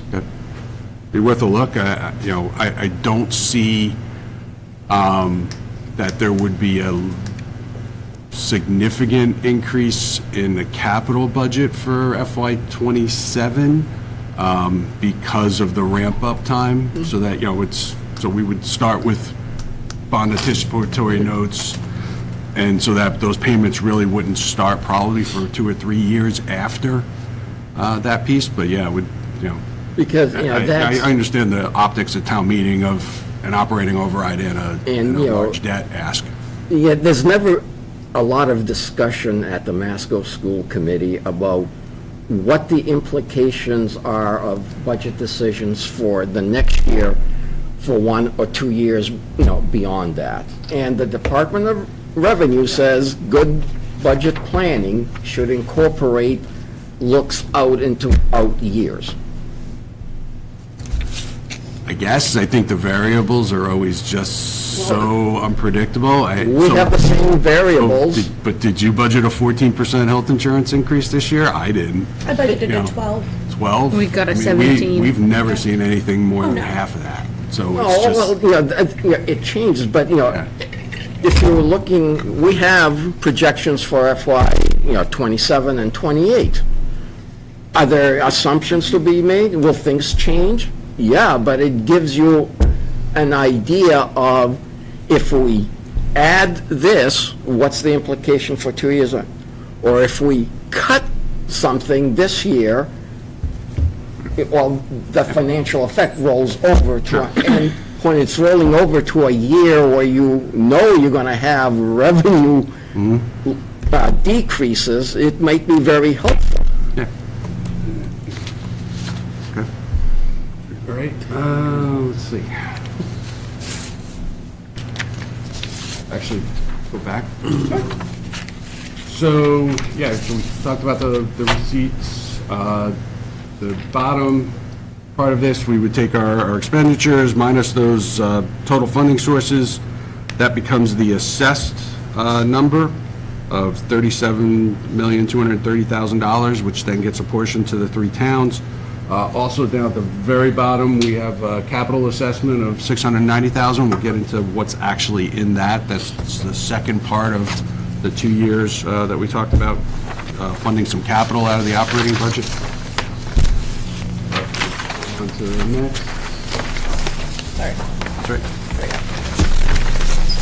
So here's how then our assessments are put into the assessment distribution formula.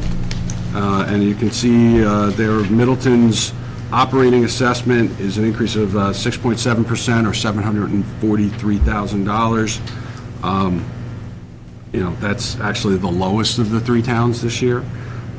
Topsfield is really taking it hard of all of them.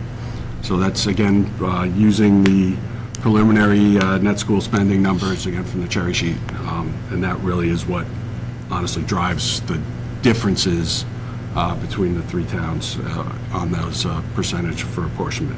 We're using a 5-year rolling average now for student enrollment, which was supposed to smooth out some of the bumps, but it really comes down to that Chapter 70 formula is what is driving the changes here.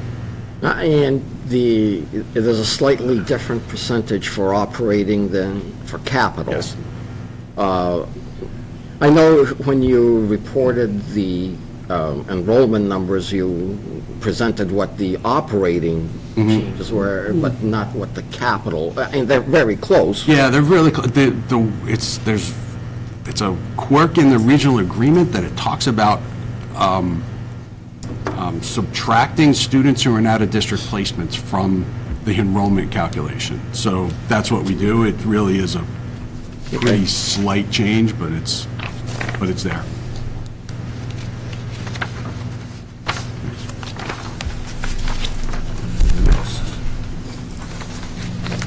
So as we look at, again, what's driving these increases, you can see those first three lines are some of the larger increases, our salaries, out-of-district tuition, insurance benefits, which calls health insurance, and then if you skip down a couple of more lines to special education transportation, those are the real big drivers.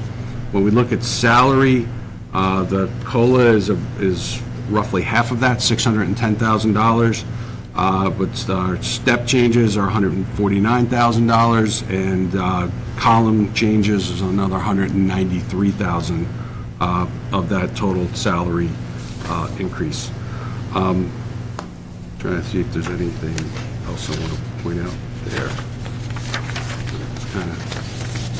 This kind of again breaks it down.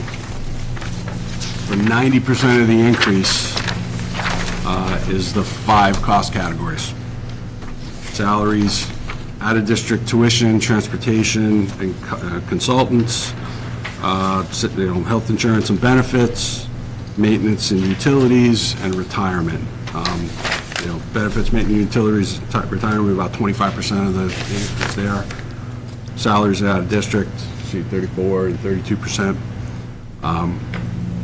So it's sort of the perfect storm in these 3 sort of categories of salaries, special education, and then maintenance and utilities are really the drivers here.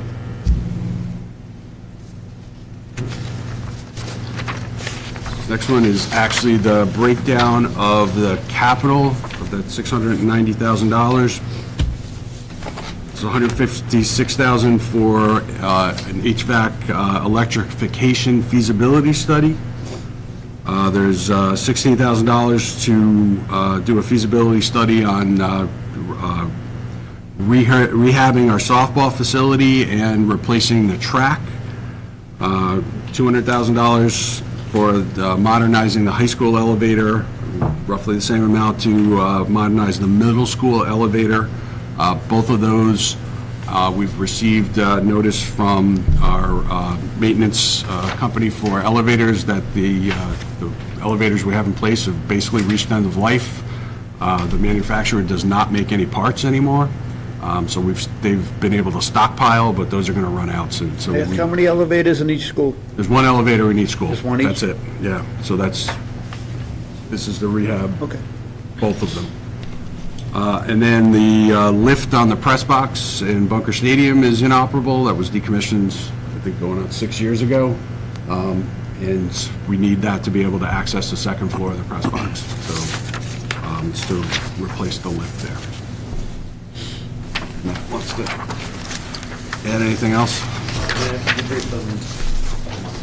Okay. So this is the last piece, it's our budget process. The school committee is holding our next meeting on the 5th, and that's also the public hearing. We'll start the meeting, and I know, talked with Justin and the other town administrators, we've got to also have an agenda item for representatives from the select boards and the finance committees. We're hoping one from each, just for space. I don't have as big a table as this. So just to, have you have an opportunity to talk to the school committee about where things stand in town finances and get your reactions to what we're looking at here. We looked at, $1 million worth of reductions in the last meeting. All of it's hard. As we looked at that, those categories, and it's actually, I don't have a slide for it, but that's this other one page that I just gave out. $2.3 million of what we're talking about is basically fixed. We don't have choices on, paying out of district tuitions or our health and dental benefits or our transportation contracts or any of those other things on that top part of that list, which then leaves us really salaries and personnel are the only places we have left to go. to really see how we can bring this number down. So, and those are all, those are reductions in services, which people, our families do not want to see. So that's, the dance that we're doing right now to figure this out. In FY '13, you had 2,087 students. This year, 1,498. So that's 590 less. But the staffing of the district is the same, or a tick higher. And, students per professional staff have dropped during that time from 13.4 to 10.3. Even though you've reduced professional staff some, and district staff has increased by 11. So can you cut professional staff more and still have a better ratio of students to professional staff than you had in 13? I don't know what it was in 13, Casa. So 13.4. what I know, when you really actually drill down into those numbers, as far as regular education teaching staff, we've reduced over 23, just about 23 positions. Where the positions have come up is on the special education student services side. We're up 13 there. So, and most of those are calculated as district-wide positions. I'm looking at the budget presentation from last week, March 5th. There's a 10-year staffing summary put in that where we actually, because I had that question, it's like, what's going on here with our staffing? And as I said, when we actually really broke it out, it comes down to 23. Am I in the wrong one? March 5th. Is it the details or the presentation? It's the March 5th presentation. Presentation or the details? Presentation. Well, it's the FY second 26. presentation down, the 225. I'm on page 21. I'm on 225. Yeah, that one, I think, because if you go all the way down, Is it in here? I'm looking at this, I'm looking at this here, this Page pink thing 21. that says. That's the reduction that we were looking at that we talked about on the 5th.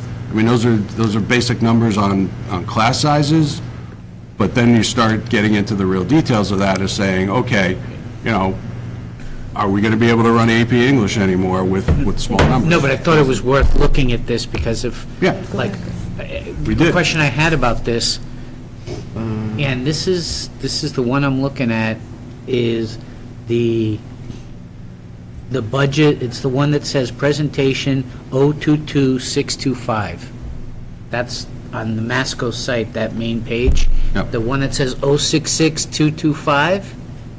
No, is it right? 022625. Yeah, 022625. There's another one that's not up there yet. But I'm looking at that one, it's up there? Actually, if you go public meetings. Because I think it's worth looking at that. It's not there. It's not up yet. It's not up yet. I know I've seen your 10-year, Actually, go. it's on page 20 here. Actually, go back, you're in the FY 20. No, it's Sarah, 25, that's right. This is what I was looking at, this big sheet that has like, Right, but he's pointing me to the 20, okay. The March The 5th, March 5th on March meeting. 5th, we actually did some digging into this historic, we went back to FY 16, there were 136 general education staff then, and we're down to 113 now, so it's down 23. I looked at your professional staff in that category, and that's art, business and computers, English, foreign language, guidance, wellness, special ed, library, health. We took another run at that table in a different slice, honestly, because I didn't think that was necessarily telling the story, the whole story. But comparing that list in 13 to 25, it dropped from 155.4 to 145.2. And if you divide the enrollment by 155 and 145, you get students per professional staff of 13.4 in 13, 10.3 in 25. Right. That's a big drop. Yeah. And I'm saying, is it, and I know we're providing good education in 13. So is the education now better than 13? I think the needs of the students are different. That's what I was kind of talking about here, is that we have actually decreased the general education staff. But in that and added number- special educators. In that number, there were special ed 20.5 to 20, and in 25, 23. There, you know, then you have paras as a different category, you know, that, you know, dropped, were, you know, the general, the regular paras dropped, but the special ed paras dropped. Special ed paras are up 6.5. Yeah, but I'm not talking about that. I'm just looking at the, and then, you know, in the district-wide, there's, you know, student services, another instruction that might be sped-related. Again, I'm not looking at that. I'm just looking at I know what you're doing. Yeah, you're just looking at a student-to-teacher ratio, absolutely. of people that are identified by the district as professional staff. Right. And what I'm saying is, it's more to it than that, is the professional staff on the regular education side has decreased 23 heads from FY16. The special education student services side has increased 13, and that same, over that from 16 to 20, to the 26 budget. But So- that increase isn't just in the professional, That's all of the student services positions. That includes student services positions, special education teachers, and program coordinators, it's guidance, it's health services, it's nursing services, it's special education paras. That goes up, it's gone up from 74 to 87 positions. Those are so the growth is not in those people who are standing in front of the kids in classrooms every day. It's in those special needs services that we need to provide. That's the story here, is that, and if you talk to any of my colleagues on the North Shore, that's the issue. Our special education costs are outpacing, and we're cannibalizing ourselves at the, you know, expense of regular education instruction. how many IEP 504 20% of our student population. in 25? Yes. 20% of 1,500, that's 300. Right. In FY13, there were 291 such people. So the percentage has increased because numbers- the population has dropped. Right. But the raw number of IEP 504s is relatively the same. Right. So shouldn't they be relatively the same? The needs are different. Right, you know, we've gone from 42 students in out-of-district placements to 70. All right. That's a driver. You know, and as we look at that piece, of those 69 students, 20 of them, or, I'm sorry, 42 of them never set foot in Masco. You know, these are things that are completely out of our hands. Those, we got to pay for. And that, But you don't need staff in the building to be not only staff taking care of. in the building, but that's driving the budget. Correct. And we're just showing how the needs of these students have Yeah, changed. and the point I'm trying to make is that has the size of the organization dealing with students in the building, is it right-sized to the number of students? Because students have dropped 28%. Are you talking special ed or just in general? All the enrollment of the 3 towns. We had a presentation at our last meeting that clearly showed if we were to make these reductions, what effect it would have on our class sizes. Is that what I was That's looking what at? you were looking at. Red things there? Yeah. So, just so that I can understand, right, like the conversation back and forth, just to be clear. Students who are just in the regular education and the number of teachers that support that body of students hasn't varied dramatically. No, it's gone down 23. You mean we have 23 less teachers? Mm-hmm. Okay, so, but there's this huge cost increase, and so what you're saying is, just to make sure, it's the special education requirements, which we have to do, Right. is skyrocketed. Yes. So, we have to do that, right? I mean, Right. that's mandatory? By law. Yeah, so what I'm thinking, and this is back to this thing, right? I go back, I mean, I know you present this, but again, going back to a town meeting, if, you know, we don't have an override, all right? So this is where the main increase is, special education, and here are the numbers, right?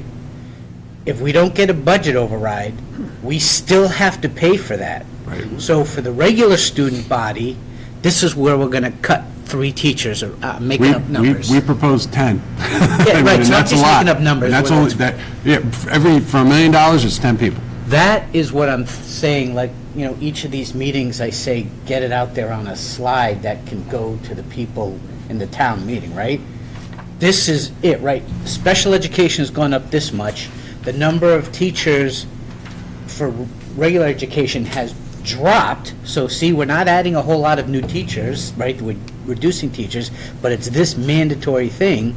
And if we don't get an override to cover this mandatory increase, then you know how we've lost, or we've dropped 20 teachers for regular education? We're gonna have to drop another 10 because we have to maintain. So that's the kind of relative thing that. And that was the presentation we saw. If I could add to that, and I don't want to Town meeting, speak for the folks in Topsfield, but part of the conversation they're having is about what they can afford in budget right now without an override. And so, well, I appreciate the exercise of the million cut or 10 employees. The actual number to get to where Topsfield is about 2.5 million. Right, talking perspective here. Which if you're, it's not a one-for-one, but like easily would translate to about 25 employees is the true cut you would have to make to be within budget for the town of Topsfield.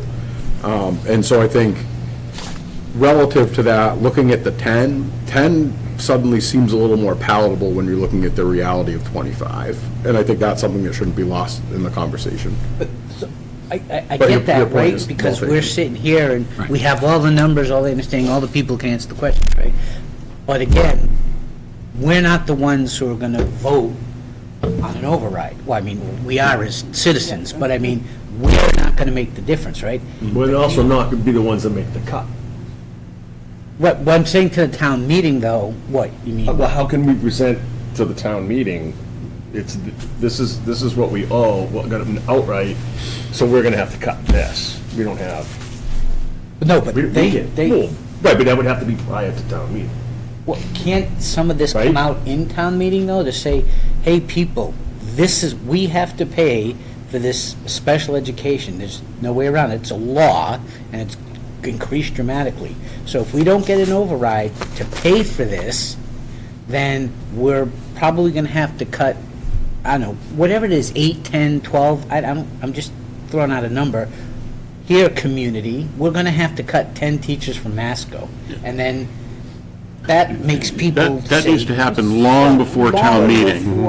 And you just said it, we would have to say probably, might, you know, not the way you wanna be presenting it. at I think town the meeting. point is just, we have these mandatory costs that, one, are mandatory, but two, we want to, every student deserves the opportunity to receive an adequate education. But the cuts aren't going to come out of that area. bucket, is what you're saying. No, that's Yeah. exactly what, like I said, I'm making up the numbers, I don't know if it's 10 or 15 or 20. You don't have to reinvent the wheel, because they did it right there on the Need to do that. presentation tonight. Right. Well, you know what, I thought that, you know, what clued me is I was just looking at the Masco thing. These red things that have like, that, you know, this thing, I looked at that and I was like, oh, that gives me kind of an idea of what the practical impact is. It's like the last page of this. It's the last page of this? Yeah, is what I was talking about. Right. So that's the 10-year summary I was referring to, so you can see we broke it out, because that's what we, was looking at this and saying, yeah, but we haven't really added, teachers in front of kids in classrooms. We just definitely not. So that's the 23 over general education is a reduction. But on the student services side, we've added 13. I get that we need to do this, communicate this more ahead of the town meeting, and so, okay, that's a good point. But, I mean, getting, like, somebody looks at that and they're going like, oh, Jesus, all these numbers, I'm gonna move on. Getting something that says, Clear and concise. clear and concise, our special education budget has gone up like this, we need an override, we have to pay for this, and if we don't get an override, we're gonna cut 8 to 10 teachers from regular education. Or whatever it is. We need to be careful that we're not blaming the special education Right. students. That is- I understand, and Yeah. that's why I said, I Right, and understand, and that's why I that's not said. that's not the point, I don't agree. know how I that's don't why want to get said up I in town don't meeting know. and throw the special No, education and people that's, under the and that's not bus. it, and it's Trevor's point, all students deserve an appropriate education. Right. Absolutely. But that's not, I mean, But the that was cost why I was saying I drivers don't know. are really out of whack. I'll blame the Commonwealth has not done its job in actually assisting districts in this. When one student can cost you over $100,000 for an out-of-district placement, that's just not something the towns are ever going to be able to sustain. It's just not, And I understand we 100,000 plus. don't want to do that. That was when I first started saying, I don't know how we do this, but there's a balance between, we don't want to throw special education on the bus with, well, if we don't point out where the increase in budget is, people are just going to assume we want to add a lot of teachers, or we haven't cut teachers. They won't know. There has to be some balance between not throwing someone on the bus and pointing out, this is where a huge budget increase is, and for everybody to get a good education, we need to support that. But the practical matter is, because otherwise, if you don't put something out there, someone's going to say, why should I pay for this override? You keep saying, well, you're going to lose some of this stuff. Well, what is some of this stuff? Why? And, when it's not concrete. And I think that's more, you get more mileage on that, because, I don't want to say convincing town meeting's easy, but people that generally attend them, it kind of easier, they absorb that easier. The heavy lift is at the polls. So you gotta get that out, just with your, both, basically, and then get that out ahead of time, because you're not gonna win or lose a town meeting on an override. You lose it over, you're gonna win or lose that at the But polls. put it in simple sort of things, right? The fact of the matter is, the people who don't go to town meeting, right, already going to town meeting is a commitment. So generally, as we know, the people who don't go to town meeting are paying even less attention to all these spreadsheets and numbers and everything, right? But if they see, like, this concrete, what the impact is, and simple things that they can look at, it's the whole reason we have. I think once the magnitude of the overrides has been determined, then it would be, I think, incumbent on the administration and the school committee at Masconomet to say, all right, if it fails, this is what's the gonna impact. happen. I mean, it's Right. what you showed to We have earlier. a community. And the other, Sarah reminded me at this point too, not just at the polls post-town meeting, there's a lot of early voting that goes on these days, so those people are just, Right. no. No, this needs to be out long before town meeting. Agreed, but it's got to be out not with these spreadsheets that have 1,000 numbers You're on it. saying right. simplify their spreadsheets. Don't make it so complex that the average person has to take. Some people want the 15, 20, spreadsheets, 30 and some people want a minutes. picture. We let them speak. I was going to say, we have a community relations subcommittee that's been working just with, put it so they're working on it. Yeah. I was literally just laid out a plan to do everything that you were all just talking about. So we were, at our working meeting yesterday, we actually have simplified 2 different things. So slides to explain how we're going to kind of modernize Masco and kind of divide it up in an easy way to get out, like, soon, this week, to the voters. And we've been discussing the idea of something similar to that, like a statement, informational kind of statement to explain everything you just said. Why we have to pay for that large amount, what it's gonna look like, so that when you're getting to town meeting, everything is understood and explained to you. We actually have been throwing out some ideas, we've just ideas to get maybe even the possibility of a QR code to explain if it's possible. I don't know if it's possible, but when you get the booklet sent to you, explaining all the warrants for town meeting, that maybe there is a little code and you could scan it and it takes you to the Masco website. And we've designed a tab now on the homepage that will have everything simplified, not in finance detail, but in like layman's terms, easy visuals, so that if you don't pay attention to anything and you have no idea how to use a computer, you could figure out what it says, what it means, what are the field projects, what are the annual maintenance, future maintenance that we're planning to upkeep, and what are the costs and what are we looking at. So that, but the statement piece, to get the information out ahead of time, is exactly what we are literally doing as we speak, to hopefully get something out this week to explain why the cost is what it is and what would be the implications, so that you're not showing up to town meeting completely. So did you read my mind before you came? Yeah, as you were talking about. Do work. Further with the QR code.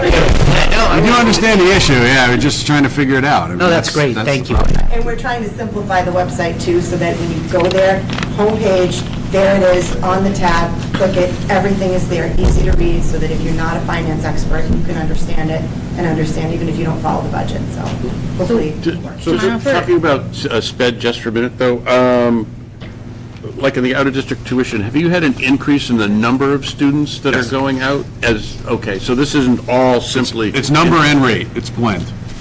Yeah, so what percentage is the student population going out gone up by? Just a couple of students or many students, you know? A lot. It's gone up, I'd have to go back and look. 5 years ago, it was in the 40s, and we're up to 70 now. In 13, it was 32, so. And it stayed relatively flat, just like the IEP 504 raw numbers for Right. 6 or The 7 number of years students, going yeah, forward. pretty similar. Yeah, I know in the elementary schools, completely different, you know, situation, of course. They work hard to keep students in district. And we do too. Yeah, so, I mean... The issue here is that, you know, that's what I was kind of saying was, of those 69 students, 42 never set foot in our school. So, but it's an interesting, 20 of them were placed out prior to coming to Masco, so elementaries. And then 22 of them do what we call a unilateral placement. And most of that happens in grades 6 to 7, where the parents, you know, it's something else we have to try and figure out, where parents, I think, are afraid of Big Bad Masco and decide that that's not the right place for their child, and they decide to put them into a private special education program, and then come to us with the bill. There's a mechanism for us to appeal. It's not very district friendly. It's called the Bureau of Special Education Appeals. They're pretty much set up to err on the side of families. If you work with the labor board, it's kind of the same situation. Maybe it's the Big Bad Masco, though, that they're afraid of. Yeah, and it's needs an to be interesting friendlier. thing. I I know, we're trying to do what we can to do outreach and get into the elementary schools. I know our Director of Student Services, Brad Denton, has been doing that, and we're meeting with the special education leaders in the schools. It's that big scary jump from grade 6 to, the unknown of grade 7. The problem with the Special Education Appeals Bureau, the biggest one, is they also can award attorney's fees. And so if you lose big. And so every time we have an out-of-district unilateral placement, we have to do this crazy calculus of saying, okay, what are the odds of winning? And if they're not really good, then we have to start talking about a settlement agreement.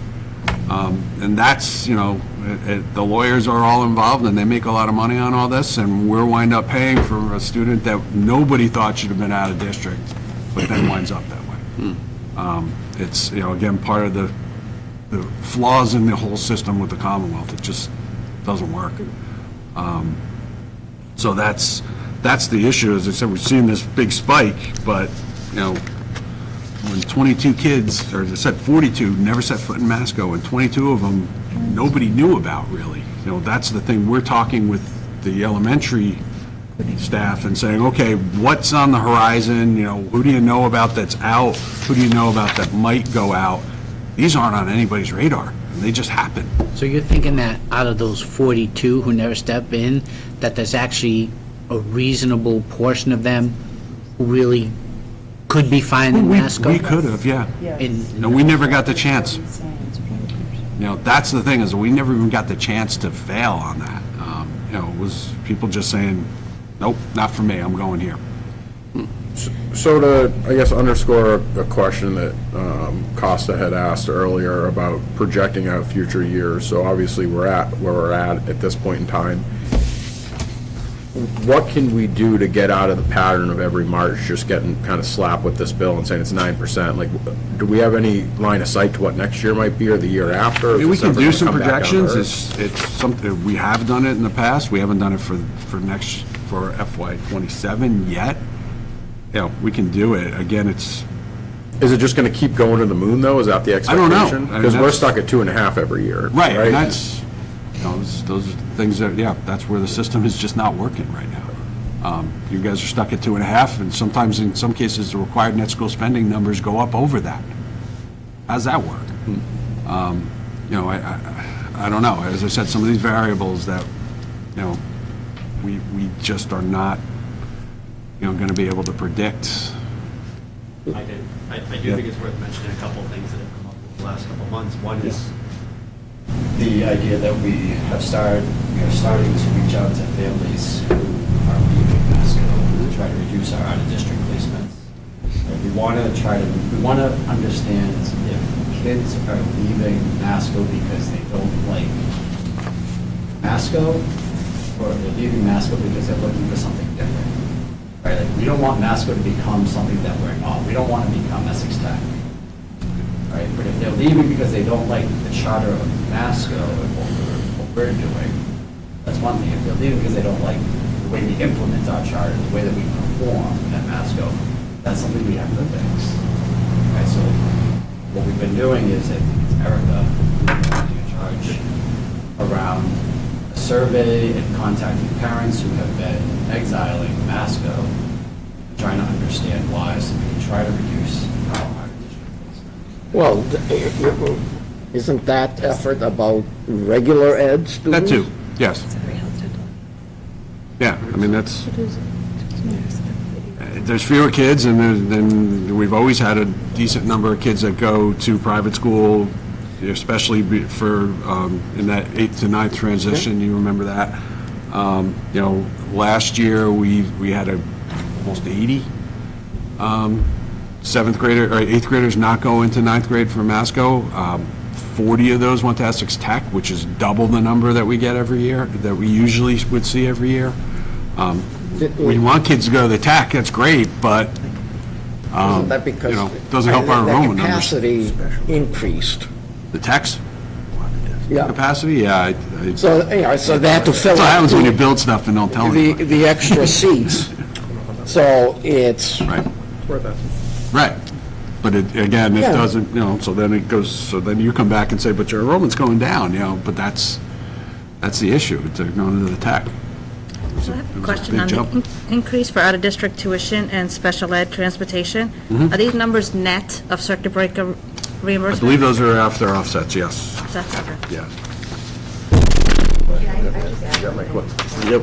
Yes. So as a special ed parent myself, and I know Lisa is as well, I will say that one of my biggest goals and hopes is to fix that huge void, because the reason there's such a large gap of kids that are not even coming into Masco is probably mostly fear. I know I have 2 children on the autism spectrum, and, and you're still figuring it out day to day. So building and fixing that void between elementary parents, like in kindergarten, nursery school, getting communication of the programs that we have at Masco into the minds and into the hands of parents in elementary school, like having a communication program or a connection between all 3 elementary schools, so that parents coming in that have severely special needs children or children with developmental delays already know in kindergarten what the programs are at Masco and if it will fit their child. There's definitely a void there, and that is only leading to that number going and going, because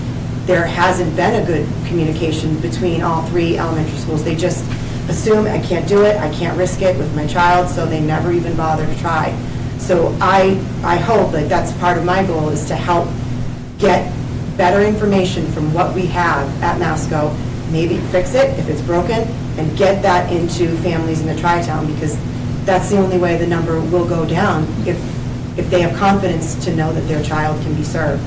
So I think, I mean, that's just one small piece of it, but hopefully we can do that. Thank you. So I also had conversations with Jackie at CPAC, and hoping to also reach out to those parents that are involved in CPAC, so they understand what Masco can provide. Because she said, as she said, again, my son is at Masco and is doing very well in their special ed services. So anything I can do to help bring even some of those families back in. And Jackie said that she'd be willing to help us talk with those families. You know, so we are trying. One little piece, but I definitely think that's a big part of that number being so big.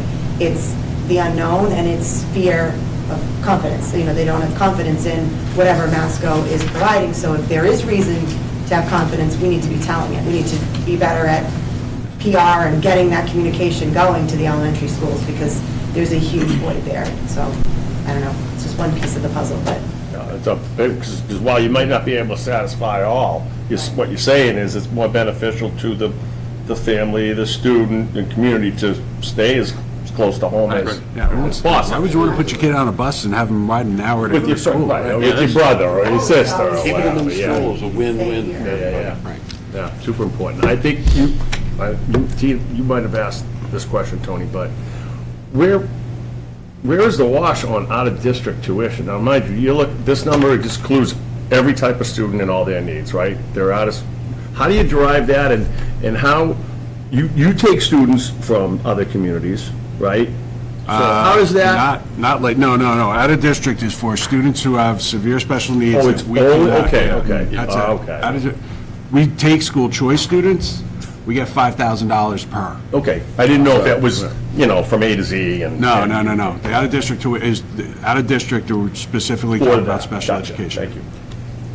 Same with the The transportation is the same too. For that. They're kind of linked. That line item's rocketed up too in the last 10 years. So you get, you accept out-of-district students and you get, what did you say, 5,000? Yeah, so Massachusetts has a program called School Choice. Right. So we, generally, the school committee will vote in April on whether every district has to do this, to decide whether they're going to participate for the next year and at what extent.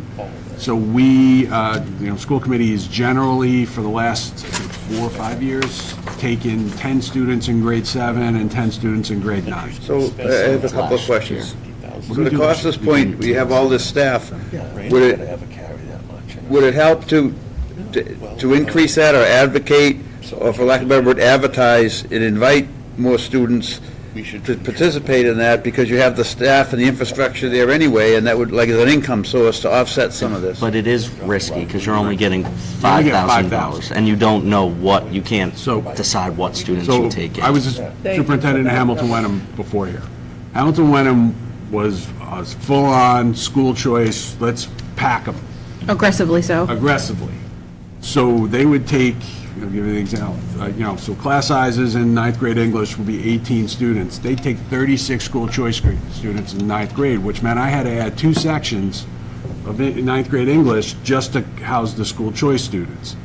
And then you think about that through a 7-class schedule, and we're adding staff for the school choice students, and when you did the math, the $5,000 wasn't covering. So I'm saying, because we have, it seems like excess staff or an abundance of staff for the amount of students we have, I don't know if there would be much incremental cost Yeah, to accept. that's why we want to keep it around 10. Once you start adding sections, you start losing money.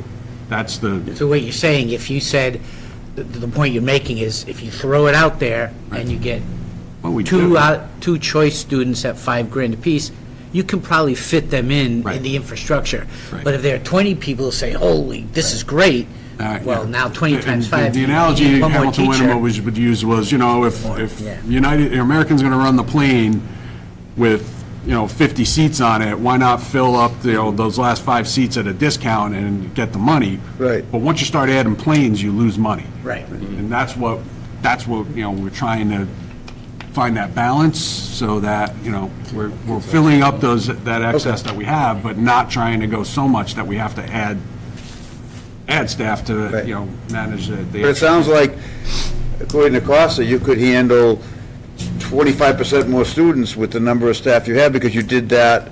Not the 10 years regular ago. ed staff, when you go back to the other piece, the regular ed staff is down 23 from that, so it's not the same. And the chart showed some of the reductions and what that would do to class sizes if we were to do it. We'd be looking at class sizes That's of the over issue. 20 if we did That that. 23 staff in the middle, that's the regular ed. Those, Okay. think about classroom teachers, that English teacher. Those numbers are way down. But as I said, in the student services side of things, we've had to pick up. Sorry, what is your average class size? That depends on the department, and you'd have to go look. You don't have that in here? It was in the middle of that. Oh, it's in the middle in here? I don't know. I think it's by department. I don't think it has a district-wide average. The reason we're asking is a class size of 20 isn't tremendously large. But that's generally where you want it to be, is 20. And school committee has a policy that it can't be, our class sizes can't be under 15 and over 24. I have to go back and look. Yeah, but we do have a policy governing that, so we would delete sections if we weren't meeting that criteria. So, Dr. Harvey, Or add. I guess in closing, I'd offer the same question that I offered to the elementary school, which is, if there's anything that you think of that we can do on our side to make your life easier, or efficiencies or anything, please let us know. We're happy to help, in general, but also in terms of the budget process. Okay. Thank you. Can I offer one logistic item? Anything for the warrant book we need by Thursday, April 3rd, please. And I did look at the select board's next agenda and that we were on it. Is that something you need us here for? No, so that's in reference to selecting, or the select board authorizing one of their members to participate in the group that's going to sit with you on Wednesday. The other thing I'll raise to you, as I did to the elementary school committee, is that there's an override from ASCO, override for elementary. Do you want to be together in education override, or do you want to be, and we'd only do the together if both groups thought that was best. So you don't have to answer today, you just think about it. Scott told me about that idea in the parking lot, and we hadn't thought about it. Generally, I mean, it's obviously the select board's decision as to how the warrant gets presented. Yeah, we're I looking for do see some- input, though, to see. We haven't talked about With this it at all with my failing. board. I see a little wisdom in that, I think. It's just off of- It would probably help the elementary school. help us both, I think. I mean, I think the line that 2 out of the 3 towns need to pass our budget. Right, but they in order for don't funding. they wouldn't necessarily present it the same way. They all have Right. their own options as how to do that. It would just be a Middleton warrant. Yeah. Right. So- But if it failed in Middleton, the town would still have to allocate that portion. Yeah, but if you fail separately or fail together, Right. it's the same boat. Right, but that's what I'm saying, it helps the elementary school, I think.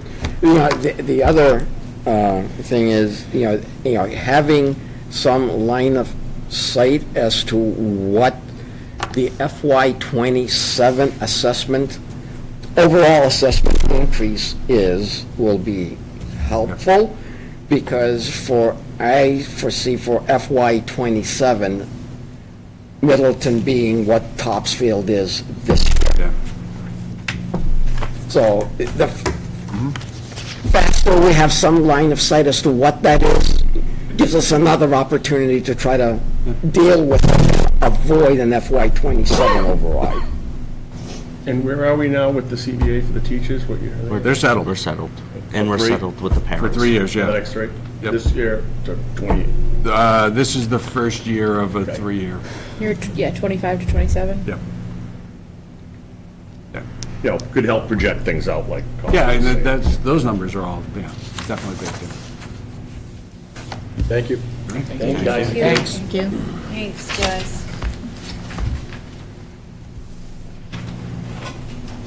Finish up capital.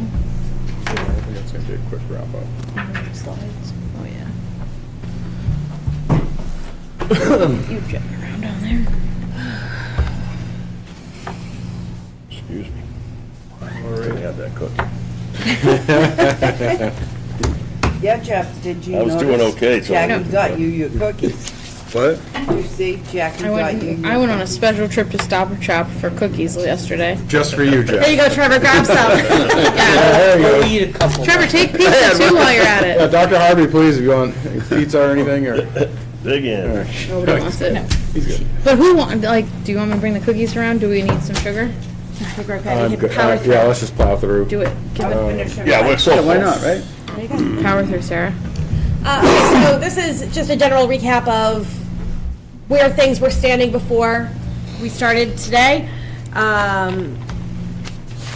our free cash summary. We were certified at $6.7 million roughly. Our FY '24 operating and project appropriation was $46 million. So per our policy, we need to keep 3% of the prior year general fund operating appropriation in reserve, which is that $1.3 million number there. I'm also reserving $750,000 for future arbitrage payment. That's for the amount that's due on the debt service, for how much interest we've earned on the money before we spent it, which is a calculated number that we get refreshed every single year. So that is a running total. So we're not appropriating it. I'm just squirreling it away. So that gives us $4.5 million to spend with our FY26 capital projects, warrant articles, funding sources. So as of this morning, we had $2.3 million of free cash. That number has changed to $2,282,647, based on shifting things to the CPA fund from free cash. Our reserve funds that we are proposing is the same $600,000. That I have a slide we can get into if we want to keep it or modify it. So. How you proposing for sped? For what we were proposing to put into stabilization funds. No, how much is the amount proposed for the sped reserve? To put into it, I think 50,000. Thank you.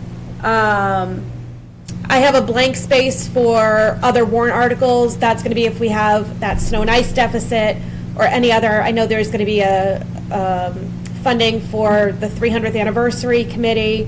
I just don't have a number quite yet as to what that's going to be.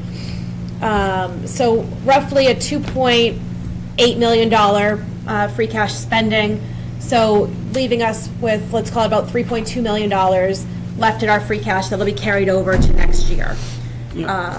Is there anything, to help with the moving expenses into the new building? Oh, We already great, did that. great question. Yeah. That's included in the project budget. Okay. Yeah. I thought we had discussed Yeah. that. I think, We did. no, we said would talk about it today. That's my bad. It's in the project budget. So there were a couple requests from departments that we did not include in the capital budget. Additional funds for building repair estimates for the library. Yeah, I can speak to I'm gonna that speak- just a little bit. So there was an appropriation significantly smaller than that went through the capital plan last year. That was put to work to put together a conditions assessment for the entire building, both the original structure and the more recent addition.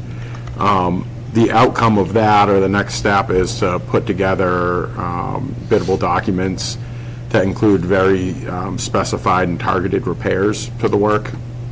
So the remainder of last year's appropriation is going to be put to work in this upcoming year developing those documents, and it's also going to give us a probable opinion of cost. That probable opinion of cost is going to get plugged into next year's capital plan for actual construction dollars, so we can just put it off for now. And make sure it's separated between old building and new building. Yep. And that would allow us to use CPA for the old part. So next, police department had a request for a Polaris, which we pushed off to FY27 so that it didn't get replaced at the same time as the fire department's request that they had going through. We wanted to kind of space them out a little bit. And then fire, as I had mentioned previously when Chief LaCoulse was here, we moved that $12,000 that he had added in as additional grant funding, the match. We'll just use the available funds out of that $58,000 if he does get the grant in order to spend and then close out those funds. So this just by department is what we're looking at in the next 5 years. And that, this is total spending, this is not town allocated funds, this is just grand total. So when you look at that 10 million public works, that includes the state funds for that bridge, the $10 million there. But this is just, big picture, where we're looking for projects by department for the next 5 years. And then this is just kind of for everyone's edification. These are all list of all the requests in total that we have gone through today for this grand total here. Free cash is now that 2.282 number. CPA funding goes from 84,000 to 173,600 for grand total spending with some numerical changes of 7,933,862 for our total request that we had for the committee and the board.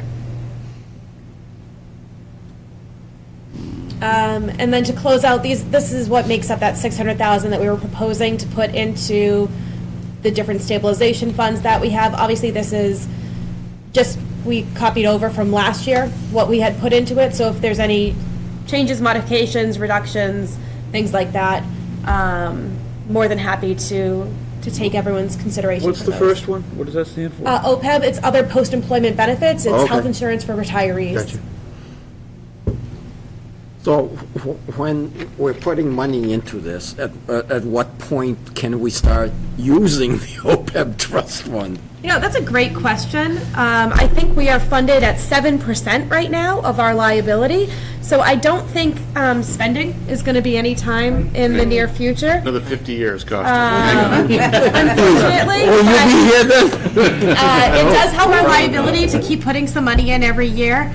Of course, we can increase this amount, and it helps our liability. I do not suggest decreasing the amount ever. I think 100,000 at a minimum helps us a little bit. I think our actuarial evaluator would like us to increase it significantly to help become more fully funded, but I think on our last valuation, we were at 7.8% Honestly, fully funded. every time we hire an employee, we should increase that amount to cover for them. It's a great idea. That is a great idea. Just budget But it what like if you lose an insurance. employee and then you're hiring? Well, you're still, You'll be hiring someone else. well, as long as you've been employed here, you can come back onto the town's insurance as a retiree. So even if they're not on our insurance currently, they can always come on once they become 65. It's a great plan.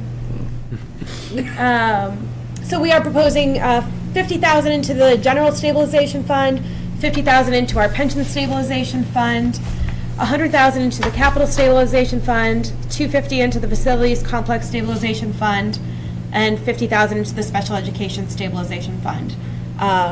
In the pension stabilization fund, right? Yes. That's to do the same thing as the OPEB, right? So that we have money to pay our pensions, right? So it is to help offset our pension assessment that we get from the Essex County Retirement Board. So if there was a year where we went up, like this year, it's only going up 1.8%. If we had a 12% increase or a 20% increase, we could pull from this stabilization fund to help offset that assessment. But the pension fund is 100% funded for Middleton? No, it is not. No, it's not. What are we at? Well, we don't have a pension fund. It's the Essex County Retirement Board that we pay into for we're not our own retirement board. They just assign us an assessment. They give us an assessment just like a regional school district. It's a regionalized pension that, based on our payroll percentage of the entire Essex County organization that pays into it, is what our assessment is. I got you. So this just helps to offset, because eventually it's going to become fully funded, theoretically. But how they get fully funded is by increasing our assessments every year. So it depends on what their valuations say. I think they're supposed to be fully funded by 2035. So if we had predicted 90,000 and they come and say 100,000, well, we could take 10,000 out We of this. theoretically could, yes. Yep. We haven't pulled anything from it. I mean, we've had a couple spikes, but we've been able to absorb those increases within the operating budget. But this is another bucket of money to have help offset those big increases when it's justified for it. Sarah, it would help me on a slide like this if we also had the balances of those stabilization. I have that, I just don't have it in here. So if you give me 1 second, I can get that for you. Jackie, where do I have that? I'm working on it. Oh, I know where I put it, okay. It's in the free cash calculation, I thought. I think it is too. Yes, it is. Sorry, I meant to copy this in to that slide, but, There we go. Okay. so this is, the available balance as of January 31st. What we're requesting between operating and capital, this is taking money out, this is not putting any money into these funds. And then the remaining balance of the funds after that. So in this case here, let me make it a little bit bigger. Where's the pension stabilization? That's retirement stabilization, so there's $640,000 in that fund. Capital stabilization, we have $867,000. General stabilization, almost $2.6 million. Our special education stabilization, $481,000. And then we have our sidewalk stabilization and our facilities project stabilization at $1.2 million. And those are all separate bank accounts? They are all separate bank accounts, yes. Can I ask a favor? Right, on one slide, we call it pension stabilization, the other one we call it retirement. Can we make it on both slides the same name? Like either both say pension or both say retirement, Yes. please? That'll cost us. How many of those are interest? They're all interest bearing. They all are. They're all interest bearing. We have them with Bartholomew in trust funds. And it's because they're funds like that, there's no arbitrage, whatever, like we can't make money. Arbitrage only on bond. No, there's only certain things that you can. You can do that with, by law. This doesn't include the affordable housing, keep that. The affordable housing is in a separate trust. This is a trust fund. It's also at Bartholomew, but it's not one of these funds that we pull from.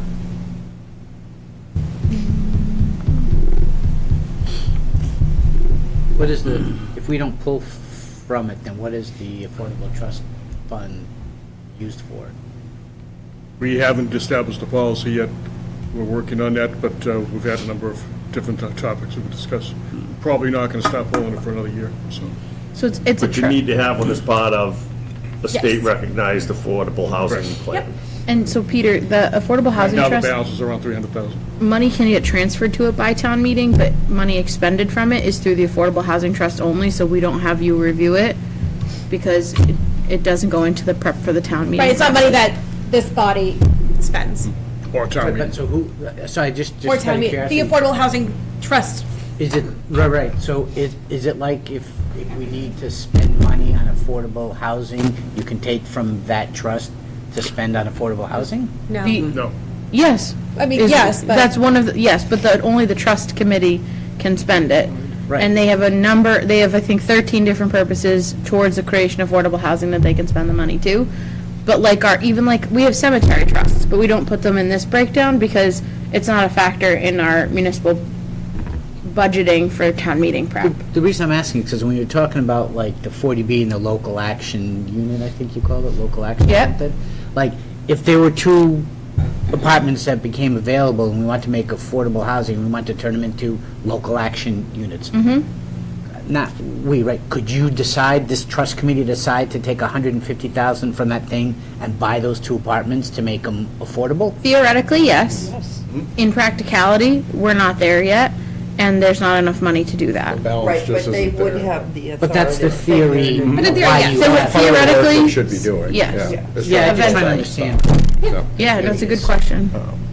Do you want to vote on the capital plan? We can. Historically, have we? I feel like it depends every year. Is there an appetite among the group to vote to approve the capital plan as As presented? Amended. Or amended? As amended. I'll so move. So what amendments, so just so we the all, amendment was. Oh, sure, I can go through the list that I had going. Was removing the, Reducing the conservation to 50,000. What's it, 55? 55. Oh, 55. yeah. 55. I was gonna cut it even more. Oh, we were both cutting it over here. Sorry, Kristen. And then one we removed from some fund into CPA funds. Yep, we were gonna increase chapter 90 from 125 to 150, the state portion of it. Yep. We were deferring the planning, housing production plan to FY '27.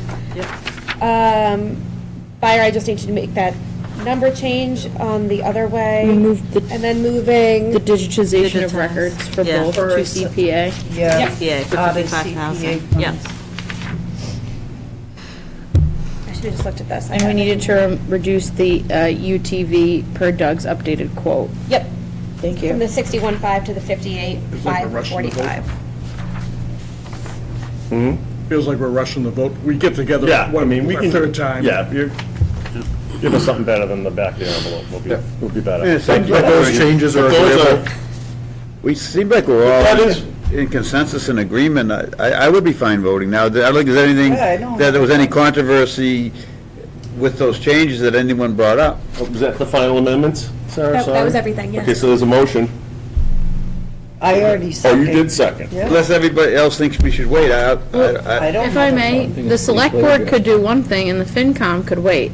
Because the FinCom has a bunch of budget meetings coming up, so the select board could vote and the FinCom could wait, or you could all vote, or no one could vote. I'd rather wait till Hire a FinCom, but your consultant. call. Figure it out. Thanks, I'd rather Jason. wait, let a little bit more dust So settle. let me just, so I mean, we got the feedback, it sounds like there's consensus, so let's get it all on one sheet, we'll distribute the sheet, that way you have it definitively what you're voting on, and we'll go from there. And the CPC committee's meeting on Monday, March 31st. Yeah, you gotta get there. I would, like, if both boards have, voted at least on the CPA funded articles, that they support them before that meeting. Yeah. Mr. Pentakis, are you also rescinding your previous Do we motion? need a rescind? Yeah, you have. Thank you. I was getting there. I know, I'm sorry. I'm trying to keep up the Sarah, minutes. I've got a quick comment about the special looking education stabilization fund. Sure. That I wanted to get your opinion on. Right now, we're using a 5-year average of budgeted special education in order to set the trend line. Yep. And that generates a transfer this year of $133,000. If we increased that to 6 years, it would tend to make the trend line more average, if you will, Okay. and it would make the amounts we would be transferring out or in larger. So if we went, I did it just as an exercise, if we went to a 6-year average instead of 5, which is the policy, we'd be transferring, I think, like $200-something thousand instead of 133, because it's gonna drop the trend line a little bit. Right now, the trend line is saying $454,000 a year increase in special education. This is the elementary schools, which is freaking crazy. Yeah. But it's true. And that's on the budgeted amounts, and the last couple of years, they've, Do they give you the actual spending? sorry? Do they give you the actual spending also, Yeah, and but not I'm just the budgeted? but 2 years behind in the rearview mirror. Okay. They don't So- give you, like, so far this year what they've spent? And it wouldn't To really date. line up. I can't really extrapolate that. Okay. It's kind of nonlinear. But I just wanted to know what you thought about that. I mean, we've been doing it on 5 years, and I'm not unhappy with 5 years. Going to 6 years would increase the amount we would be transferring both ways. So, but I think, I mean, if we are to change it, it does require a vote because it's changing our financial Mhm. policy. I'll defer to the rest of the board. I don't have an issue with changing it, in theory. Okay. I wouldn't do it now. I would do it a little later in the spring. Not today, do it later, okay? See how things further shape out. Actually, I guess I owe you don't guys the calculation on that volatility, He just to wants let you the know the final. real impact of it. So next time we get together, I'll put something together so we Yeah, can talk if I about could it. see it, I think that would make Yeah, that would okay. be I a little think I can helpful. show it to you graphically, and you can see the difference, so. Sarah, with the elementary now uses ClearGov, is that just for the budget process or for their actuals as well? Just for the budget process. It is. I used to have access, so they have a separate accounting system. They don't use Munis anymore. They use, used to be called Infinite Visions. I forget, Munis changed the names of everything. I used to have access to it to run reports in their system. I don't have access to that anymore. I just have Munis, which just has the 2 line items, the salaries and everything else. Right. Which I go in generally and pull a lot of information out to see, but it doesn't line up with what their budget amounts, like categories are, easily for me to see any longer. But Why don't you have access? Just because systems. Oh, I'm sorry. that was before my time here. If I was here, I would not have done it. Right. So they instead of doing a Costly complete, number was. from my recollection, instead of doing a complete chart of account overhaul in Munis, they went into this other system and created a brand new chart of account to line up more with their DESI reporting and their end of year reporting. And I don't know the reasoning exactly behind it, but that was the end effect. So now in Munis, in our system, there's just 2 account numbers, plus all of their warrant articles. Right. But it's just salaries and then all other expenses. So would you like to shift into the operating budget? So between the time when we last met to today, there are a couple large things still up in the air. 2 big ones that are still outstanding are where the elementary schools in Masco are going to land, obviously. So we continue to monitor that. One item that did land was health insurance that we're still trying to work on a little bit. So we had budgeted 12% on the hope that it would realistically land at 9, 10, or 11.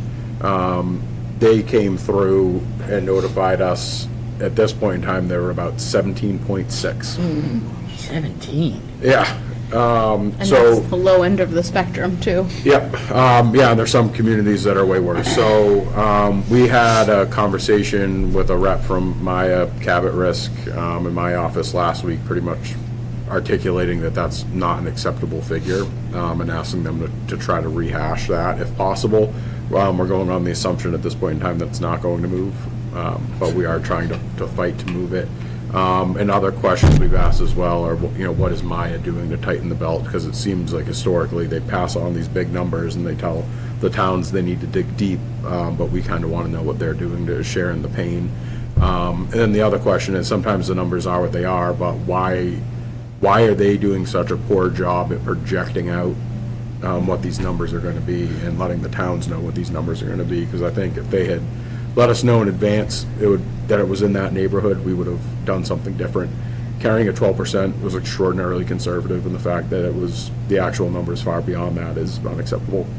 What were we last year? 5.65. I was gonna say, you budgeted like 8 or something. I think, what did they quote you last year? I knew you. They quoted it us was on- 10%. Correct. So we had the same issue. 5.65. Right, we had the same issue, and we pushed back and saying, every year you cry wolf and you give us these huge numbers that we can't meet, but then when the reality comes in, it comes in much less, and we told them the same thing, like, nope, we're gonna scrub this data because we don't believe it. Yep. So, It's not unique to us. It's not unique to When does that Middleton, renew? but Fiscal These year? meetings you Every have, year. is But there January, ever, July these meetings 1st? where the MIA, and you meet with like 40 other town administrators, like together, sort of like, or are they meeting, each town administrator meets individually with the MIA? So at the annual meeting, when all the administrators are together, they do have an event, but it's not productive in any meaningful way, to be honest. It's probably the most depressing hour I will spend a year. Yeah, it's a lot of them talking at us and a lot of listening. The productive conversations are usually more one-on-one, but I can assure you that we're all talking. The towns are all talking, because at this point, it's just like, at some point, something's got to give.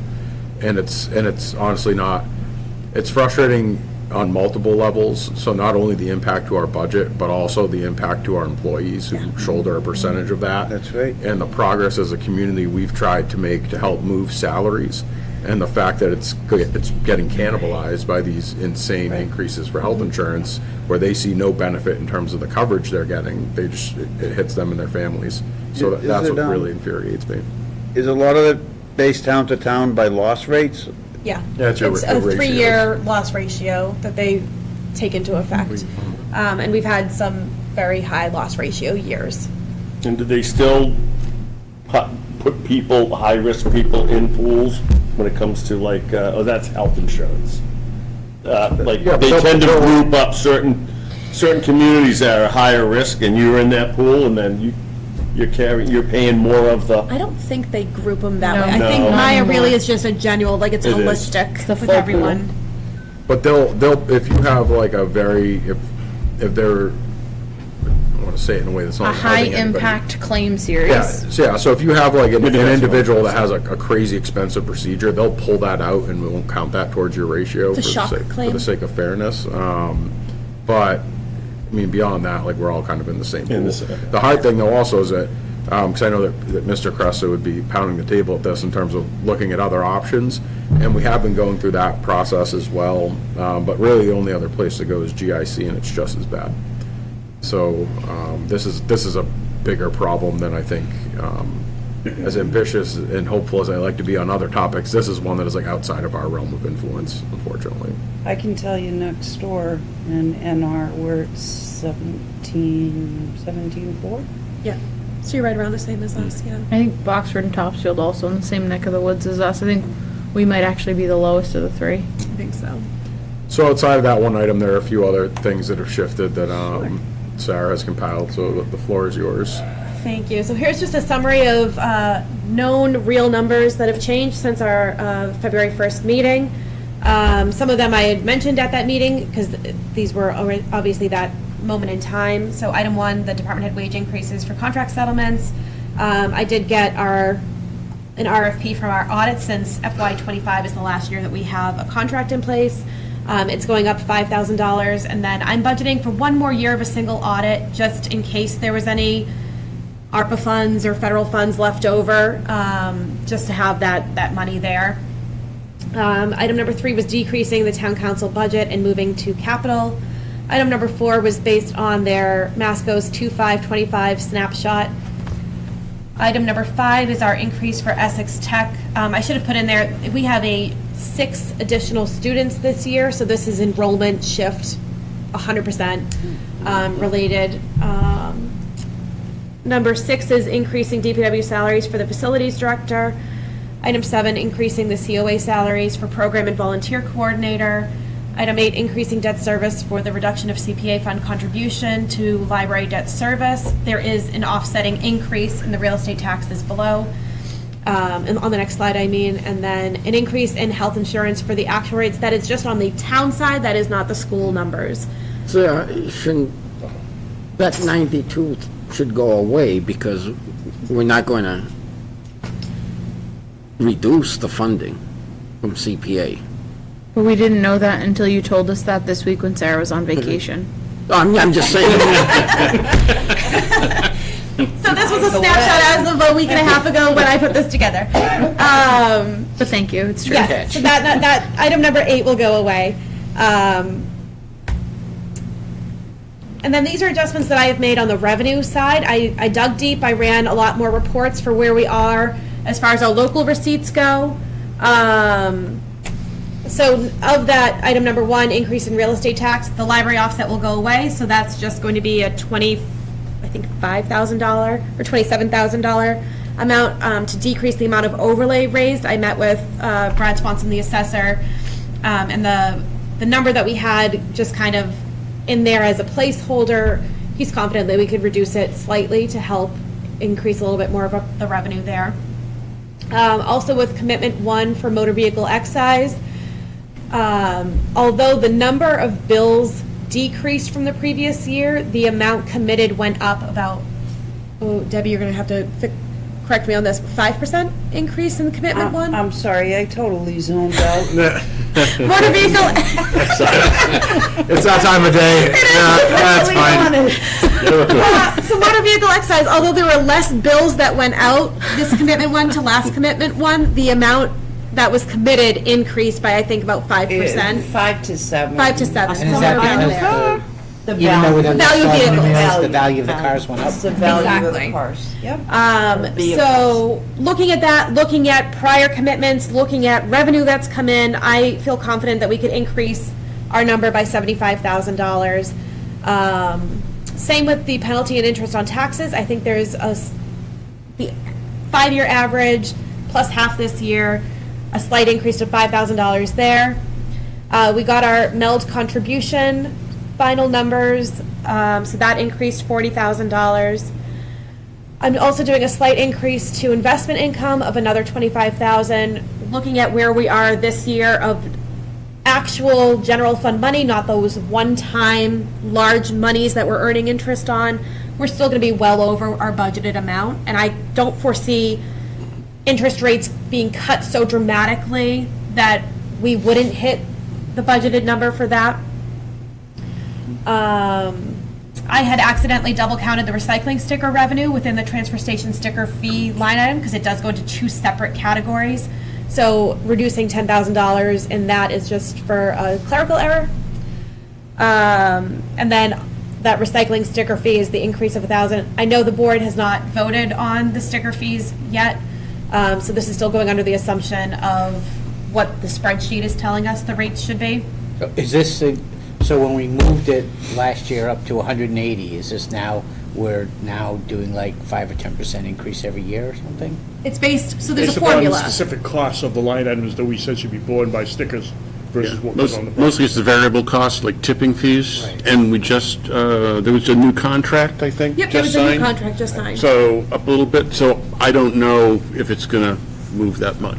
No, but I mean, what I'm saying is now, before we went from like 85 to 185 or 125 to 185, like we Yeah. do it here and there, have we now made it so that we're going to do as something? Well, it's on actual cost, though, not a percentage automatic, based on actual I'll finish cost. this presentation and then I'll pull up the spreadsheet and I can show you how it Yeah, no, works. I'm just asking a question. There's also a rounding feature to it, so it rounds to the nearest $5. So, I think the answer is yes, but a little differently than what you've explained. Right, but the fact is, it's better that we account for a little increase every year than waiting 5 years and say. Oh, yeah. So Absolutely. as soon as it moves by $5, it's gonna shift, so Okay. it Yeah. rounds it to $5. I don't so think- part of this okay. too is that when the board voted on the current rate, it should have been 185, but it was only 180 that was voted on for the rate. So it's correcting that as well. But as long as we're now doing it on an annual basis, Yep, rather there's- than hitting people every 5 years Yep, with this absolutely. gigantic chunk. But the thing is, the contract, how long is the contract for that we just signed? For the trash? How many years? 3 year? The trash Oh, for contract. Cavanta, I don't know. So say it's a 3-year Covanta contract, so you could get a big bump 4 years from now. Covanta's the largest component of the variable. Right, and that could, so 4 years from now, that could jump 20%. Right, but at when the least if we're contract doing expires. some every year. Right. Then that jump between Right. 3 and 4 will not be as Right. big as if we just do it just now and wait 4 years Right. before. Correct. So, okay, I don't even need to see the detail, I just want to make sure we're doing it on a more stable, On a Absolutely. regular Sometimes it's basis, easier to every see year. versus And we Yeah. didn't have the committee before like we do now either, so. No, I think it's We a good didn't have idea, it before. just- So item number 8 is increasing cemetery fees to just be more in line with what we're seeing for averages. Item 9 is increasing our cherry sheet state aid for the governor's budget that came out after the presentation on 2/1. And then item number 10 is increasing the PEG transfer for salary adjustments of $425. So a net overall increase to our budget of $311,401. So what does that mean? So here's looking at our revenues with all the adjustments in. Revenues going up about 3.9%. And on the expenditure side, this has all of our town school budgets going up 5.5%. Leading. Pasco's number that he showed, I thought was like 50 grand higher than what you had. It was. Yes. So there was an adjustment done, they did a new presentation on 2/26 last week, so I will go in and modify my numbers again. So what does that mean for us is right now our deficit is $780,000, $780,025. Isn't that better than what we thought it would be a month ago? No, we were at $400,000 deficit. So can I ask a question on the Masco and I thought it was $1 elementary? million and we're not. Are we Why am I thinking? budgeting like You too, right? a usual increase in the overrides? Are we budgeting like a 3 or 4% increase? And if they want 10, the override is the extra, or is it every? So for elementary schools, we gave them the guidance of 2.5% plus insurance increases, and everything over that. So the 2.5% would be, is staying, so if they went up 10%. That's where elementary is. The override would be 7.5%? Yes. Not the whole 10, Whatever okay. the difference is, All right, yes. gotcha. For Masco, right now, the number that I have in here is the full Masco assessment. If we were going to do an override portion, that would change what our deficit is, because there would be an additional funding source for the override. Would that be again what's over 2.5? That, I mean, that's. Well, there is a complicating factor with Masco in that we have, it's 3 towns. And, I know. if each town is going to have an override, but if each town puts in a different amount in their omnibus, then if 2 of the 3 overrides fail, Masco has no approved budget. If all 3 towns put in their omnibus a number that translates to the same gross dollars for Masco, then if the overrides, 2 of the 3 overrides fail, then at least Masco has a budget. So that's what's being discussed among the town administrators, how to deal with that. So the 740 now, what you come up with, right? So we were talking about the last meeting, right? Talking about, like, could we squeeze any increase for capacity for the next few years? If we thought 500,000, I'm just making it up, then right now we're looking at 1,240,000 for an override. Because it's 740 right now, you're saying 740. I haven't changed excess levy capacity at all. We're still at holding 1% excess levy capacity. So there's still $427,000 that we're not utilizing that we have available. Is that how we got to the million? I think the million number you're thinking is, that's what we landed on for the override, was we're trying to keep it to not go past $1 million. So we haven't even gotten there yet. No. Right. This 740 is what? Oh, that's just the operating, the override is the public safety. That's not included in This these numbers. 740 is something we can pay for within 2.5. No. We can't pay for it, we gotta But figure we're out how to outside of balance it. Oh, okay. Yeah, we're outside with the balance. We have excess levy capacity? We have 427,000 of excess, so we're still in a deficit of about. 3 or like, 400,000. Which means, so we have to cut somewhere, it sounds like, Yeah. right? Yep. I mean, We have to lower the so, budget. It's well, not there's balanced. cutting or there's carving out the portion of Masco that's going to be on the override. If we put all of the Masco increase on an override, that $780,000 number gets reduced by $685,000, so we're only 100,000. So that would give Masco a 0% increase in the operating budget. and that could match what the most another town can put in their omnibus budget. It leaves Masco in the position that should the overrides fail, they still have a budget. Right. If each town puts a number that translates to a different number, then there is no budget. And that's what we're trying to coordinate right now. So for example, the levy limit in Topsfield, the space they have in terms of an increase they can eat for Masco is $200,000, which would translate in Middleton to about negative $200,000. year over year, from last year to this year. So that's kind of the number that we're trying to hone in on right now, is what that joint number is going to be between the three towns, because that's going to dictate our budget. So you're suggesting having an operating budget that gives a 2.5% increase to the elementary school, even though it's less than they need, but giving a 0% increase to Masco? It's based partly on enrollment, Jeff. So that number would be an aggregate between the three towns, 2% increase for Masco, or 2.5%. So if the Masco budget increases 2.5%, Middleton's assessment in that scenario would drop $280,000. Because of enrollment. Yeah, because it's shifting so hard towards Topsfield. And the enrollment, we've got a 5-year average going on, so it's really the change in net school spending in the Chapter 70 formula that has been so disadvantageous to Topsfield this year. So that's what's really happening. And that formula would be disadvantaged to Middleton for '27, I predict. But now we're going into '27 in that scenario with $280,000 of extra capacity. So then we could have that 280 plus a 2.5%, increase on our assessment, and hopefully be able to deal with the difference without having an operating override in '27 at the same time as the capital debt exclusion. So that proposed revenue already includes multiplied by 2.5%. Our revenue? When it was Yes. proposed The levy revenue, limit increase? that's what I was asking Yeah. about the 740,000. Your proposed revenue just automatically assumed we're going to have to increase by 2.5%. Yes. That's the. Real that estate includes- taxes. Yeah, yes. right. Yeah, that's the exactly. law. Okay. We would anyway.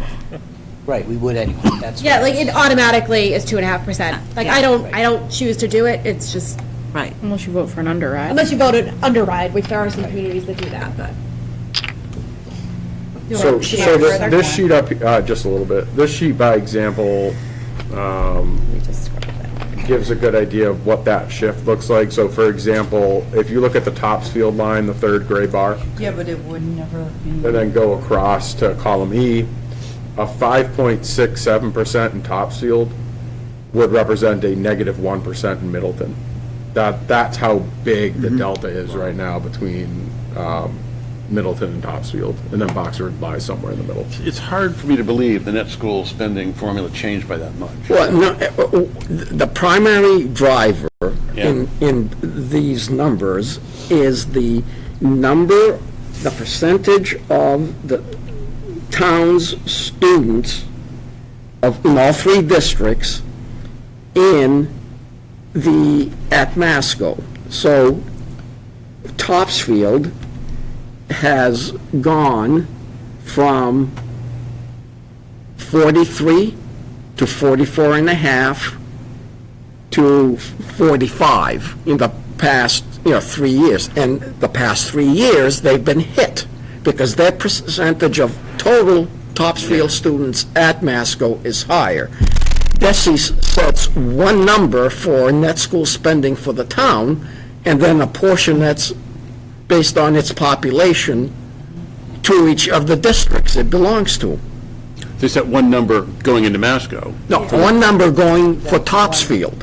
So if Topsfield has a $10 million obligation for net school spending, and 42% of Topsfield students are at Masco, as opposed to elementary and Essex Tech, then 4.2 million is the net school spending obligation at Masco. Yeah.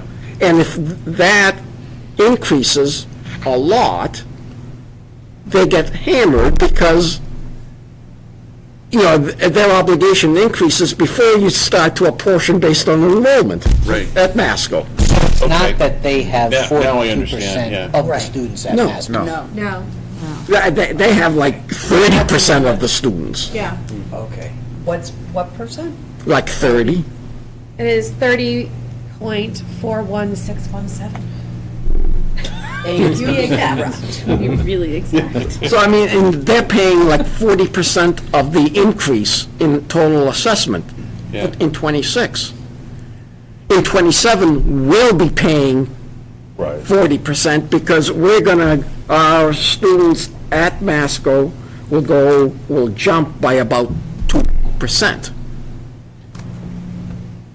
Is it because a percentage of students that are in Masco as opposed to other schools jumped?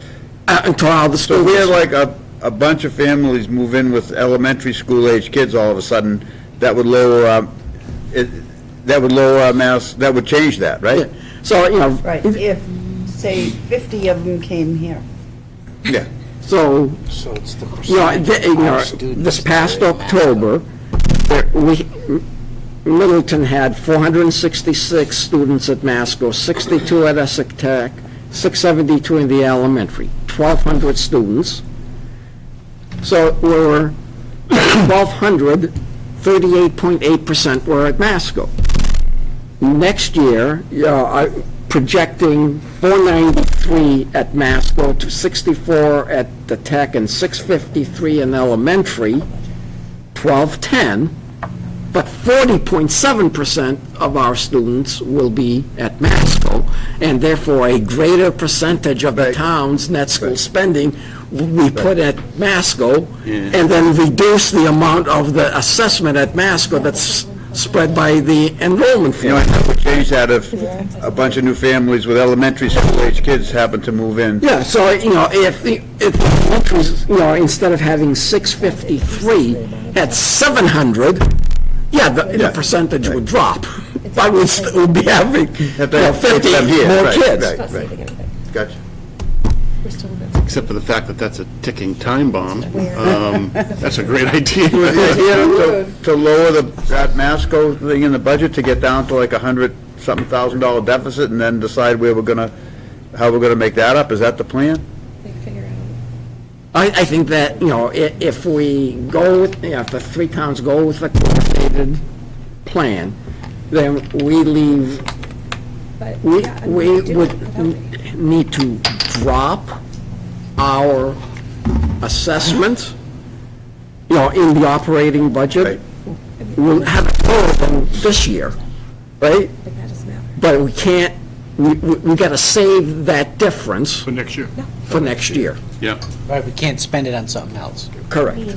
But that would, so if we did that, so we'd have a budget deficit of $150,000 roughly. A little over 100,000. So we'd still have to find somewhere to Some, cut yeah. for that, Well, right? Can we tweak revenue anymore by 100,000? Can we cut, you know, something so that? Or tap in a little bit to the excess capacity and not all.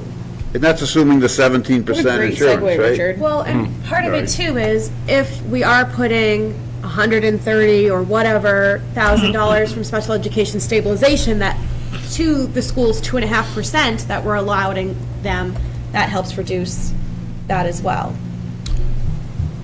So, yeah, that Actually, all it doesn't, does is reduce the amount of the override for them, but, So that was what we were discussing at this corner of the table, is, you know, a good proposed path to balanced, and if there's any preference among this group. well, given what John just said about, you know, the sped stabilization is, all right, the 133 offsets their override, and an additional some amount offsets our deficit. So you go to the 6-year average.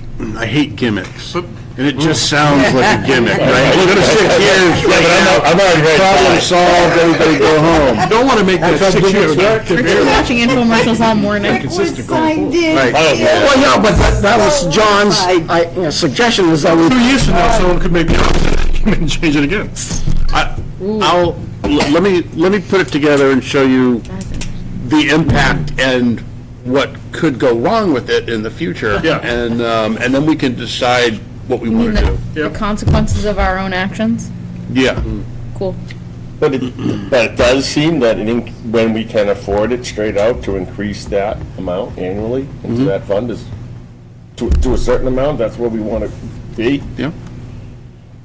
mean, nothing says what we're doing, the money that we put in it now, I mean, that's not, right, that's not on concrete. I mean, granted, we probably can't afford it now, but to whatever level it benefits us, we could increase that. I fixed the problem. I know, right? Sarah, can you Sorry, I didn't just go back change the enough, hold on. number? We don't really need to know where it's coming from. Sorry, I was trying to get the excess levy number back, and I didn't go back far enough, sorry. You know, those people that write checks that say, well, I still had checks left in my book. Yes. I think So, I mean, in Oh, theory, God. step number one, if, you know, you go off of what Topsfield can afford and what that means for Middleton. Obviously, I'm not going to propose reducing our Masco assessment and asking for a bigger override. That just doesn't seem fiscally responsible to do. No. So if you keep that at a 0 and everything else that we need to get to our final numbers in an override question, then you're at that deficit of $104,000, 148. not using excess levy. So if you got the insurance down a couple of percent, what Oh, I is don't that? think that's going to happen, Jeff. I So what, get it really, down to 16% instead of, what, 1%? Well, what Tona's saying, What are it you could thinking? possibly I be back. truly don't think I'm going on the I'd push assumption they're back. not gonna move. Okay. Yeah. Yeah, because I don't believe They in know they We're still gonna have try, almost but- every year crying I wolf. think the only place that there might be movement in insurance is if the school, because their insurance number is still at 12% here. But the school committee has not given our advice of pulling that out onto the town side yet. I think that's part of their discussion Monday. If that number gets pulled out and looks at enrollment numbers as well, because we still do it on the town side, I will, every time I get a bill from Maya, I'm going to reduce or modify our insurance budget to make sure that it's for the real number of people that we have taking our insurance. So if there's people coming off of it, if there's new hires, obviously there's placeholders, but I think on the school committee side too, that number will need to be looked at, and maybe it helps to offset that net increase that they're gonna see with the rate, because that number still only has the 12% insurance in there. So there might be some money to look at there. Maybe it's not as large of an increase as we're hoping, or that we expect to see from that. But I don't think, Going to decide that at the next meeting? I'm hoping that they decide that on Monday. They're at least talking about it, which is good. Okay. But I think it does give a better transparency as to what the true cost of insurance is for the town in total, is to have those two numbers, because right now it's just buried within the school's budget. But I don't. They have to do that for all three, or can, No, I mean, Topsfield, it already is separate, and in Boxford, it's as it's presented here. So it just depends on how each school committee prefers it to be. okay. But other than that, I don't see this number really changing very much for the schools, because they're at the 2.5%. And if anything that we do from special education is really just going to offset the override amount, as Costa mentioned previously. Essex Tech, I don't think that number is going to change. They budget at the minimum contribution. They don't go above what the state mandates as their minimum is. Ours is 20% roughly because of enrollment. There are 6 additional students there. So that's really what's driving our Essex Tech number. So I don't see any shifting or any movement happening. Theirs might even go up more, because I don't think on their last presentation that they had their final insurance numbers either. So if anything, our number might go up more with Essex Tech from between now and whenever we next meet. So then you get into cutting services, or to the point that Costa made, finding additional revenues. We could bump up even further the ambulance fund transfer. There is extra money in there. We could bump that up another $25,000, $30,000, $40,000. We could find some money there. PEG, it is what it is, that everything's formulaic and just a one-for-one cost there. Enterprise funds, maybe we can look and see the allocation that we have. I don't think it's going to be anything that saves the day. With that, the only thing that I'm waiting for is Maya still to give us the split of what the water enterprise funds insurance costs are compared to the rest of the town for their percentage of it. I should be getting that next week. I don't expect it to change significantly because it's very little that the water department has with our property liability and workers' comp. There's only one staff member. Mel, the number is what it is. It went up to 260. So there might be some more wiggle room within some of our local streets, but I just get a little nervous estimating them too high, and then if they don't come in where you're expecting them to be, when you go to set the tax rate, you got to make reductions and find the money somewhere else, because your budget has already been voted. Is that excise tax? Is that the actual number of the commitment that just went out? No, that is, I think the commitment was 1.9? Yeah, 1.9. 1.8, 1.9? I just signed it. Keep looking at your desk. Hold on, I think Brad. I'm gonna prepare Debbie for this. Can you go back to that, the spreadsheet? Does Like, Monday lead to a conclusion, or does it lead to It was another meeting? almost 2. Why, What happens Monday on the Zoom meeting? why is the other excise meals the same year over I year? think, we come to a Projected, final well, agreement Wouldn't on it, the three I mean, towns. because other things have gone up, We'll circle wouldn't back you to that. project? 1.9 was the amount of the commitment for FY '25. So this is the spreadsheet I got from the assessor Brad Swanson. I then also took the last Average, 5-year number average two, for yeah. commitments 2 and 3 to kind of extrapolate out, plus, what carries over receivable year over year, and what our average revenue is with that. So we've already brought in $400,000 before commitment 1 this year, and commitment was 1.9 million. So we'll hit that number easily this year. And I would expect the same next year. So meals, I budget this based off of historic trends. So far, we are trending at about $300,000 to $325,000 for FY25.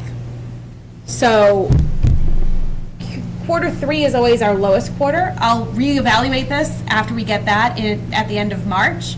But meals doesn't always increase at a steady rate every year. There are some years they increase a lot more than other years. We barely made our budget last year for it. So I actually had to reduce it when we set the tax rate.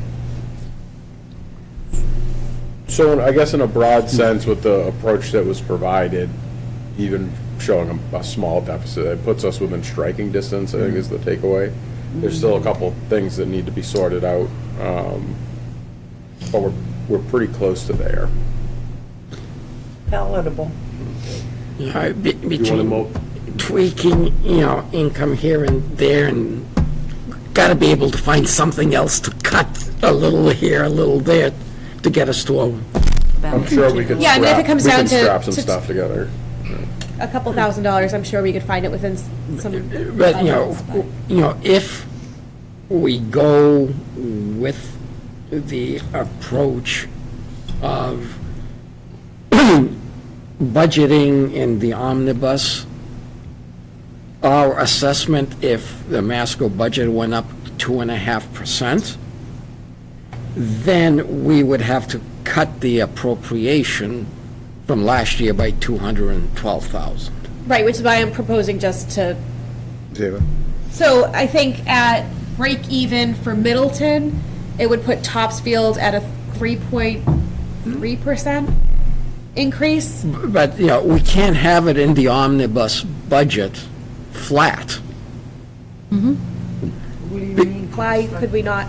because then we are approving a Masco budget number that is different than the other 3 towns, the other 2 towns. We would be budgeting a 3.3% increase for Masco. Yes, and that's not, But relative to Topsfield and Boxford, right, that doesn't come out the same on the, so in order to ensure that there is some Masco budget after town meetings, all 3 towns in their omnibus budget.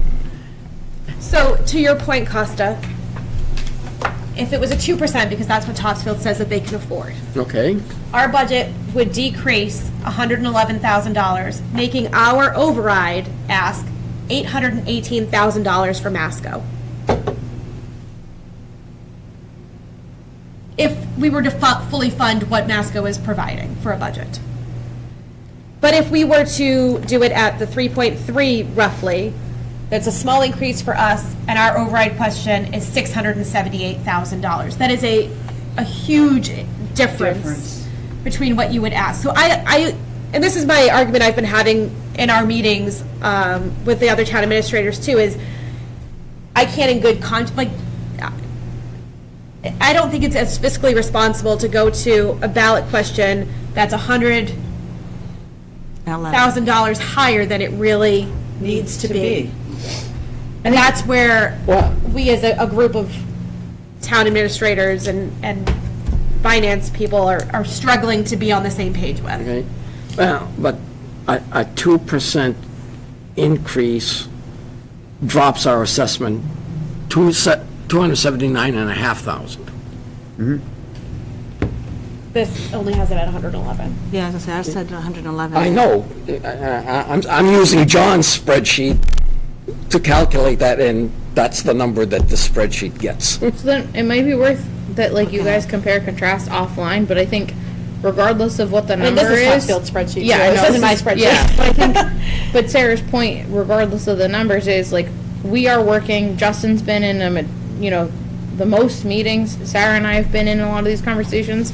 We have relationships with our colleagues in Topsfield and Boxford. We want to be collaborative. We want to be helpful. But we also have to be the ones advocating for Middleton's financial health. And I take your point seriously, Costa, that it's great to come out of a town meeting with all three communities with a Masco budget. Even if it's not the total of what they wanted, at least it's an approved budget. But I think unless we see some movement on Masco's part that starts to put Topsfield in an achievable area, this is all moot. Because my thing is, even if we do this and bring it down to, even if we meet Topsfield as where they say they are, do they even get there? And I think that's, until we have more information from our colleagues, we appreciate them, we appreciate the partnership. Until we have more information from them, it's really hard to pin down a plan for us at the beginning of March when we don't know, A, where they're going to be, if Masco's going to make any movement in the scheme of all of our other, we're getting closer to the bullseye. I don't think we're quite there yet. I think we're in agreement on concept. We just don't Yeah. have the exact numbers yet. Yeah. Right? Does that sound accurate? But the methodology is usually the hardest part to really pin down. Yeah. Not the number you need to achieve. Yeah. We've Yeah. joked that those So I call meetings that a win-win. are good to not be televised as we work through that methodology and the math. So if we got that scenario, can we put that license back in operating? Sorry. I forgot about that 274,000. The 30,000 IT. As long as you're not operating.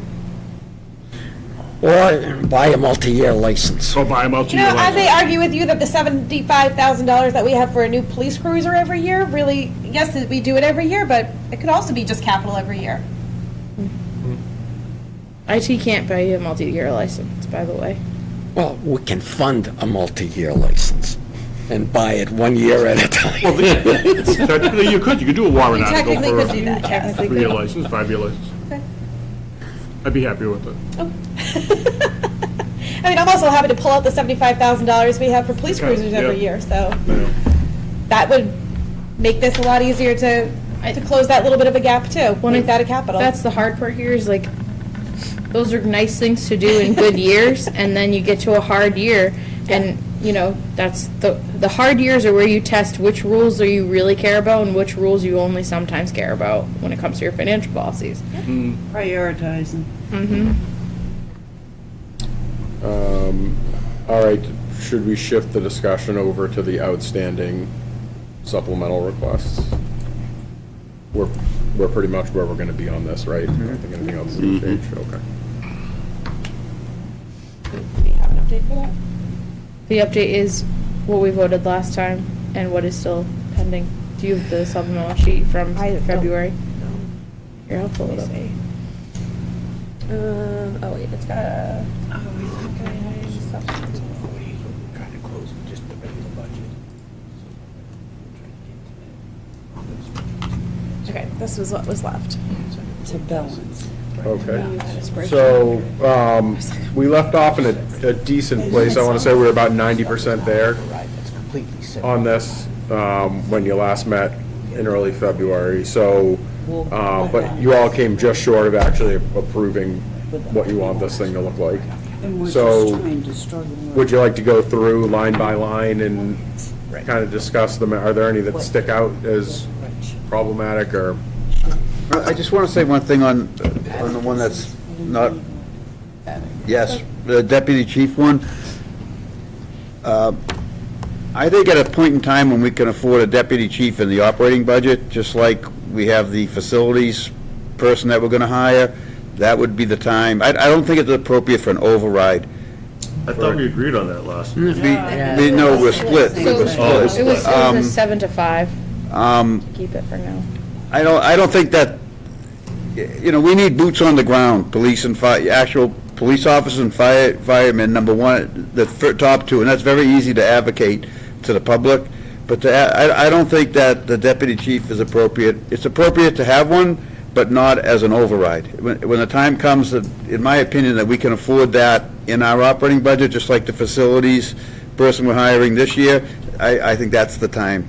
I think it's easier to put the deputy chief in an override and put the firefighter in operating, because it's less money. And let me finish, because I have this whole spiel done after last time. We advocate for succession planning. We advocate to take some stress off the fire chief and the captain. The captain works his regular shift. All the stuff that Tyler does is 100% above and beyond what he does. Dougie does 100% over and above what he does. This would give us 3 firefighters and a deputy, which would give you a better bang for your buck. And next year, if the opportunity presents itself, put the firefighter in the operating budget. If it doesn't, it doesn't. But I think this, because if we took Jackie away from Justin, he'd be pulling the rest of his hair out. He wouldn't know what much left.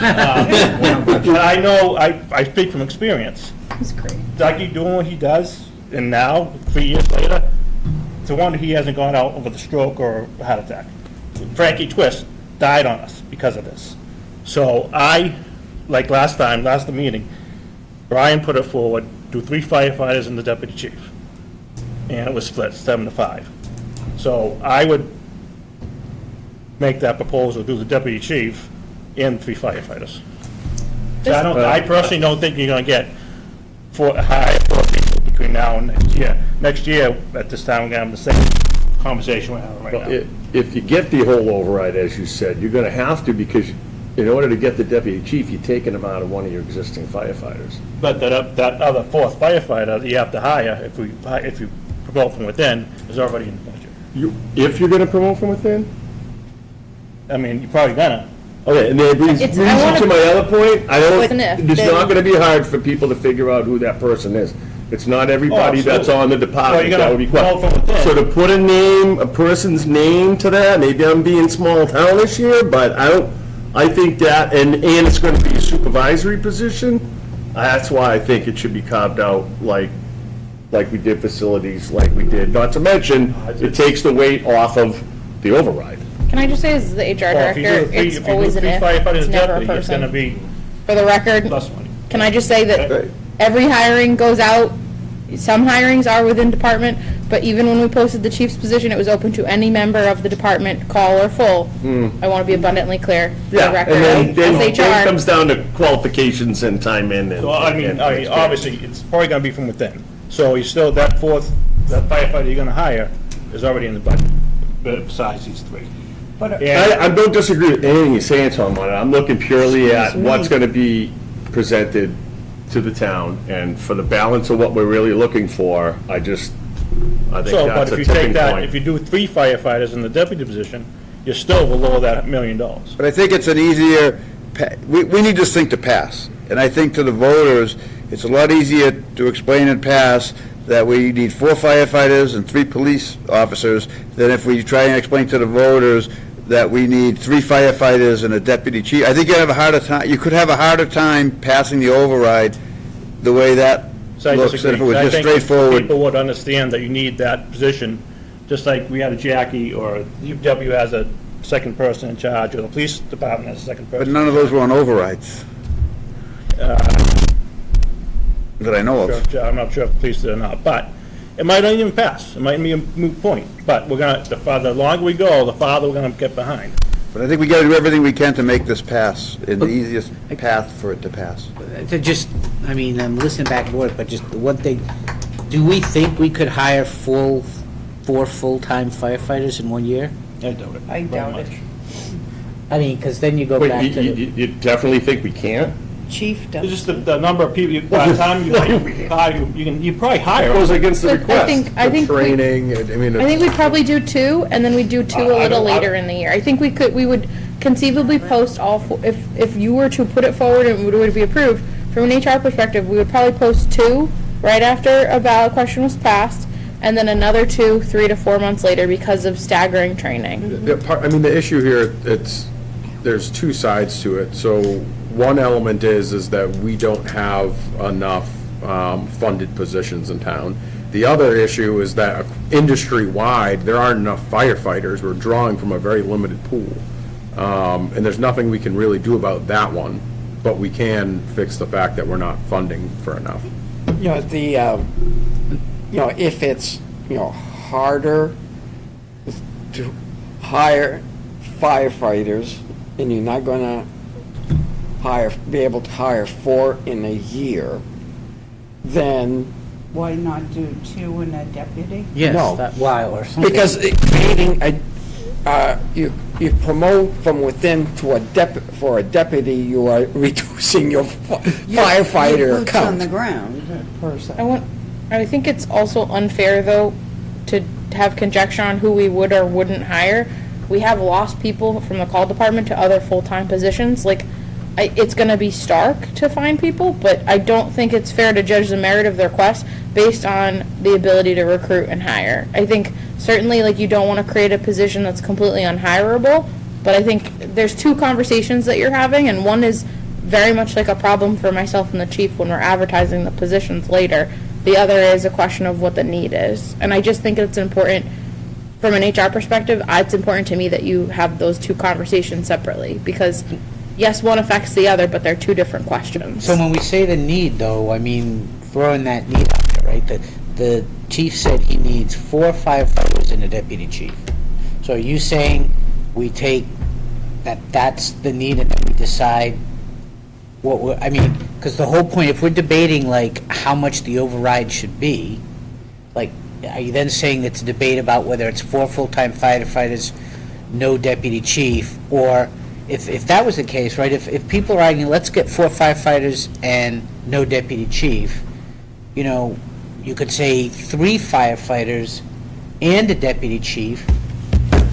Don't, like, to your point, don't argue whether that deputy chief is going to be promoted from within or hired without. We know what, in our mind, what probably will happen, but if we say 3 firefighters and a deputy chief, we're still now asking for $125,000 less in an override. And the reason I was asking about how many you can hire is because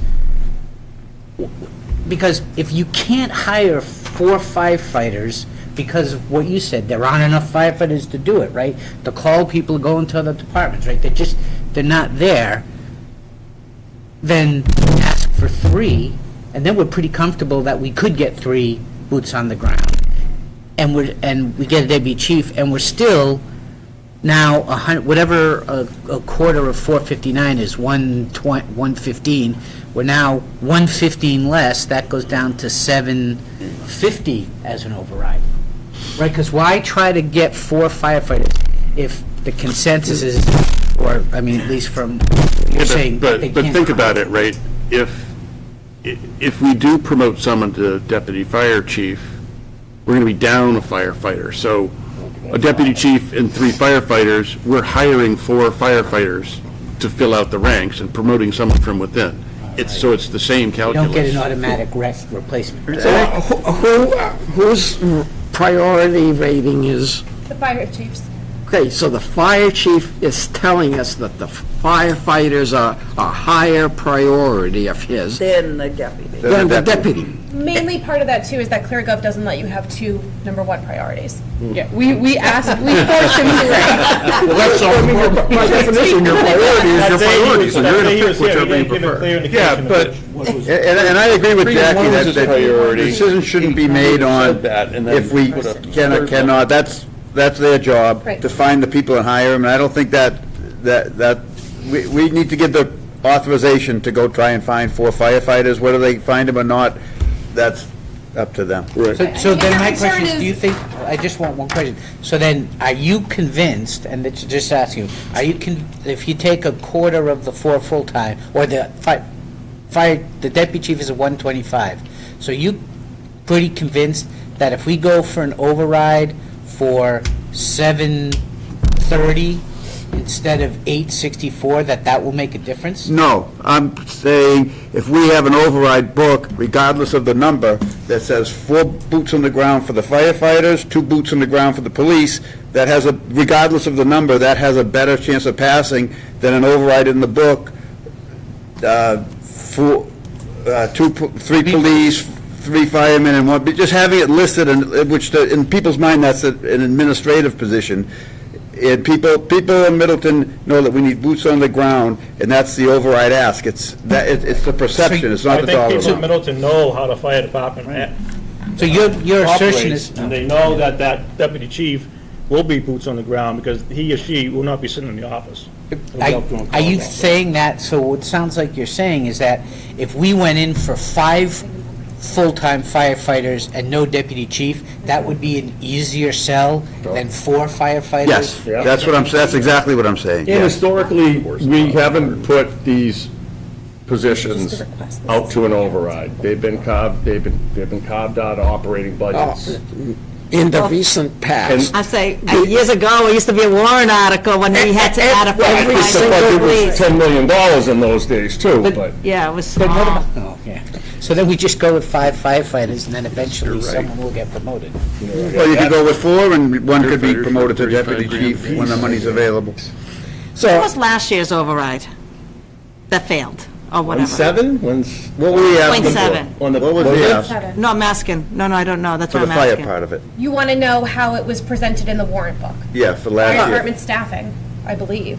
No, I'm just trying to think of the total, and then, Justin, do you have a pulse at all in the community and where they're at with overrides, right? With operating overrides, because so many have been voted down. Do we even have a pulse? Because now we're going for Masco, this operating, like, is there any kind of a pulse within the community at all from I anybody? think we'll get the same results we did last year. So that And that's what worries me, right? So no Well, matter one what year this there- number is, I think, right, Yeah, so the- what will make it pass, is I'm just trying to understand it. Is it one less of each of the category? I don't You know, know what the right? biggest challenge Egg prices is? coming Yeah. down to more reasonable, then people are. The biggest new challenge, or fairly new challenge, is the mail-in votes. Yeah. Because That's you a get people, problem. the people that are passionate about it will come out and vote. People that get a mail-in vote that might not run out to vote, but they get it in the mail, are probably more likely to be no votes, because they're not as informed as someone that might get in their car and drive to the poll. I think the mail-in votes make it harder to pass an override. I agree, but I think the people that are going to be passionate are the ones that are going to be the no votes. I could easily advocate personally for all of it. I mean, it is what I do, and it's on that side of things, but I can't deny the fact of knowing how woefully inadequate we are Nobody asked for a salary with that. first call, on the ground, out the door, going to answer. That's why I'm in 4 and 3, to me, is far more palatable, even before you bring in the majority of these voters that are just gonna look to save money. 4 and 3 is more palatable than what? 4, 3, Then 1? 4, 3, plus an administrative position. Yeah. It's going to be up to the departments to sell the response time, Right. or the poor response time if we don't hire these people. That's, Like right. what we That's just what they have. told They have to Masco. sell something that is relevant to the voters, not really relevant to department operations. What's the impact on the voter? Well, it's going to be a 25% chance that the fire department's going to be otherwise occupied, and we won't have a crew to come to you, so it's going to come from North Andover, and it's going to be 15 minutes instead of 3. Now, you're dead of that heart attack. Right. Think about that. That's the impact So this one, that the voters are going to be looking at. salaries, overtime, If we hire these guys, then we're going to have that crew available, salary. and the response time is going to be that much faster. That goes all back to Get a consistent schedule. what I said earlier for all the other stuff, But then right? the We got to put the impact out there, and we have to start now because of early voting, but we have to put the impact in simple things. We need this. Well, the response, what you said, that's a perfect example, right? Yep. That example, somebody can understand, but if you're talking about budgets and overrides and, da-da-da, people sort of tune out. But if you say, if your house is on fire, But this won't actually increase response time, because you're adding to the crew, because we can't get part-time people, you have full-time people. So you're not adding extra people who, like, if we go out of town, they're gonna respond to you. I'm trying to say. Whereas a deputy chief, he'll be in the office during the day, or the chief, and they can respond to the call. I wasn't. I'm just going out there, Yeah. no. No, but I wasn't responding to the deputy chief or full-time firefighters. What I was saying, Overall, yeah. responding to is the selling this. Whatever we decide on the deputy chief, that's a separate thing. What I was saying is, this goes back again. Somehow we have to get out to the public ahead of time. Yeah. You know what? If your house is on fire right now, there's a 5-minute response time. I'm just making up the numbers. But by next year, it's estimated it will be a 7-minute response time unless we can get more boots on the ground. And then you say, that's great if it's, and you may be thinking if it's somebody else's house, but if it's your house, that 2 minutes may be different about whether you lose the whole thing or not. I mean, somehow, I think I'm making it up, but. At town meeting, the number that got approved was a lot different than the number that was on the ballot question. Yeah. Because we wanted to build capacity. And that bigger number is hard to understand, and it was a bigger number. Yeah, they can't add up the line items and get So, to that number. you- It doesn't work. Starting with a smaller number and not building as much capacity in. So if we do, 4 firefighters, 3 police officers, we dropped that 864 by $155,000. The $125,000 for the deputy chief and $30,000 for the benefits for that position. It becomes $718. And, the override question, can build a little capacity for 2 or 3 years, so it could be like $900,000. Right. It's $28 a month for the $900,000 home or whatever that So you're still saying to add capacity? But less. I think it should just be the number. I think it should be the actual numbers, with no I'd capacity. like it to be, but It's very, I think it, a little capacity is. I think it should match. I think if we need the numbers, You the add for numbers, that should be capacity the for Masco? question. I feel strongly on that this time. And for the elementary, do you assume a 9% increase? Oh, my God. You just can't sustain that, right? In any environment, you just can't sustain that. I have a feeling, given the way things are going, even if we build in capacity, we're still gonna be back for an override, unless we make significant cuts to our operations, which we're to the bone in a lot of areas, I don't think we even could. But my concern is putting the effort and the mental gymnastics of explaining to the public the increased capacity. Yeah, they don't understand it.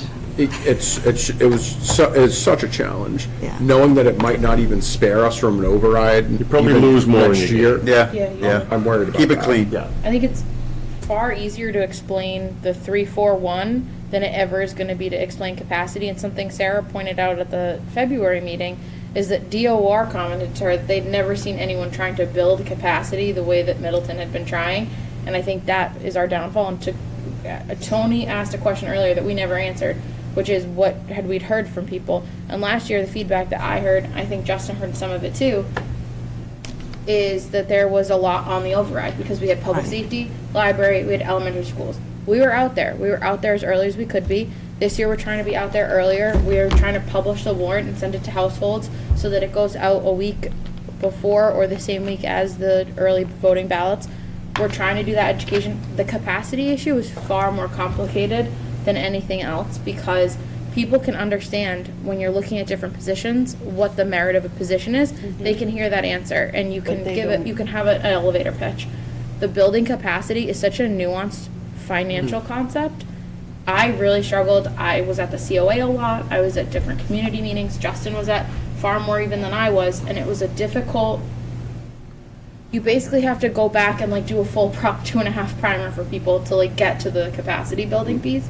And so that's the part that I would say I'm very cautious about And then, because and then their focus gets sucked on that, and they don't even think about the public safety the element, because they're, need. they're Yeah, I just think locked you in, like, this is guys, extra money. three of you guys have sold me on that. Like fiscally, I think the capacity is great, but I think you've all just sold me on, the numbers. that's that exactly are- right. If we say Here it 864 is. will get you That. these X, Y, and people Z. on the ground fighting fires and stopping crime, and That should be on the poster, Peter. I like that. That's good. Good. Someone trim that clip. Hey, back there, Paul, trim that. I want it all. right, no, but now I'm thinking about it. I want it all, but what I really want is known that we got a fair shot on it at the 4 and the 3, and that's where I draw the line. Maybe And the deputy chief for more an administrative end, and I want Doug to have the help, but, I've heard that it'll take a lot off the plate of the HR that has to deal with other things that generally doesn't, have to come to them from other like they do other departments. The workload that helps in that regard and everything. That's why I think that's the kind of position that should be carved out of that side of the budget. And then you get to eliminate all the other pros or cons or whatever on the other side of that. I want it, of course I want it, but Do you think, went out there for a vote, and that's just, I just think that the 3 and the 4 and the number just looks way better. I have to, sorry to be economical about it, but that's the way I see it. do you think because we need this to pass, do you think You're right. there's a much better chance of passing if it was 3 and 3, just because it looks, because it's the same for both, it's 3 and 3, just like as a perception, no? You guys have, I mean, I understand. We understand the difference, but for the public, is it cleaner? We need 3 and 3? No? But, yeah, the size of the departments Departments are is so different. different to Yeah. begin Okay. with. So I could see that, I'm hearing the arguments on the deputy chief because of what the perception of that is. Yeah. But I don't think going from 4 full-time firefighters to 3 is going to Gonna make any change, all right, difference. I'm good with that, okay. People want boots on the ground, right? Yeah, no, they do, absolutely. Would you all like to vote it But what? line by line? Well, they've already voted the first two. They don't need to revote unless they want to. Unless you want to change it, right? There's been combinations of like 3 firefighters and 1 deputy. Kind of voted the benefits for the staffing as well, right? Whatever the ratio. Yeah, because it goes with, it just kind of goes with whatever staff we've Right, done. so the only thing that we need to vote on, again, is The deputy. should we recommend the deputy fire chief position? And put it on the override. Well, last time we were here, Brian made a motion to do 3 and 1, and we kind of left it at that. How does that work? Do we have to vote on that, or is it? So you did it and it was a 7-5 vote. Oh, okay. All of your other votes that day were 11-0, abstain, or 12-0. So we did not feel like we had a mandate of direction for this. I mean, when I went back and looked at my notes, No, I would say a revote for the deputy fire chief. yeah, unless you Yeah. want to change the 3 and the 4 for police. Jeff and brought fire. it up. Jeff just makes a motion to take the deputy chief off the Yep. table. I'll So what was second. the motion? Did you just make that motion? Motion to take the deputy chief off of the chart, off the Off the Oh. table. override. Off the override. All right, I'll second that. Okay, we have a motion and a second for removing that. All those in favor? Aye. Aye. Removing it. Removing it, Wait. sorry, yeah. I need you to be, because Removing I'm it, trying that to was take the two motion. roll calls. Removing it is. Removing it. This is to remove the deputy chief. Jeff, Jason, Rick, John, Costa. Okay. Okay, keeps. This is to keep it. To keep. 1, 2, 3. But you Wait, John. already voted. Remove it, No, you just voted to remove it. The vote was to remove it. yeah. Yes, and So so we just the, counted the so I removal. just counted the Oh, I'm sorry. remove Or this is to people. put it back, this is to keep But it this in is now. to keep it in the override. On the override. Okay. So we lose. Need a calculator? No, I'm just writing the names because you have different minutes for FinCom versus Select Board. Oh. Okay. Done. So what it ended up being? Set 1, 2, 3, 4, 5, 6 to 4. Right. And how is it by committee?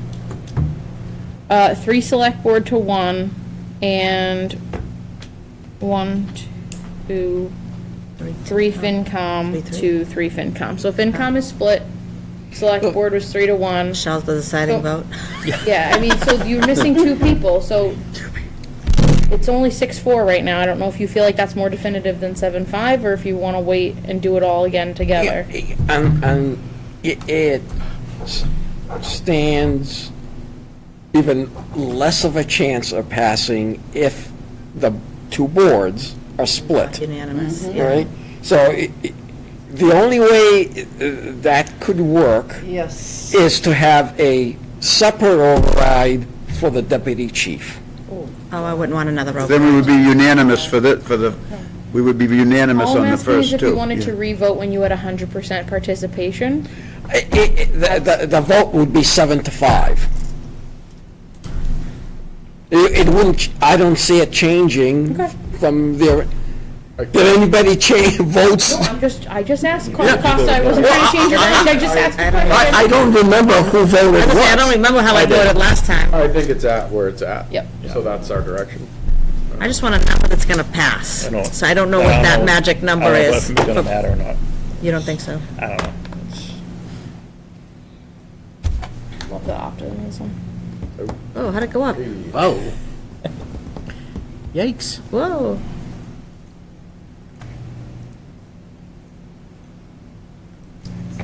I hate this spreadsheet.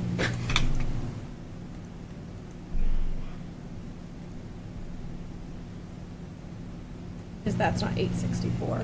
Oh, boy. We were. Oh, yeah, that's I 9 had something. pulled out, sorry, everyone. I had pulled out something as we were talking last time.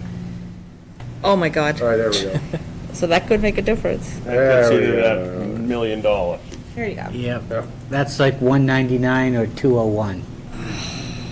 Still high. So the benefits of benefits the went down? additional staff. It did. that It went from includes- 240 to 240. Yeah, it's Oh, like it did. 125 plus You the saying what benefits, because the 500? benefits No, was... no, no. 5 feet away from Yeah, I was like, how are you reading that right now? I was like, no, I can't Looks see, good to me. if I can't look over Mr. Sarah's shoulder, I Spellcheck. don't see anything.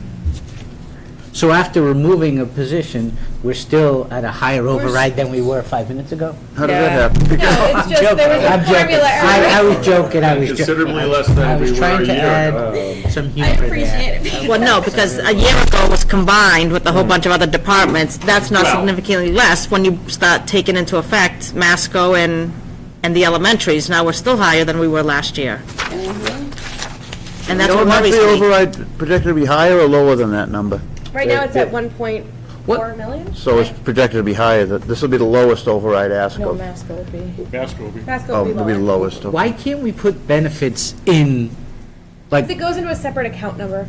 Because when we actually approve the expenses at town meeting, this will be police salaries and wages, and we can explain what it is. Maybe we'll get there. Fire salaries and wages, Without and the explain what it benefits, is, and then it's well, technically because we unclassified health insurance benefits, because, yeah, that's the authority to increase the line items in the budget. it just seems it makes it over, I mean, everybody knows that when you hire a full-time firefighter, a full-time police officer, they get health insurance. Right, So but why I not can't, put it into Peter, the... you're thinking You're giving- private sector okay, again. We've sorry. had this conversation all morning. If we didn't have to do a line item legal budget like that, then sure, I could dump it all into police and then just have to do a departmental transfer at the end of the year. If you would prefer me to do it that way, I could do that. No, this is fine. All right, well, I believe you've given us policy direction. So if there isn't anything else to discuss, is there a motion to adjourn? Make a motion to adjourn. Second. I'm gonna hold that.